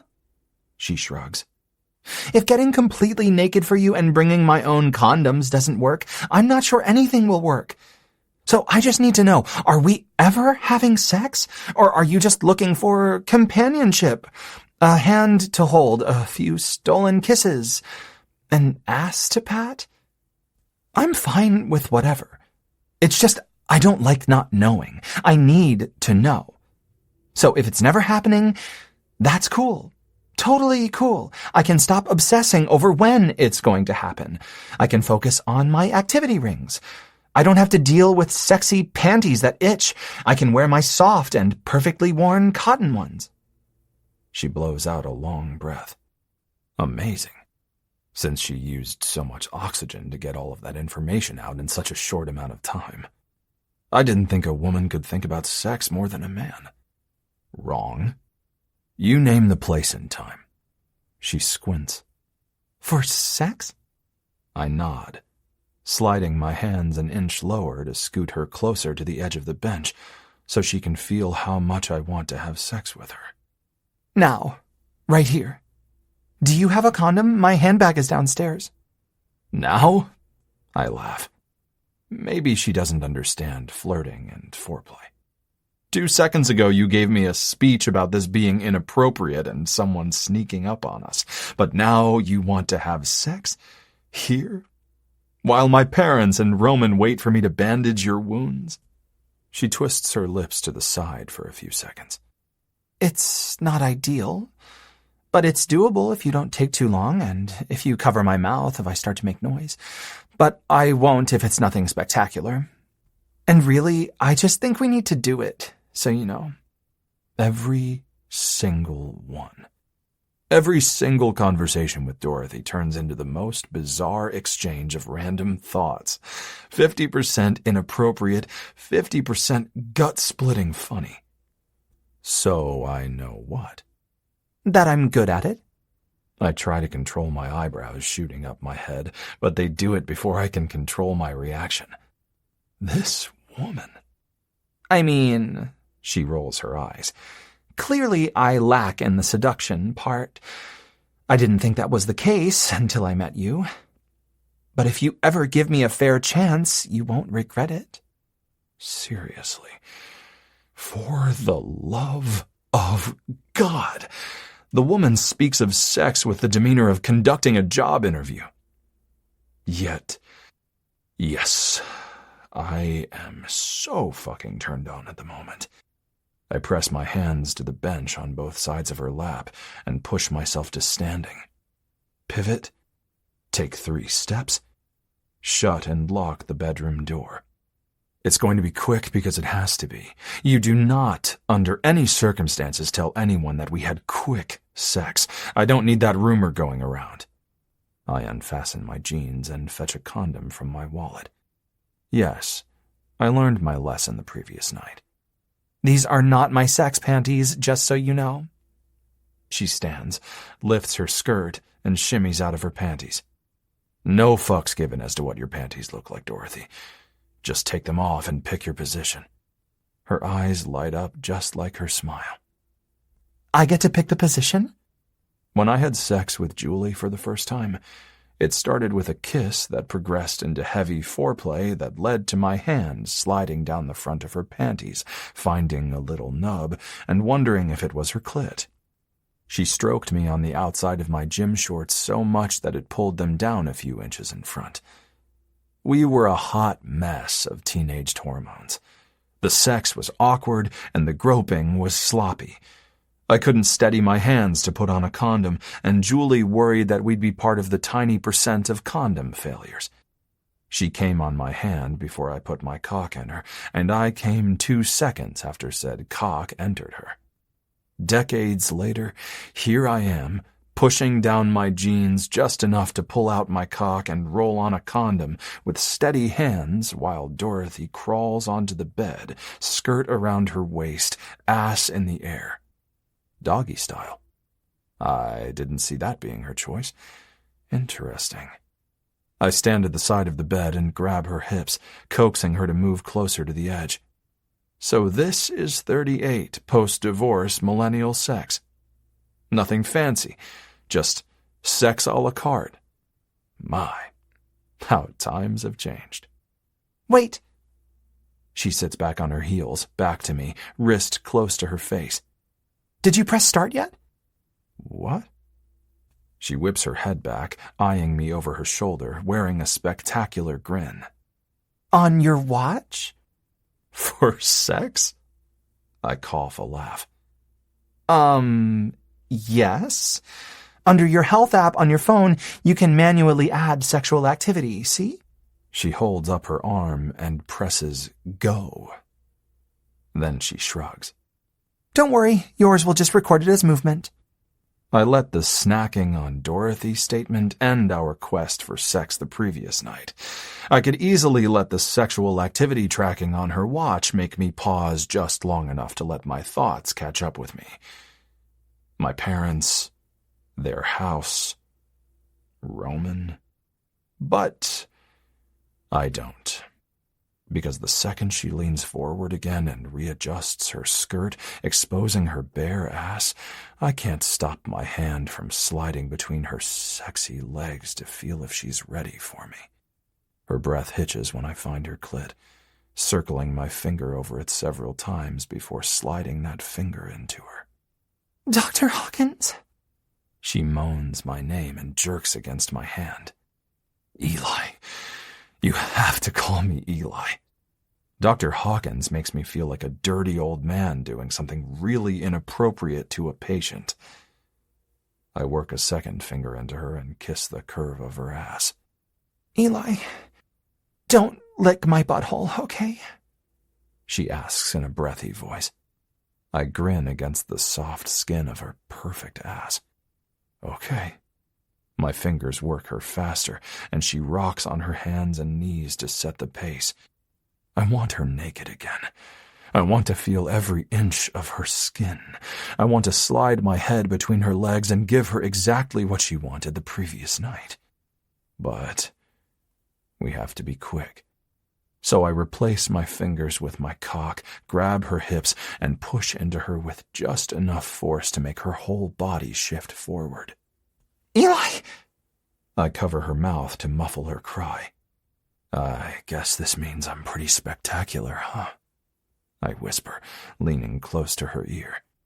With my hand still over her mouth, she nods. I won't reveal just how quick we finish, but it's too quick. So quickly that I have a hard-on again by the time she slides her panties back on. 40 calories is all? She frowns at her watch before slipping her feet into her flats again. After I dispose of the condom and fasten my pants, I grab the back of her head and kiss her. I kiss her like I want to have sex with her, slow and deep, exploring every inch of her mouth the way I want to do to her body. Her hands claim my shirt, keeping me close, and she hums into the kiss, softer than earlier, but just as sexy. Seconds, maybe minutes later, I pull away a few inches, admiring the pink blooming in her cheeks and her slightly swollen lips licked clean of all her coconut lip balm. Dorothy Mayhem, you are full of surprises. I curl her hair behind her ear on one side. Apparently, foreplay and seduction are not her game. Or maybe it's a thing of the past. Jesus, am I really that old and clueless about dating and sexual trends? Told you I was good at sex. She smirks.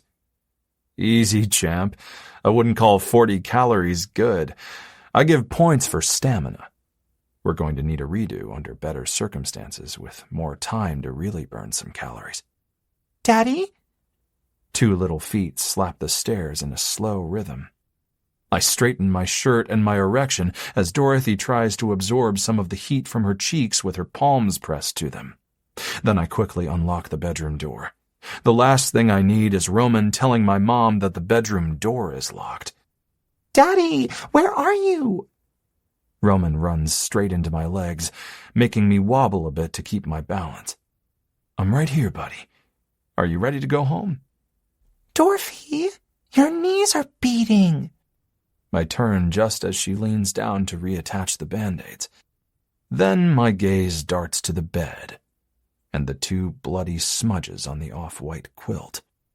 My face twists into a grimace as Dorothy's gaze follows mine. Oops. She looks back at me, mirroring my grimace.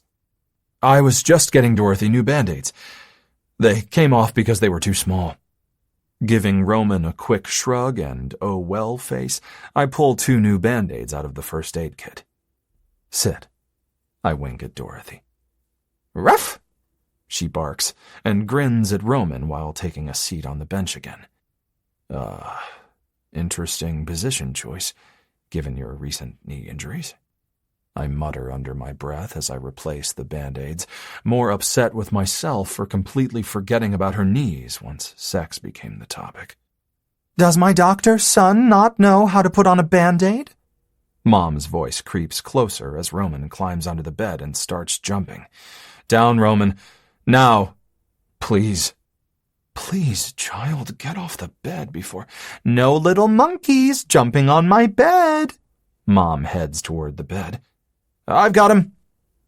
Before I manage to replace the second Band-Aid, I stand, plucking Roman from the bed and turning to face my mom, hoping to block her view of the bloody smudges.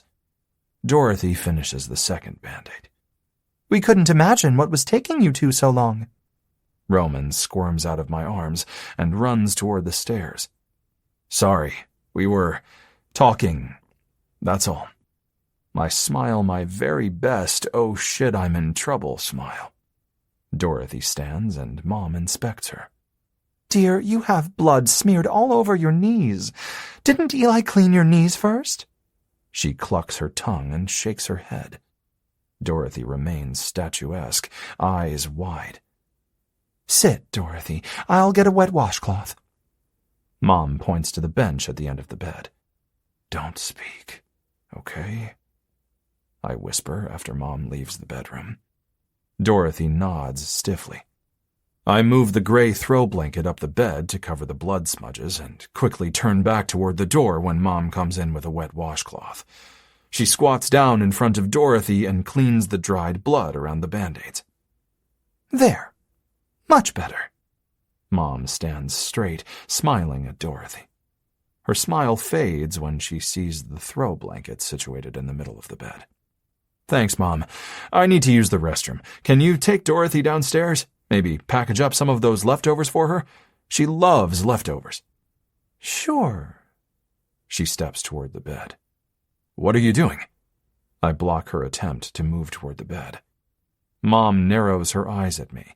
Yes, I'm acting incredibly weird, extremely paranoid. I'm just fixing the blanket on the bed. I thought you were going to get Dorothy leftovers. I plant my fists on my hips to widen my body like a gate she can't pass. Yes, Eli. I just want to straighten up— Mom, Dorothy doesn't have all day. The room falls silent. Mom's head jerks backward as Dorothy grimaces, trapping her lower lip between her teeth, wringing out her hands in front of her.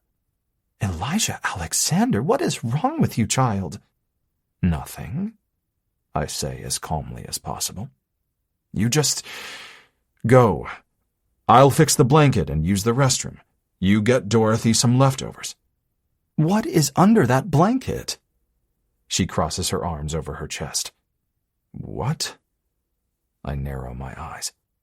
I wasn't born yesterday. You're acting like you used to act when you broke something and didn't want me to find out. You might be a grown man now, but you still lie to your mom like a 10-year-old boy. What is under that blanket? Did Roman get it dirty with his bare feet? Yes, just let me have it cleaned. I don't want you to worry about— No! Dorothy yells before cupping her hand over her mouth. My mom turns toward her while I shake my head so hard it makes my neck hurt. Dorothy's eyes ping-pong between us. I silently plead with her. No? What, dear? It wasn't Roman, she mumbles from behind her hand. Dorothy, it's okay. He's not going to get into any trouble. A nervous laugh infiltrates my words. It was me, she says, dropping her hand from her mouth. I got blood on your quilt. I'm really sorry. I will replace it if it doesn't come out in the wash. Dorothy, I'm not worried about a few drops of blood. I'll get them out. Mom shoulders past me and removes the throw blanket. Oh, I guess it's more than a few drops. Did you faint face first or something? She cocks her head, inspecting the smudges. Too much. Way too much. Yes, a little lightheaded. I grab Mom's shoulders to steer her out of the bedroom. She brushes me away, shooting me a scowl before returning her attention to Dorothy. Well, looks like you have plenty of color in your cheeks now. Dorothy presses her palms to her cheeks, patting them gently. Better get used to a little blood, dear. You could potentially see a lot of it as a nurse. I'm fine with blood. Dorothy acts a little offended. It's not the right time to get offended. Just not your own. That's pretty common. Mom heads toward the stairs. Thank God. No, I'm fine with my own. Dorothy chases after my mom like she has a point to prove. No points need to be proven. We just need to get the hell out of here. I didn't get lightheaded. Dorothy claws at my hand covering her mouth. Let it go, I whisper in her ear. Elijah Alexander! Here we go. I remove my hand. What in God's name are you doing to her? Mom stands halfway down the stairs with a look of horror etched into her face. Dorothy curls her hair behind her ears and lets her hands flop to her sides as she releases the world's biggest sigh. We had sex. I chose doggy position, totally forgetting about my knees. I'm so sorry. I should have said missionary. Closing my eyes, I rub my temples and drop my chin to my chest. How is this my life? Oh. My mother stretches that "oh" out for many seconds. I see. Dorothy, we'll meet you downstairs. I need a few minutes with my son. Okay. Okay. Damn. Dorothy holds no remorse in her voice. No embarrassment. No concern for the fact that I'm about to be grounded for life. Yes, I feel certain my mother would ground me. At 38. The pat, pat, pat of Dorothy's steps fade, but the slight creak of the steps gets louder as my mom inches toward me. I can't look at her. There is a good possibility I will never be able to look her in the eye again. Eli, Mom, I'm so incredibly proud of you. What? My head snaps up. Yep. It's pride that shines along her face, feeding her smile, glistening in her eyes. Way to go. I've wanted this for you for months. The right woman who would drag you out of your cave of desperation and depression.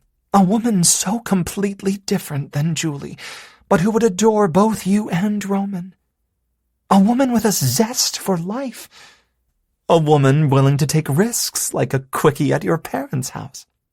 Blink. Blink. Blink. Blink. Blink. Blink. I don't know if Dorothy is necessarily a risk taker. I think that if she's on the spectrum, then she just became a little fixated on proving something, I say. My mom won't stop grinning at me. Normally, parental pride is a good thing. Not now. Not when fucking Dorothy Mayhem doggy style is the reason for Mom's glowing pride. No. Just no. What was she trying to prove? We're done talking about this. I brush past her to the stairs. You'll tell me Friday. I'll never tell you. Sorry, Mom. Mom packs leftovers. But I can tell by the horrified expression on Dorothy's face that she will not eat them. Thanks for brunch. It was better than I imagined. Dorothy gives my mom a sincere smile. Mom chuckles. You are most welcome here any time, Dorothy, with or without Eli. I roll my eyes and corral Roman by tossing him onto my shoulder. Thank you, Mom, for another great Sunday brunch and your hospitality. I kiss her cheek.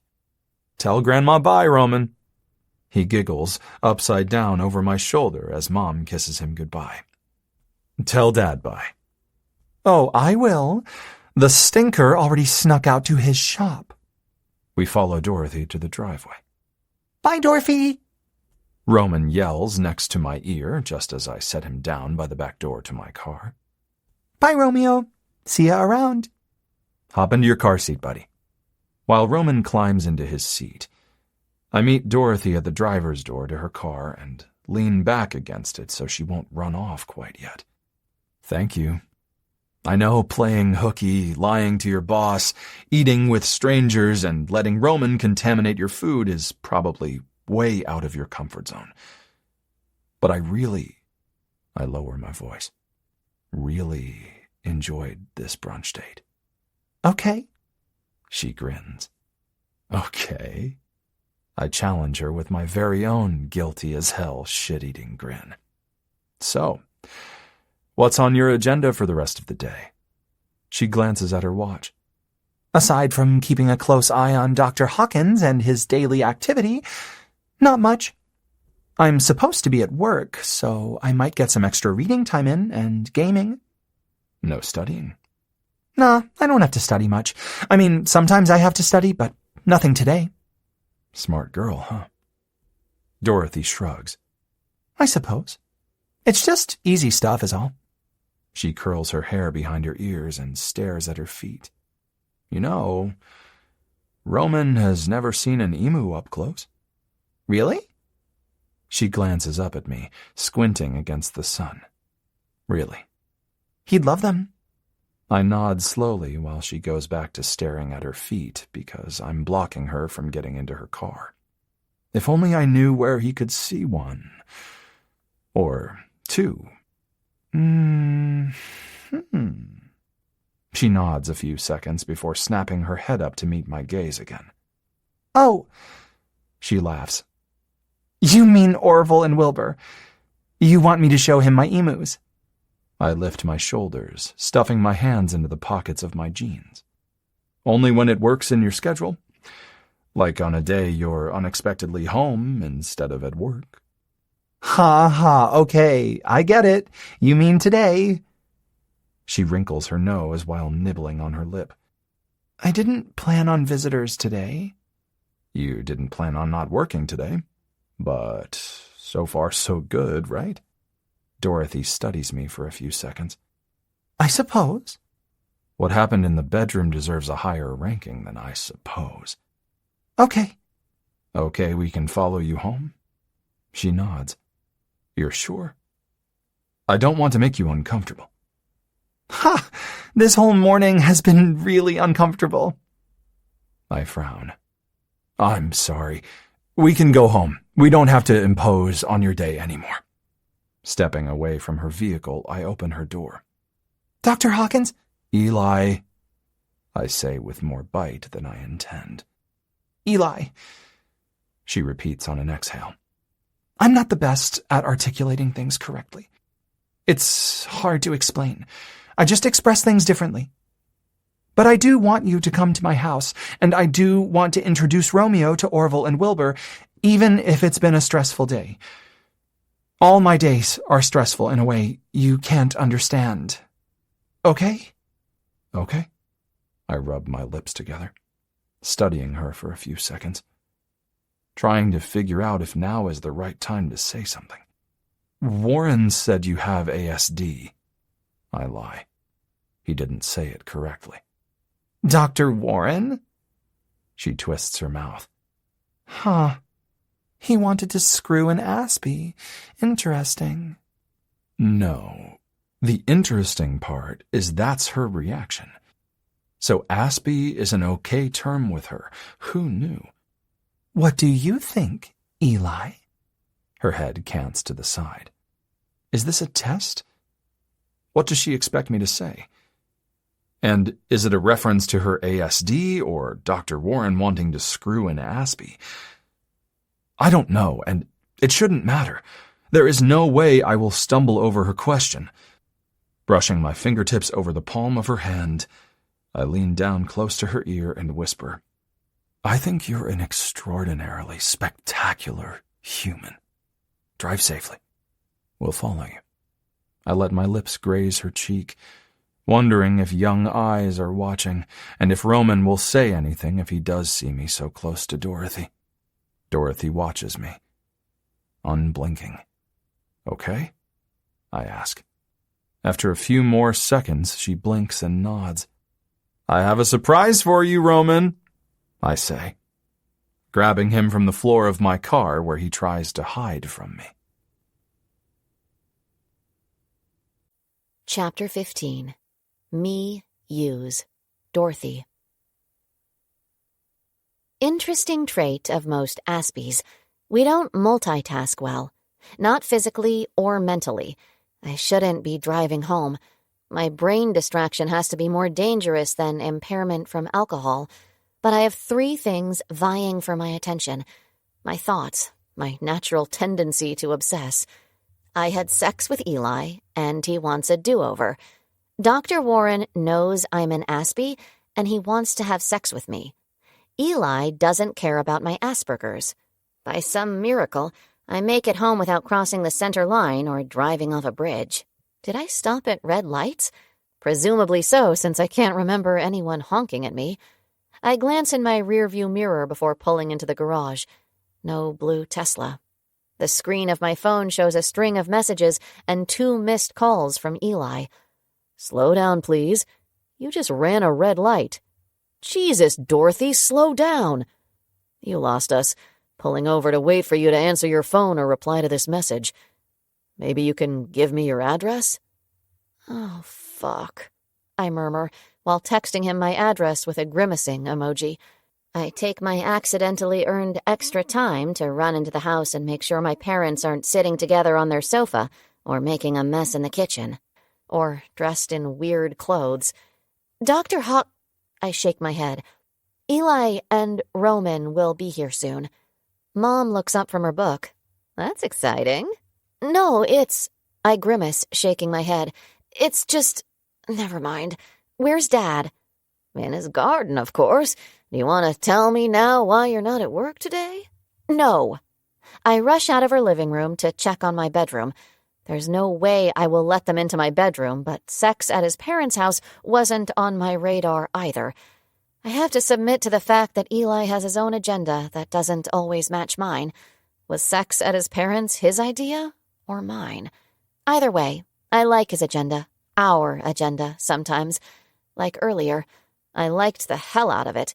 I wanted to like it again, right after I liked it the first time, but that seemed greedy and maybe disrespectful to his parents and Roman.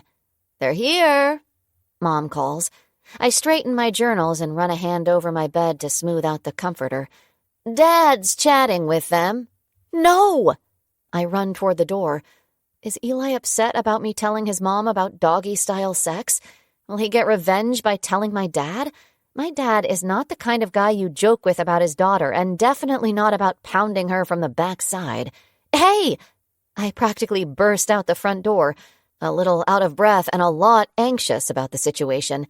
Eli and Roman on my property. Eli and Roman meeting my parents for the first time. Eli with that "I just fucked your daughter" look on his face. Okay, I might be incorrectly reading into that look, but it still feels like a real possibility. Hey, glad you made it home safely. Eli smiles at me. Sorry, I totally got distracted and didn't pay attention to the fact that you were no longer behind me. Your phone didn't ring in your car? She drives like a bat out of hell. Dad shakes his head. And if she's distracted, a fire alarm could fall on deaf ears. You should introduce us, Dorothy. Mom's voice chimes right behind me. Randy already introduced himself. I'm Eli, and this is Roman. Eli holds out his hand to my mom. Kelly, nice to meet both of you. Dorothy talks nonstop about you. Mom, I mumble between gritted teeth. Eli winks at me as Roman tugs on his arm. Daddy, look! He points to my Orville and Wilbur strutting toward the fence. Listen, Daddy, listen! I laugh. Let's go see them, Romeo. I hold out my hand, and he takes it. You can come too, Eli. I'm good. I'll just stay here and chat with your parents. No, you need to come meet my emus. He chuckles along with my parents, but after a few seconds, I hear the rocks behind me crunching beneath his footsteps. Big Bird, Daddy, look at the big birds! Yes. What did I tell you they're called? Miyus. Oh my God, this kid is so damn adorable. Emus. I lift him up as we approach the fence. This is Wilbur. He's a lover. I stroke Wilbur's neck. And this is Orville. He's a little ornery. You'll see what I mean. He's a little more spastic. Ruff! Gemma runs toward them. And this is my girl, Gemma. She has access to the fenced-in area in the house. Orville has managed to get himself caught in Gemma's access door more than once. Sa. Roman says with reverence as he pets Wilbur. Look, Daddy, a doggy. As soon as the emus catch sight of Gemma running toward them, they take off like two robbers fleeing a bank. And so the chase begins. I laugh. Who wears out first? Eli asks. Gemma. Those birds can run for hours and then cool off in the pond or kiddie pool. Daddy, look at the Miyus run. They're fast, huh? Yes. Roman punches the air with his little fist. Daddy, look. He points to my trampoline. Oh, that looks dangerous. Eli shoots me a tight-lipped smile. Daddy, let's bounce. Tiny fracture to my arm, but other than that, it's been pretty safe. Let's check it out while those three wear themselves out. I set Roman down, and he runs straight to the trampoline. We jog to catch up to him. I help him in through the mesh doorway and crawl in behind him. This view might be worth a tiny fracture. I glance back at Eli's smirk as he stares at my ass. He's seen his share of it today. Perv. I roll my eyes. It's not my fault you keep putting it in my face. We take turns jumping with Roman, having a fun day I didn't expect. Then we play with Gemma, Orville, and Wilbur once their energy settles into something more manageable for Roman. And by manageable, I mean they are perched on their clean blankets in their shed, letting Roman love on them. I take at least 50 photos. What are you going to do with all of those pictures? Eli asks as I flip through them. Put them on their Instagram page. Whose Instagram page? Orville's and Wilbur's. What? Your emus have their own Instagram page? I hold up my phone. Eli's eyes try to pop out of his head as he leans closer to my phone. Your emus have over 500,000 followers? Is that for real? Real. I shrug. What can I say? People like animals better than humans. I know I do. He chuckles. Clearly, you might not be alone. He nods toward Roman asleep between Wilbur and Orville. I have to snap 10 more pics. Do you have a personal account, a Dorothy Mayhem account? Yeah? And how many followers does it have? I pull up my account and show him. He lifts his right eyebrow at the screen. 13 people? It's a private account. I don't let that many people follow me. So your mom and dad? Who are the other 11? Couple people from work and school. My chiropractor, who my mom has a huge crush on, and several patients who share my taste in awesome tennis shoes. He pulls out his phone and moves his thumb over the screen. A few seconds later, my phone vibrates with an Instagram follow request from Eli Hawkins.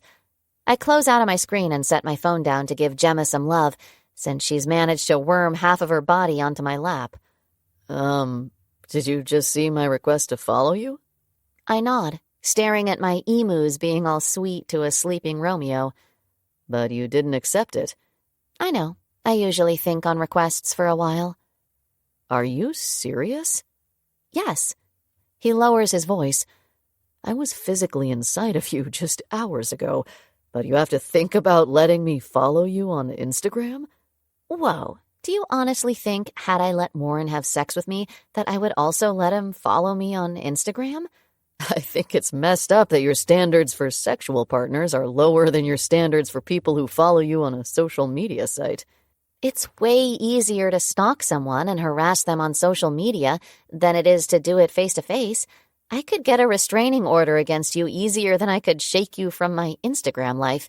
Do you realize how many creeps have multiple accounts? I mean, some psycho could steal a bunch of photos of, say, emus and set up an adorable little account to attract unsuspecting victims. Well, he flaps his wordless jaw a few times before finishing his thought. Okay. You think about letting me follow you. Clearly you weren't ready for me to follow you to your house, so I waited, and I will wait for you to let me follow you on Instagram. Not funny. I wasn't trying to lose you. I just had too much going on in my head. Well, I'd love to crawl into your head sometime. No, you wouldn't. It's a dark hole with blundering ideas. It's where good intentions go to be suffocated. It's a freight train with no brakes. It's a million scenes from movies, books, and real-life observations, all trying to find where they fit into my own life, all waiting to be acted out at the right time. It's an incessant replaying of missed cues and misspoken words. He narrows his eyes. I look away and shrug. I don't mind being me. No one else can do it better. Chapter 16. The G-Spot. Elijah. I could fall in love with Dorothy Mayhem, even though my analytical brain won't go there, not even a tiny bit. I'm a father. The woman I thought was the love of my life left me because she wants to be someone else without me. My mom is right. I reside in a cave of desperation and depression. Dorothy doesn't attract me with her attempts to mimic neurotypical people. She captures little pieces of my heart with her whispered honesty. I feel it, just in a different way. Good. I've been good. How are you doing, Eli? Concerned friends ask. I'm good. How's it going being a single dad? It's good. How's your relationship with Julie? It's good. How's Roman adjusting? Good. Good. Good. He's good. I'm good. Julie's good. It's all so fucking good. Except it's not. I'm going to run to the restroom, Dorothy says. I snap out of my reflections of goodness. Oh, okay. I'll wait here. I don't want him sleeping much longer, but another 30 minutes will make the rest of my day easier because he'll be in a much better mood on the ride home. Stay as long as you want. She smiles. Come on, Gemma. 30 minutes later, Roman is still asleep between the two emus, and Dorothy hasn't returned. She must have some gastrointestinal issues. I hope it has nothing to do with brunch. She'll never go back to my parents' house for brunch, and I definitely want her to go back. Roman. I rub his back as Orville inspects my hand with his beak. Time to wake up, buddy. He stretches out on the blanket, startling Wilbur, who quickly stands up, as does Orville. I snatch my son out from between them and carry him to the house. After ringing the doorbell twice, Kelly answers. Oh, hey. She lifts onto her toes to look over my shoulder. Where's Dorothy? She ran to the restroom a half hour ago. Might want to check on her. Oh, geez. She probably thinks she's dying. That girl is such a hypochondriac. Kelly steps aside for us to come into the entry. Everything is tidy. Not overly decorated, pretty basic white kitchen, a few framed photos on white walls, hardwood floors etched with scratches, probably from Gemma. Dorothy? Kelly knocks on the bathroom door several times, then turns the knob. It opens to a dark, empty bathroom. Dorothy? She nudges open another door. All I can see is the bottom of a bed. Maybe she went out the back door and you just missed her. She walks down a short hallway and opens one more door. Oh my God, what are you doing? I slip off my shoes and Roman's shoes and creep down the hallway behind Kelly. What? Dorothy pulls wireless headphones from her head and pauses her Xbox game. You have guests, and you left them to play Xbox? She shrugs, glancing past her mom to me, wearing a curious look on her face. How was nap time? Kelly turns toward me, shaking her head and rubbing her temples. I'm so sorry. I really thought we taught her better than this. Better than what? Dorothy stands, making her way to us. Nothing, Dorothy. Nothing. Kelly shuffles past us and just keeps walking. Romeo, do you like Xbox? I like Xbox. He squirms out of my grasp. I bought you a Toy Story game while you were napping. Dorothy brings up the game while Roman grabs the control. Julie would crap her pants if she knew Roman was playing electronic games. At least that's what thought comes to my mind. I have no idea what Julie would or wouldn't do anymore. All I know is Dorothy bought my son a game so he can play it on her Xbox. Want me to show you how to play? She asks, starting to take the remote from him. No, I do it. Okay, that's cool. Have at it. She backs away, watching him with a grin on her face. I move behind her and slide my arms around her waist, resting my chin on her shoulder, both of us out of Roman's view. Not that anything is going to tear his attention away from the huge TV screen and his fascination with the remote, which I don't think he knows how to use. Still, random things happen on the screen when he presses the buttons, and that seems to entertain him. You left me in the barn. It's a shed, and I had to use the bathroom. And play Xbox? You weren't saying much, so I assumed we were done talking. Roman was sleeping. What's the problem? She turns in my arms, pressing her hands flat to my chest. I don't mind being me. No one else can do it better. Her words belong painted on the walls of every children's hospital, every church, every school. If every human could possess Dorothy's humble confidence, the world would be a much better place. No problem. You're mad that I didn't go back out to the shed? Nope. You are. My mom's mad, too. Go figure. Dorothy failed social etiquette rule number 473. I take several steps back and pull her with me, to take us a little farther away from young ears. I failed to keep my marriage of 13 years together with a 2-year-old child at the time. I attend countless funerals of children who I failed to keep alive. I probably know a lot of social etiquette rules, but they don't save marriages and they don't save lives. So fuck the rules. If you want to play Xbox while I'm in your shed, play Xbox. If you want to cancel a date because you're not prepared for something that might happen, then cancel the date. If you need to take weeks or months to decide if I'm worthy of following you on Instagram, then take the time. Now you're making fun of me. No, just really hoping I get to see your secret social media posts. She looks at her watch, narrowing her eyes before scraping her teeth along her bottom lip. We should go. I release her from my hold. I want to get my walk in, that's all. You can stay. We can walk with you. The second the words come out, I know better. I feel her body stiffen even without touching her, and her face contorts into a nervous grimace. On second thought, we're going to head home. Dorothy makes no attempt to argue, no attempt to make it seem like walking with her would be okay. That is my lesson today. Dorothy needs time alone. It isn't personal toward anyone else. It's her personality. More of a good thing is just that. More. Not necessarily better. So even if I crave more time with her, I need to wait. I want the desire to be mutual. The last thing I can handle at this point is having feelings for another woman who wants to get as far away from me as possible. Go walk. If it's okay with you, I'm going to give him a 5-minute countdown. He does better if he knows his time is almost up instead of me grabbing him and hauling him out the door. Yeah, sure. Absolutely.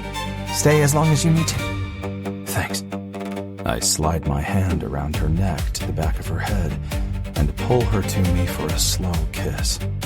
She steadies herself by holding my arms. I peek past her to see if Roman is still entranced by the Xbox. When I determine that he is, I slide my other hand to her face to deepen the kiss. Dorothy used to stiffen at this point, like it bothered her to swap saliva or let our tongues touch. But things have changed, and right now she seems perfectly willing and even a bit eager to let our kiss build into something that might require a bucket of cold water to extinguish. I pull away first because I want to keep her wanting me. And that sucks. Julie stifled my confidence in a way that feels permanent. Will I always wait for the other shoe to drop? Will I bring paranoia with me to every relationship? Will I become the needy person in the relationship who requires constant affirmation that everything is fine, that everything is good? Dear God, I hope not. Thank you for buying Roman that game. Oh, yeah, I'll buy him all the games he wants. Well, let's start with just one. Yeah, don't want it to turn into an addiction like it has for me. You're addicted to Xbox? Xbox, Netflix, certain music. I have a lot of obsessions. If you're lucky, you might become one of them.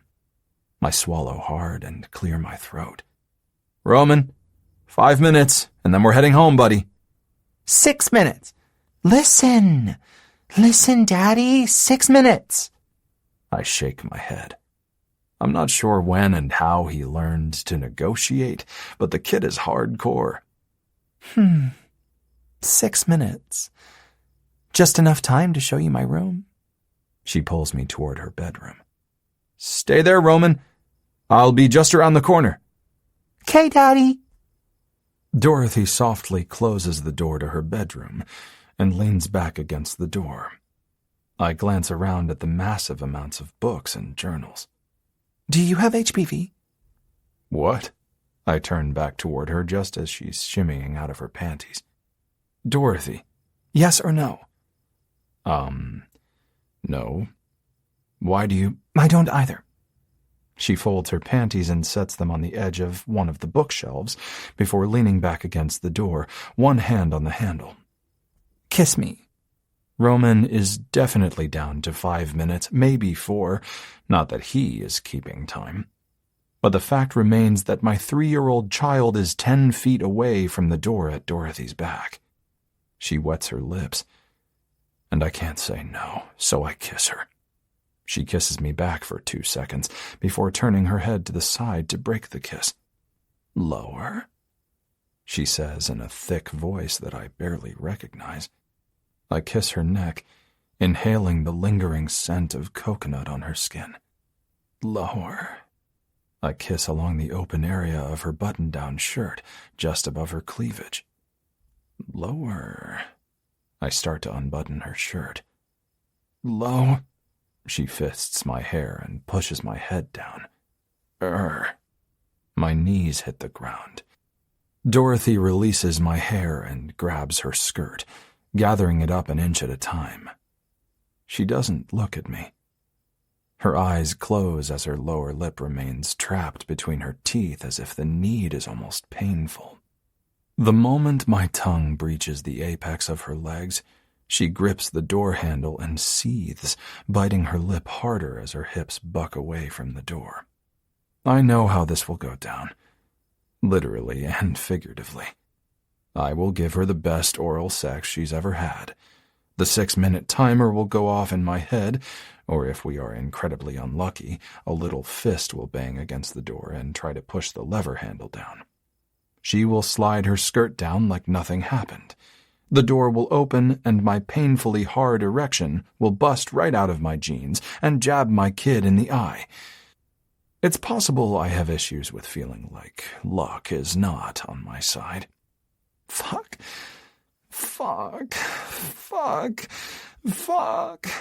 she whisper chants as she releases her skirt and grabs my hair again, jerking it in the direction she wants me to go like my head is an Xbox controller. Do you know where my G-spot is at? Her eyes open as she gives me a pointed look. I nod, keeping my tongue moving. Then find it. Mayhem synonyms. Chaos, havoc, madness, trouble, disorder, pandemonium. Yep. All of those fit Dorothy. I slide 2 fingers inside her. Nothing like being put on the spot, or having to find it. A real-life oral pop quiz. For 10 extra credit points, find the G-spot. She bites her lips together and nods repeatedly as her eyes pinch shut. Her right hand tears at my hair until I coax an orgasm from her. Then she loses all control of her legs. I pull my fingers out so I can grab her hips to keep her from collapsing while my mouth stays between her legs. Our gazes meet. Her eyelids are heavy, and her fingers stroke my hair. A silent thank you. I slowly climb to my feet. No, Dorothy jerks her head to the side when I lean in to kiss her. I don't want to taste myself. Yuck. Nope. No way. She peeks open one eye. But you wanted me to do that to you. Yes, but I don't want to do it to myself. I step back, adjusting my cock before it pokes a small child in the eye. Okay then. Are you mad? No. Painfully turned on? Yes. But that's why God made cold showers in 3-year-olds. Okay. Well, she shrugs. Thanks. I shake my head on a small laugh while using the back of my hand to wipe Dorothy's yuck from around my mouth. Anytime. We can hug. I laugh again. A hug. The ugly stepsister to the French kiss and the blowjob. Okay. I try to wrap my arms around her, but it's like we're 2 people trying to get past each other instead of hugging. She can't decide which way to move her head. If she were my height, we would bonk heads. It's an odd hug. I can't explain it. Before, when I'd held her to me and kissed her passionately, she grabbed my arms or my shirt, sometimes even the back of my neck, and pulled me to her with such need and desire. We had doggy-style sex earlier today, and I just went down on her for about 4.5 minutes, including a successful conquer of her G-spot. But after all that, the one thing Dorothy Mayhem truly sucks at is hugging. So I hug her to me like I do to Roman when he doesn't want to be hugged. And she gives my back a very awkward series of pats. Pat, pat. Pat, pat, pat, pat. It doesn't even feel like a hug, more like 2 strangers forced to move together in a tight space to let someone else by. We'd better go. Yep. She quickly releases me, not that she was really holding on to me. I'll get him off the Xbox while you wash your hands. For the record, I planned on slipping into the bathroom to wash my hands before getting Roman. I swear. But the fact that Dorothy insists on it before I have the chance to do it only magnifies the huge difference in the women I've chosen to be in my life. During the end of our marriage, when Julie was evidently experimenting with her new personality, the one she tested a few times with me, unbeknownst to me, she sat naked in bed, back against the headboard, legs spread wide, and she masturbated in front of me. Then she stuck her wet fingers into my mouth and told me to taste her. But never did she suggest either one of us go wash our hands. Great. Thanks. I grin as Dorothy opens the door. Sure. No problem. I love this. It fills me to the brim with happiness, the way that Dorothy shifts from a vixen telling me to find her G-spot to a polite no problem like I just spilled a few drips of coffee on my shirt and she's going to watch Roman while I slip into the bathroom to pre-treat the stains. As much as I want to believe I know Dorothy Mayhem, I've only caught tiny glimpses of her. Each one so luminous, I know she's too bright for anyone to ever truly see all of her. After I wash my hands, I make Roman go to the bathroom before the car ride. Dorothy waits outside for us, already changed into yoga pants and Nikes that match her burnt orange t-shirt. Bye, Dorothy. We will be back. I will play S-Boss. Bye, Romeo. She hunches down in front of him and gives him a wrinkled-nosed smile. Roman tackles her with a hug. She falls backward, lying stiffly on the ground with Roman's arms encircling her neck. Whoa, buddy, that's enough hugging. I peel him from her body and hold out my hand to help her up. She brushes off her backside and laughs. He's quite the little hugger. I'll be ready next time. I bite my tongue as the words "you could learn a few things" sit idle between my pursed lips. But she said she'd be ready next time. And that means she welcomes more hugs from my son. Have a great walk. Okay, thanks. She holds up her hand in an awkward wave as I carry Roman to the car. All these leftovers sat in my car. Oh, shoot. Can't eat them if they haven't been refrigerated. She shrugs. Sorry. I know you were really wanting them. I smirk. She returns a tight smile, her weak version of lying. Chapter 17. Gleaning 101. I make it 3 days before pressing send on my phone to call Dorothy. Aside from her random sexual demands, which happen with a moment's notice, she qualifies as the world's least needy girlfriend.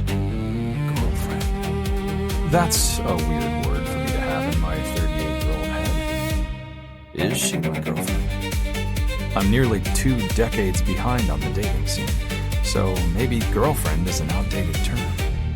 She doesn't answer my call, even though it's past her scheduled time at the car and dog wash. Maybe she's still walking. Before I can speculate anymore, my phone vibrates with a text from her. Dorothy, what do you need? Me. I need to talk to you. Dorothy, texting not work for you? I chuckle. Me. I like the sound of your voice. Dorothy, what do you want? She sends a voice text. I mean, of course she does. That makes me laugh more. It makes that infinite happiness bubble to the surface again. I return a voice text. I need a babysitter for Roman tomorrow night. Not a lie. Granted, my parents or either one of my sisters will happily watch him, but that won't give me a chance to see Dorothy again before work on Friday. Dorothy. Sure. Beaming emoji with smiling eyes. What time? I get back from gleaning around 8. High five emoji. Me. I have an appointment at 7. Thinking emoji. Dorothy. Oh, bummer. Sorry. Slightly frowning emoji. Me. What do you have going on at 7? Dorothy. Gleaning. Apple emoji. Cookie emoji. Me. Could you skip it one night? Dorothy. Sure, I'll let the poor, homeless, hungry people know I can't help feed them because you need me. What is your appointment? Me. Massage? Dorothy.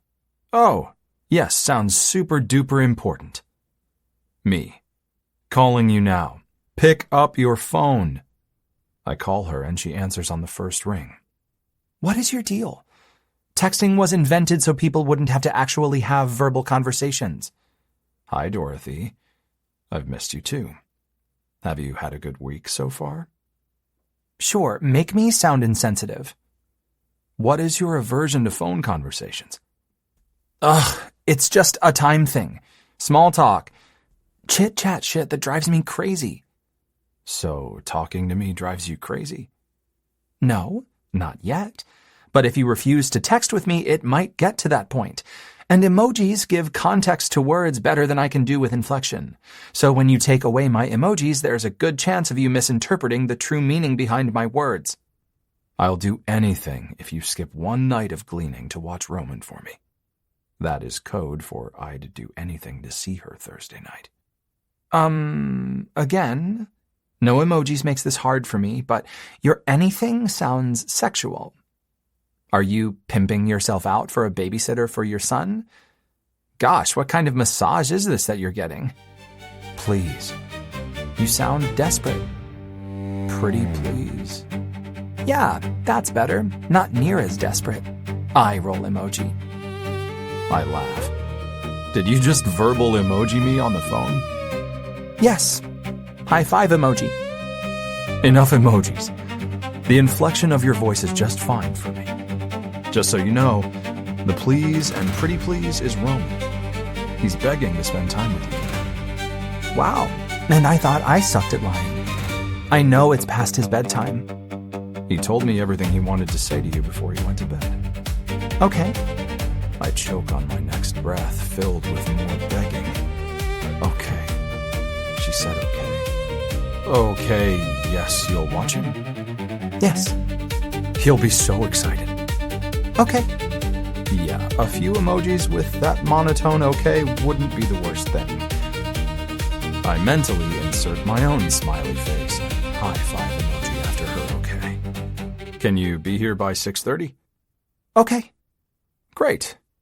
Good night, Dorothy. You're the best. Okay. I wait for the line to disconnect. Good night, Eli. Yes. High five emoji. Dorothy arrives by 6 and sits in her car until 6:30. I let her because I think maybe she needs that 30 minutes alone in her car. It feels good to nudge her toward her limit without completely pushing her over the cliff. Great things happen when she allows herself to venture out of her daily norm, like doggy-style sex and oral sex. Yes, I'm still thinking about that. I'm certain I will think about that day every day for the rest of my life. Dorothy! Roman tackle hugs her again, only she's ready for it this time and stays on her feet. Little Romeo! Are you excited to hang with me tonight? Yes! As quickly as his excitement starts, he runs off to play, much like a dog greeting someone, then running off when they realize no one brought them treats. Hey. I take in her jeans, floral shirt, and green Nikes that match the stems on the shirt. It's my first time seeing her in jeans.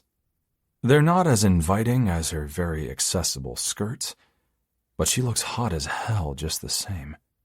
Hey, so are you leaving his car seat for emergencies? 911 is the best choice for emergencies. Yes, but if you get in an accident or my mom or dad choke on something and die, I wouldn't want to wait until you got home, and 911 is not a taxi service. She shoves her hands into her front pockets, then her back pockets, then she folds them over her chest. Very odd for her. Yes, I'll put his car seat in your car right now. Just don't forget to have me get it out when I get back. Cool. She brushes past me and slips off her shoes. Something feels a little off about Dorothy tonight, but I can't quite figure it out. And I need to get to my appointment, so I switch the car seat and give her last-minute instructions. There's a list of numbers on the counter. He's already had dinner, but there's also a list of snacks he can have, but don't give him anything later than 7:30. Bedtime is 8. There's a list of that routine as well.